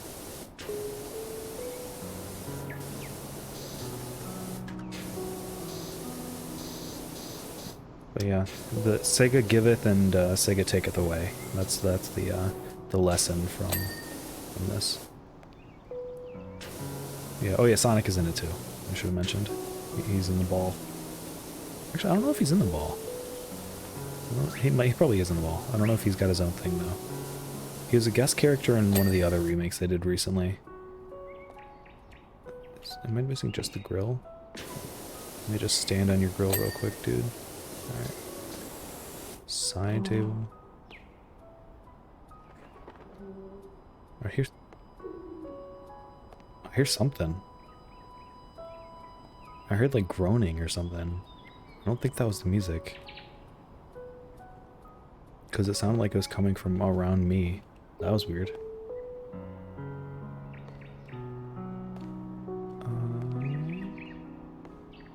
What am I missing on this? Probably underneath, I guess? Yeah, there we go. Same deal here? Nope. Got that, got that. Is that everything down here? It's all this. Pillars. House, house, house. House, house, house. House MD. Yeah, Bigfoot's trying to ruin my vibes. I'm cranking up the music to counter Bigfoot. We're not gonna let him ruin the vibes. I guess I need to turn up the ambient noise in this game because I heard him like stomping around in someone else's stream. Anyways, it looks like all that we have left is the house. We got everything else finished. Folks, we are almost there. We are approaching our final thing. Our final ding, I should say. Let's see, so I got those pillars. Whoa, jeez. Can I just like parkour my way up? Yes, I can. Let's go. I guess we'll take down the roof. I don't know how much rust there is on here. We'll find out.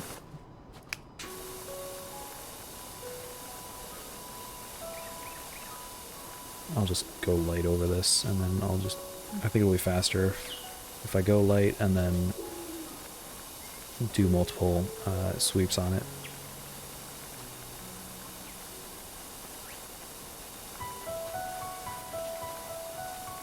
I wonder if I can finish this before this playlist ends. I should be able to. Because I think we got about, I don't know, 5-10 minutes left on this playlist. And I got about 5-10 minutes left on this clean.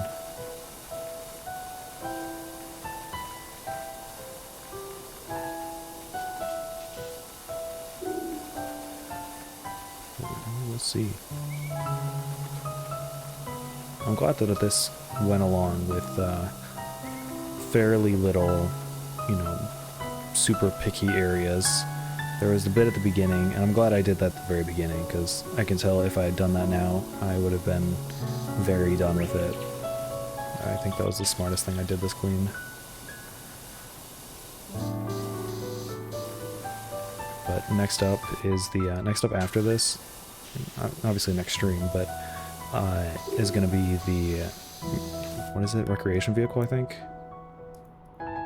Yeah, recreation vehicle. I was watching someone else clean this, and it's very, very picky. So I don't know how to explain this, but like, if you look at like here, let me make this super wide. So you could see like the detail, kind of see there's like some, let me get like super wide. You can see like the specks that it leaves behind, like the little water drops, I guess you could call it. Though the detail, like this is, I guess you could say like 1 pixel of clean area. The detail of the recreation vehicle is much more picky. Like it's significant. Like you have to look pixel perfect. It's really crazy. I think they might have fixed it a bit in the latest update, but I'm not certain. I hope they did, because I was, like I said, I was watching someone else play it, and it was impossible to do without doing the pressing tab to like see what was left. Maybe if I do it very meticulously though, I might be able to avoid that. Like it's a bit of a mixed bag that I've been watching other people play this game, since, you know, I'm losing the initial, I guess, splendor of cleaning it myself for the very first time, but I am also learning. It feels weird to say, but we're getting into the higher difficulty cleans right now, and you definitely need a strategy. And so I'm learning from other people, from their mistakes, to develop my own strategy. Because now that's actually kind of required. It is making things go a lot smoother, though. So I do appreciate that.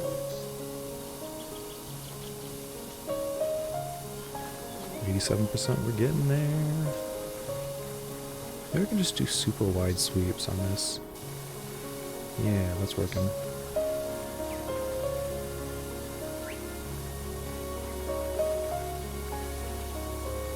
Man, it sure is lonely up here. I hope there aren't any Bigfoots trying to find me.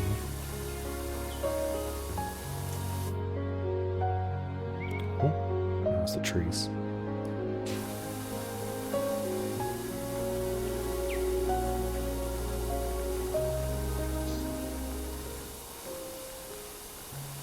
But I swear I just saw something moving over there. Like, no joke. Oh, it might have been there. Okay, now I'm actually getting, like, anxious. I don't know if there actually is a Bigfoot that, like, shows up in here. I know the cat can show up.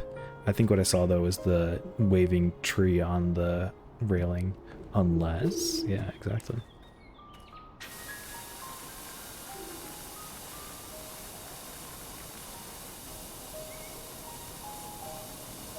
If only there was a Mr. Squatch nearby.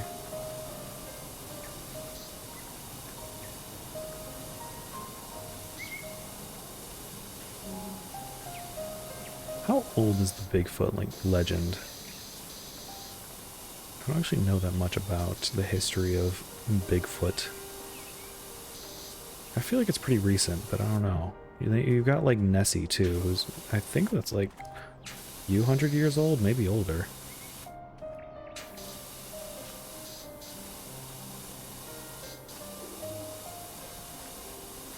I just wonder if Bigfoot, like, started with the advent of, like, photography, or if there was supposed reports of a Bigfoot before then.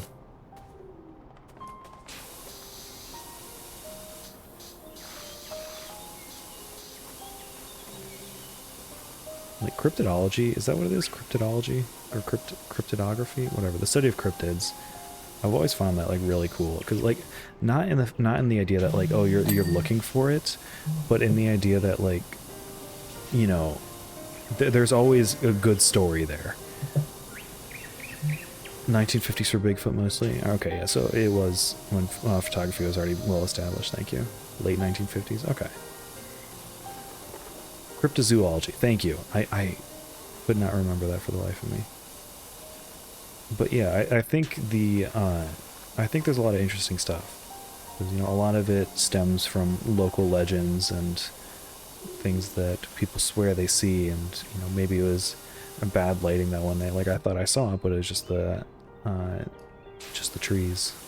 Just, must have been the wind.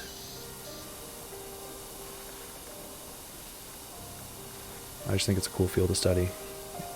For no other reason than, you know, I admire people who, like, I don't know how to say this without sounding, like, pretentious. Because I'm not trying to be pretentious when I say I admire people who believe in that. Abominable Snowman came first. Huh.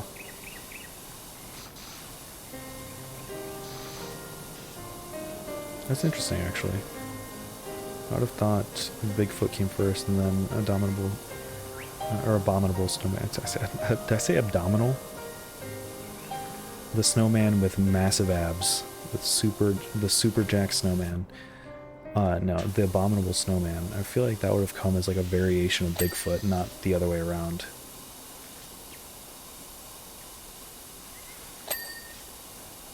%. Ooh. Final 10%. Ooh, Cass's theme. Love that.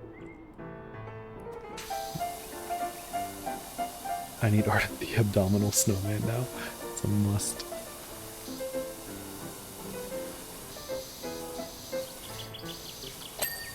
Oh, nice. Is that the roof finished? That is the roof finished. What? I saw something. Oh, roof trim.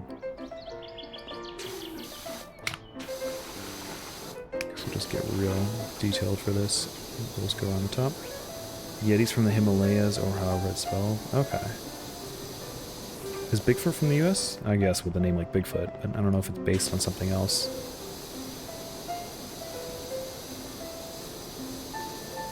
I just really like the variation in a bunch of cryptids.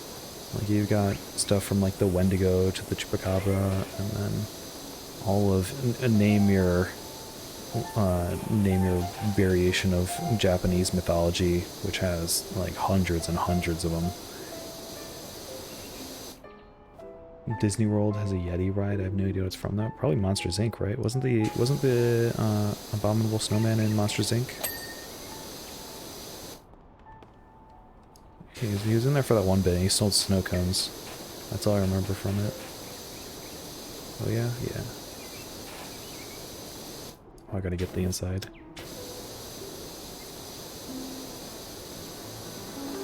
Wikipedia says it goes all the way back to Tibetan folklore. Damn! Busy guy, traveling all over the world. Wait, oh, this is for the Abominable Snowman, right? In the Himalayas? Okay, that tracks then.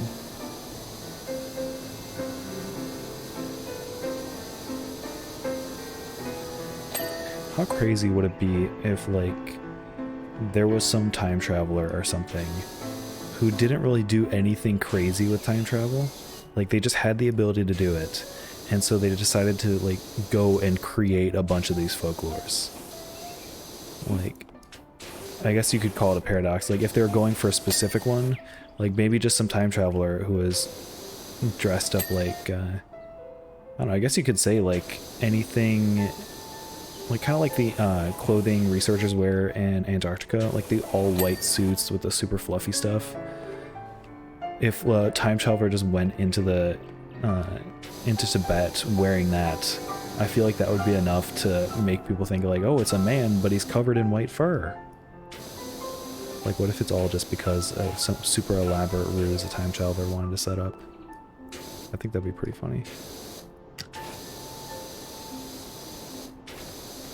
Yo, maybe I do a one-shot where you get a group of cryptid hunters. I guess that was basically what the Halloween one-shot was, but this time it's like specific cryptids. I feel like that could be fun. Actually, wait, hold on. I think there's a, oh, what's it called? There's that one-shot, I think it's called Bigfoot is Real and He Stole My Birthday Present, or something, or my friend's birthday present, or something like that. I'm pretty sure you know what I'm talking about, Bookish, because I'm pretty sure we talked about it together. It's like, it's a role-playing game where you're trying to get to your friend's birthday party, but then Bigfoot stole your friend's birthday present, and so you gotta track down Bigfoot. I forget what the full name is. I just think the story we tell ourselves, yeah, same. Doesn't matter to me so much if it's true or not. I just like the humanness and interconnectivity of folklore stories. Yeah. Thank you for putting exactly how I feel in a much better way. I cannot properly express how I feel about it, but that is a perfect way to describe how I feel about it. Bigfoot stole my car with my friend's birthday present inside. Thank you, that's it. Maybe I'll do a one-shot with that. That sounds like it could be fun.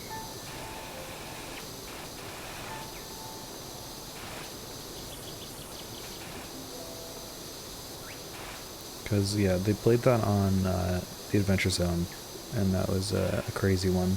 I don't remember if you ended up listening to that, because I remember I was telling you about it, and you said you hadn't yet.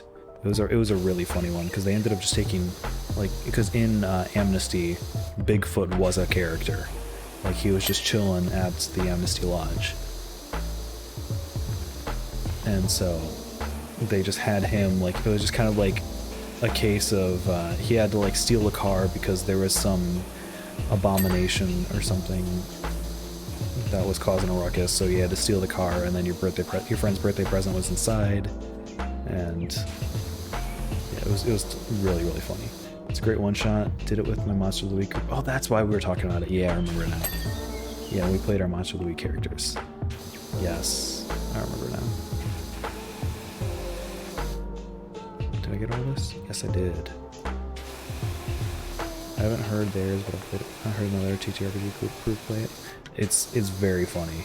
Like, Like I said, I don't listen to much Adventure Zone anymore, but that is one of their... I think they did that for a live show, I want to say. That was honestly one of their funniest episodes. Like, very, very, very quotable stuff.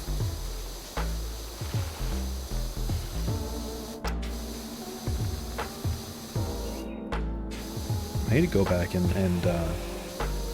listen to some more of Dungeons and Daddies, because I started listening to that one and that was hilarious.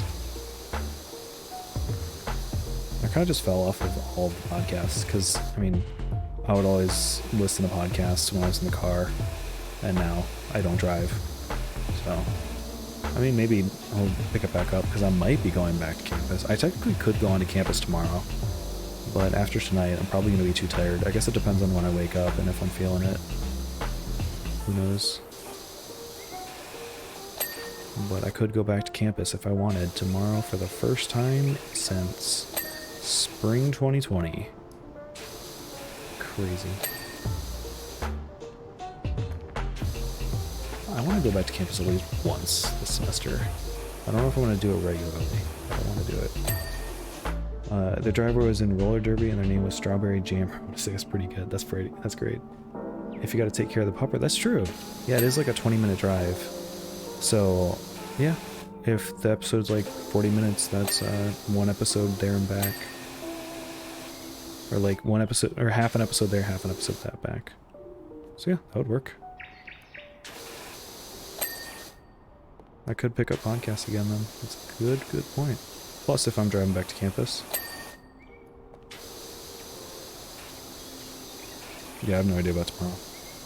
I don't have to like declare if I'm going on campus at least. I can kind of just pick, and if it's one of the weeks that I'm able to. Because one of my professors, he just has like A weeks and B weeks. And it's a B week, and I am a B person. Oh my gosh, 94%. I'm almost there. How long for someone to listen to Skyjacks with me though? How long is Skyjacks? Because from everything I have seen, everything you have told me, you have captured my interest.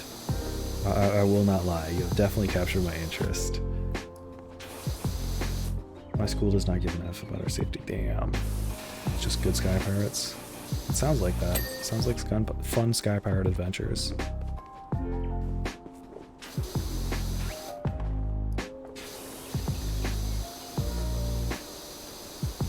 Yeah, my school is very particular. They're making us do like daily health checks.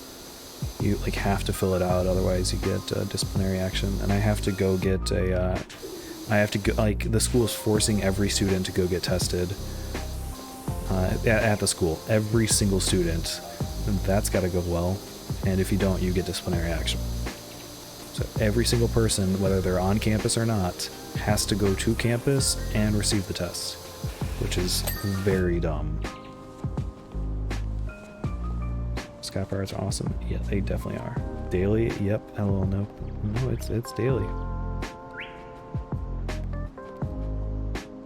Unvaxxed kids get the test every 6 weeks. Damn. See, yeah, my school doesn't even care if you're vaxxed or not. You have to get the test. So I had to schedule it, and I'm sure having every single student in the school, including ones that are probably COVID positive, go to the same place, I'm sure that'll end well. Right? Haha. So yeah, anyways, my schedule is this, my appointment is this Friday, and you know I'm going to be taking a bath in hand sanitizer once I get out of that.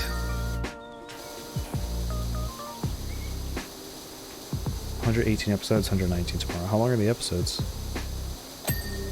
Because, I mean, I'll be honest, like, you definitely have captured my attention with it, and I frankly don't... I remember a lot of the shenanigans, but I don't remember actually any of the story stuff, so... Oh, damn, I forgot to mention... Yeah, so, Rurer's been... I don't know if Rurer is still in chat. She's been listening to Magnus Archives. I don't think she's gotten through Season 1 yet, but she did start.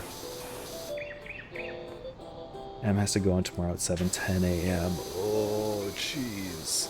Yeah, mine's on Friday.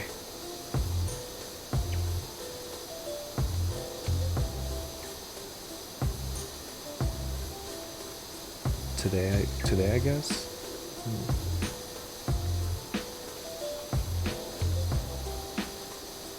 95%. We're just gonna get all of this bit of the underside and then work our way up. Oh dang, I didn't make it before that playlist ended. I didn't even notice. Like, it was Breath of the Wild music. I don't even think about it. I think I mentioned when Cass's theme played.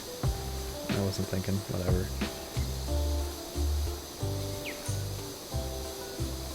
But yeah, how long are Skyjack's episodes on average? I could probably plan it out. At least it's not like the, 200 episodes that Magnus Archives is. Well, Magnus Archives actually isn't that long episodes. Like, they're 20 minutes. It's really not bad. A little over an hour, usually 20 minutes, mid-roll break, 20 minutes, and a fan interaction bit. Okay, so that, yeah, that means it is longer than the Magnus Archives now. Damn.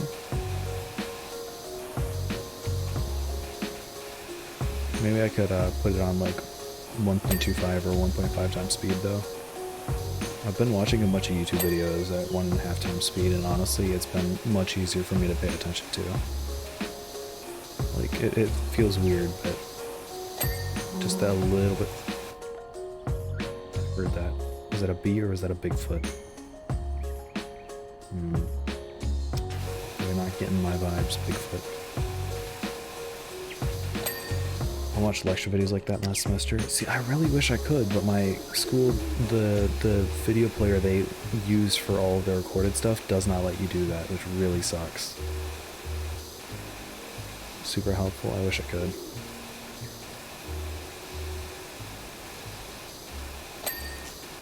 $96. Usually them doing in-character fan mail or some deeply hilarious like crew interviews. Oh, that sounds cool. Yeah, I know Spotify can play stuff at different speeds, play podcasts at different speeds, so maybe I'll try to do that. That I can get through it faster. And probably pay attention better.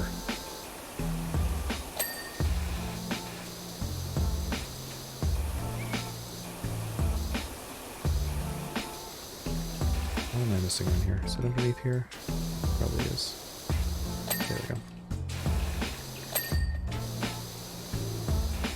I feel like the trim is going to be getting me. Yeah. I'm going to have to go through all these trims again. Probably the frames too. Okay, whatever. I'm just going to do this and get done with the main part, and then I'll go back and do the trim. Actually, let me just get this done. And all the window frames, all the super fine details. There we go. Oh, double. I wanted to see it. Wombo combo.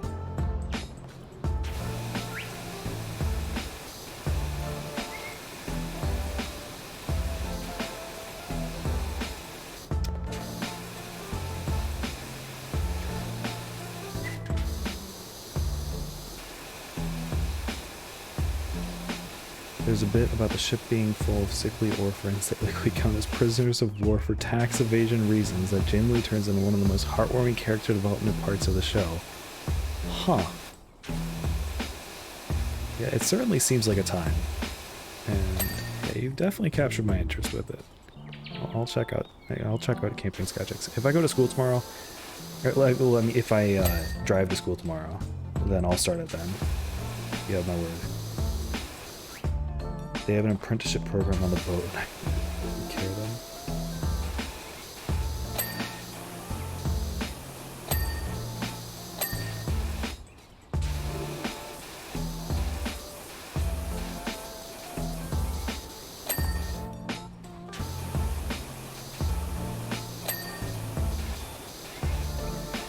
Gosh, I can't put 98%. Ooh. Almost there. This one was a big one. Yeah, it looks like even my estimate was off. I said it kept saying I think it was going to be 4 hours, and yeah, we're at 4.5. It won't take any longer than this time. But yeah, 98%. We're there. We're done. I guess it's officially crackhead hours. Is it? Oh, it is 2 a.m. Damn. The cat's being a spaz. The cat's always a spaz.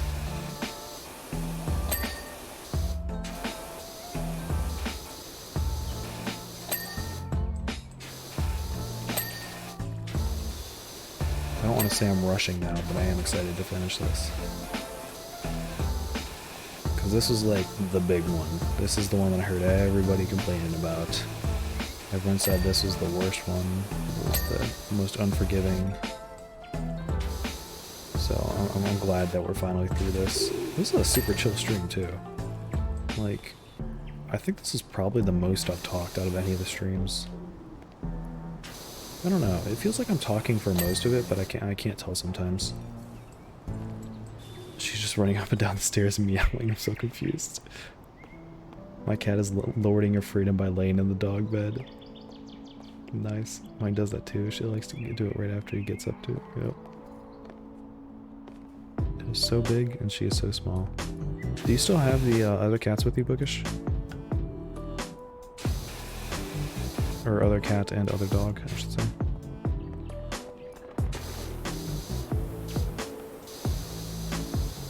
Cat's like 8-9 pounds. Really? Feels weird that she's that big already. Hey, how old is Ash?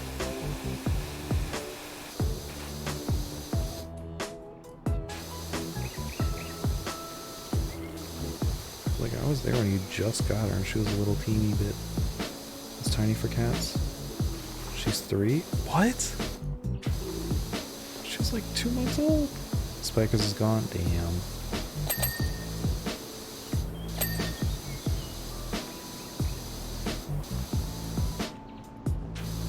There's stuff on this underside, but I'm up against the wall and I can't get it. What? Oh, there we go. I gotta be here. There we go. Charlie turns 8 in a week. What? Your cat singing? Oh yeah, I know you're cat singing. I just wasn't sure for how long. I can't believe Charlie turns 8 in a week. That's not allowed.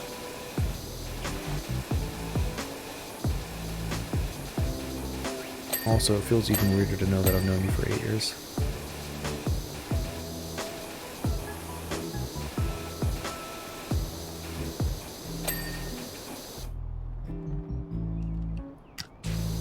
Also 8 to 9 pounds, but she's like 8 or 9 years old.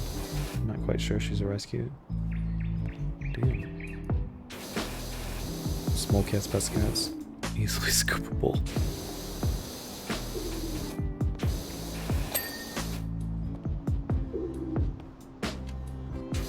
Listen. Did I get that? Yes, I did. Did get that. What am I missing? Oh. Do some parkour to get this bit. There we go.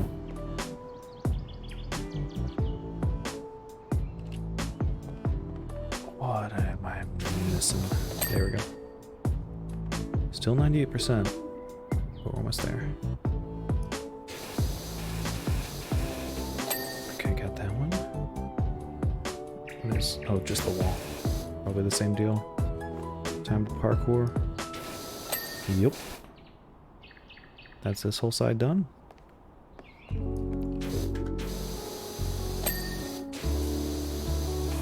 Probably the lanterns. Yeah, I gotta get those.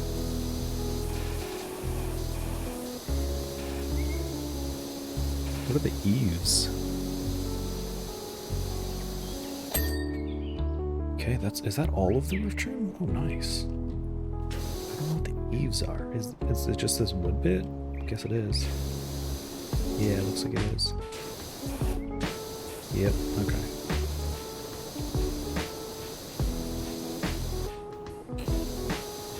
Okay, just this inside. There we go.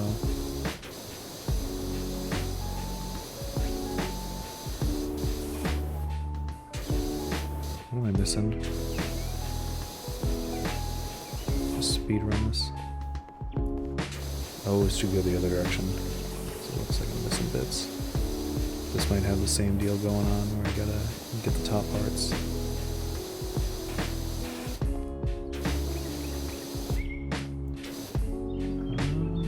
Got all that.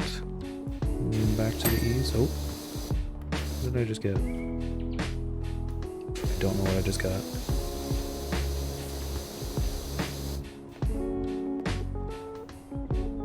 I'm trying to like analyze this as close as I can. I feel like I got all of it. Maybe it's on top? It might be on the edges, actually.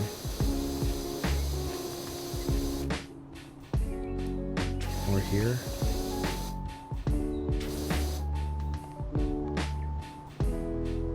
Cannot tell.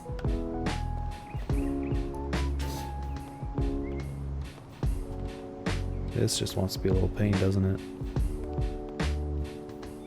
Okay, whatever. I'll just keep doing this bit. Actually, I'll save that for the end. That feels like a nice final finish spot.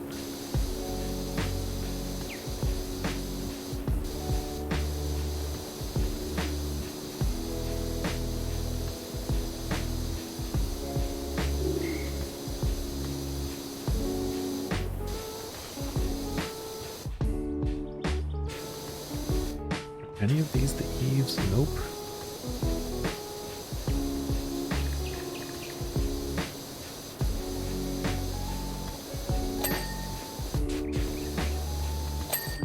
We get it eventually. We're at 99%. Okay. I want to find these eaves. I'm a clean fascia? Yeah, I got the fascia. The eaves are their own thing. Is this it? Oh, I think this is... No, that's the roof trim. Oh, but there's this bit. I'm gonna guess you meant to say fascists. I got what you meant, don't worry. But yeah, if only we could clean the fascists. I made the joke about blasting the fascia earlier. Or bashing the fascia.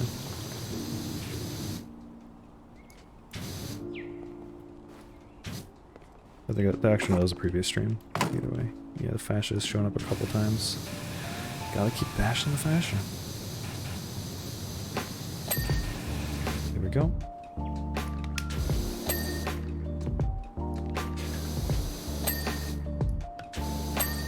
Nice, nice, nice.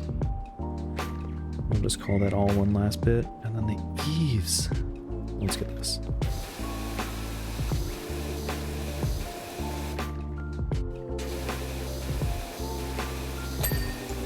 I didn't mean to get that, but sure.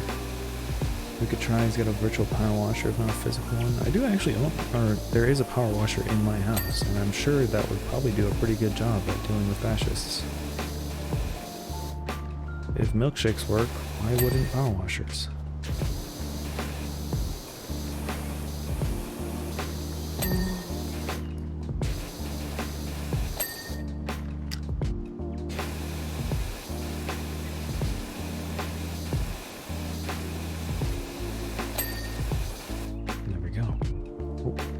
This trim.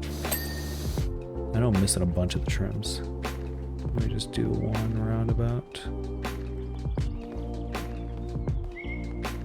Sorry, I'm focusing wholly on this. I'm not looking at chat for a second.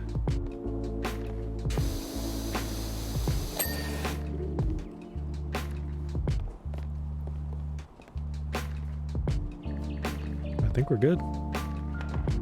Thick. Milkshake brings all the boys to the yard. Power washers remove them.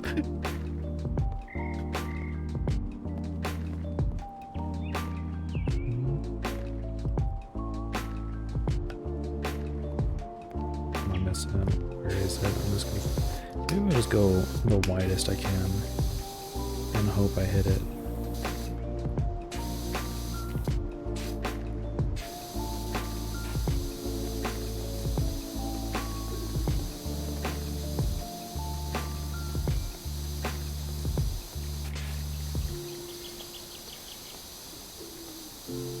I feel like I just saw a little bit of it go down, but I'm not sure. Oh, this little bit is... See, I spoke too soon about not having any annoying little bits.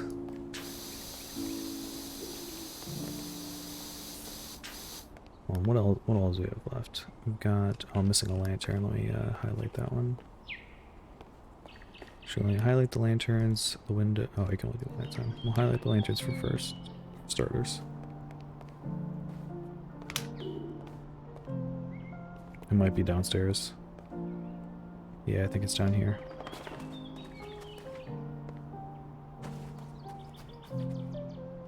So this one? Nope. Where is it? This one? Nope. Where is it?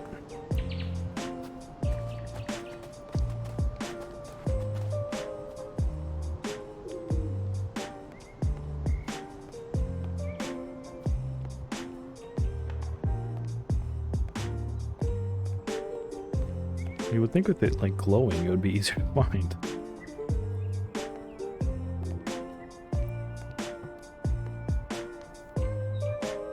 Is it on the roof? Can't be. Maybe it's some. Oh, there it is. Didn't see this one. Okay.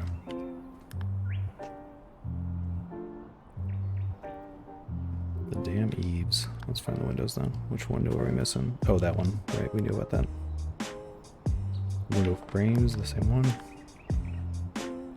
Diagonal house trims. It's probably both of those.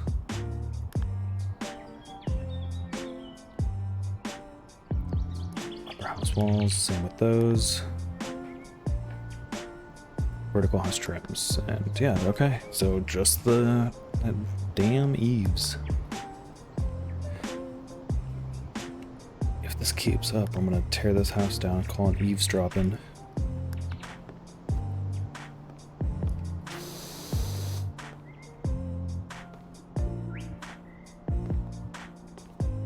I'm just gonna go super inspect. There it is. I see the there it is.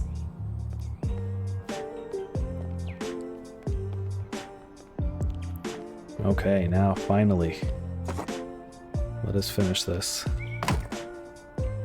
Step stool ready.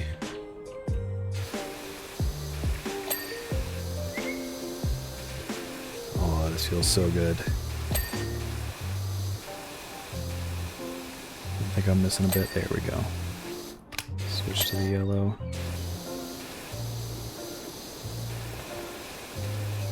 There we go. There's that.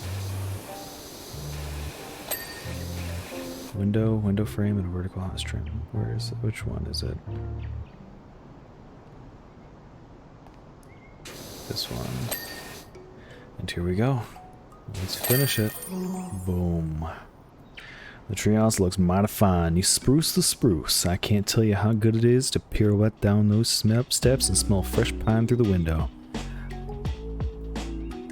Bro, I just finished. We back in here? I just finished, my man. And I'm okay, hold up. Let's get the time lapse real quick. See our beautiful work.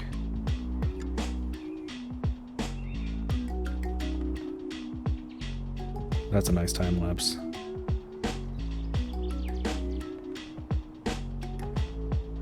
That's a beautiful time lapse. Hell yeah, yes sir. Welcome back. Afraid you caught the very end though. Where was I? Oh, this close to packing up and moving out, but now I'm more determined than ever to find evidence of a beautiful missing link. Let's go check out what we got in the store too. So we got all the power washers. Any new equipment I can buy? Nope. We got a ton of money now. Sexy, hell yeah. I guess I'll just buy a little bit of everything. Just in case, I'm gonna buy all of the metal cleaner. Because I know I'm gonna need that. Yeah, that's good, Lord willing. I'll see more streams. Hell yeah, man. Every Tuesday night, I'll be here. And potentially other days throughout the week. I don't have a schedule for those, though. I need to actually set up my stream schedule. Because I can do that on Twitch. I just need to set up like a recurring one for Tuesday nights. I don't know if I need I don't know if I have a set time, though. Because generally it's like when I feel like starting the stream. Because sometimes I have homework. Sometimes I gotta get dinner and stuff. I don't know. Maybe I'll put it on like my offline thing. But anyways, we could probably buy all of the custom stuff. We have 600, yeah, 750. We can buy all this. Just buy all the customization. And there we go. All right, but let's see that time lapse one more time. Damn, look at all this. How many hours do I have? I don't know if you see this on stream. This is... We have 5 hours in the current session. And 30 hours total. Damn. I've been streaming this game for 30 hours. That's not, I mean, I played about 4 hours on my own. 26 hours now. But let's see that time lapse one more time.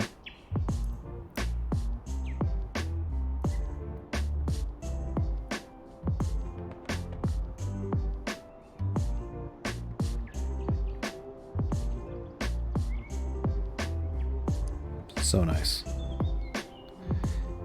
Whew. So that is the quote-unquote worst job in this game finished. Damn, dude. Waterfall is such a nice touch. It really is. That's very nice. But anyways, I'm going to wrap up the stream there. We're going almost 4 hours. Thank you everybody so much for stopping by and chatting. It's been a super nice, super chill stream. Glad everybody could make it out. Hopefully I'll see y'all next Tuesday, or maybe this Friday I'll do a stream. I don't know, I'll see if, hopefully my schedule will allow it, and then I'll aim for Friday night. Maybe do Humankind or No Man's Sky, not sure, or I'll do some of those indie games. Or, if I can throw a group together, maybe I'll do some tabletop games. Like just tabletop stream or something, but I don't know. I'll have to look through my thing, maybe we'll try out Mage Against the Machine, or you have one ability, the ability to fuck this up. Who knows? Anyways. Ciao, my boy. See you later. Thanks for stopping by. Sorry you only caught the end. But, to everyone else, thank you everybody for coming. And I'll see you next week. Bye.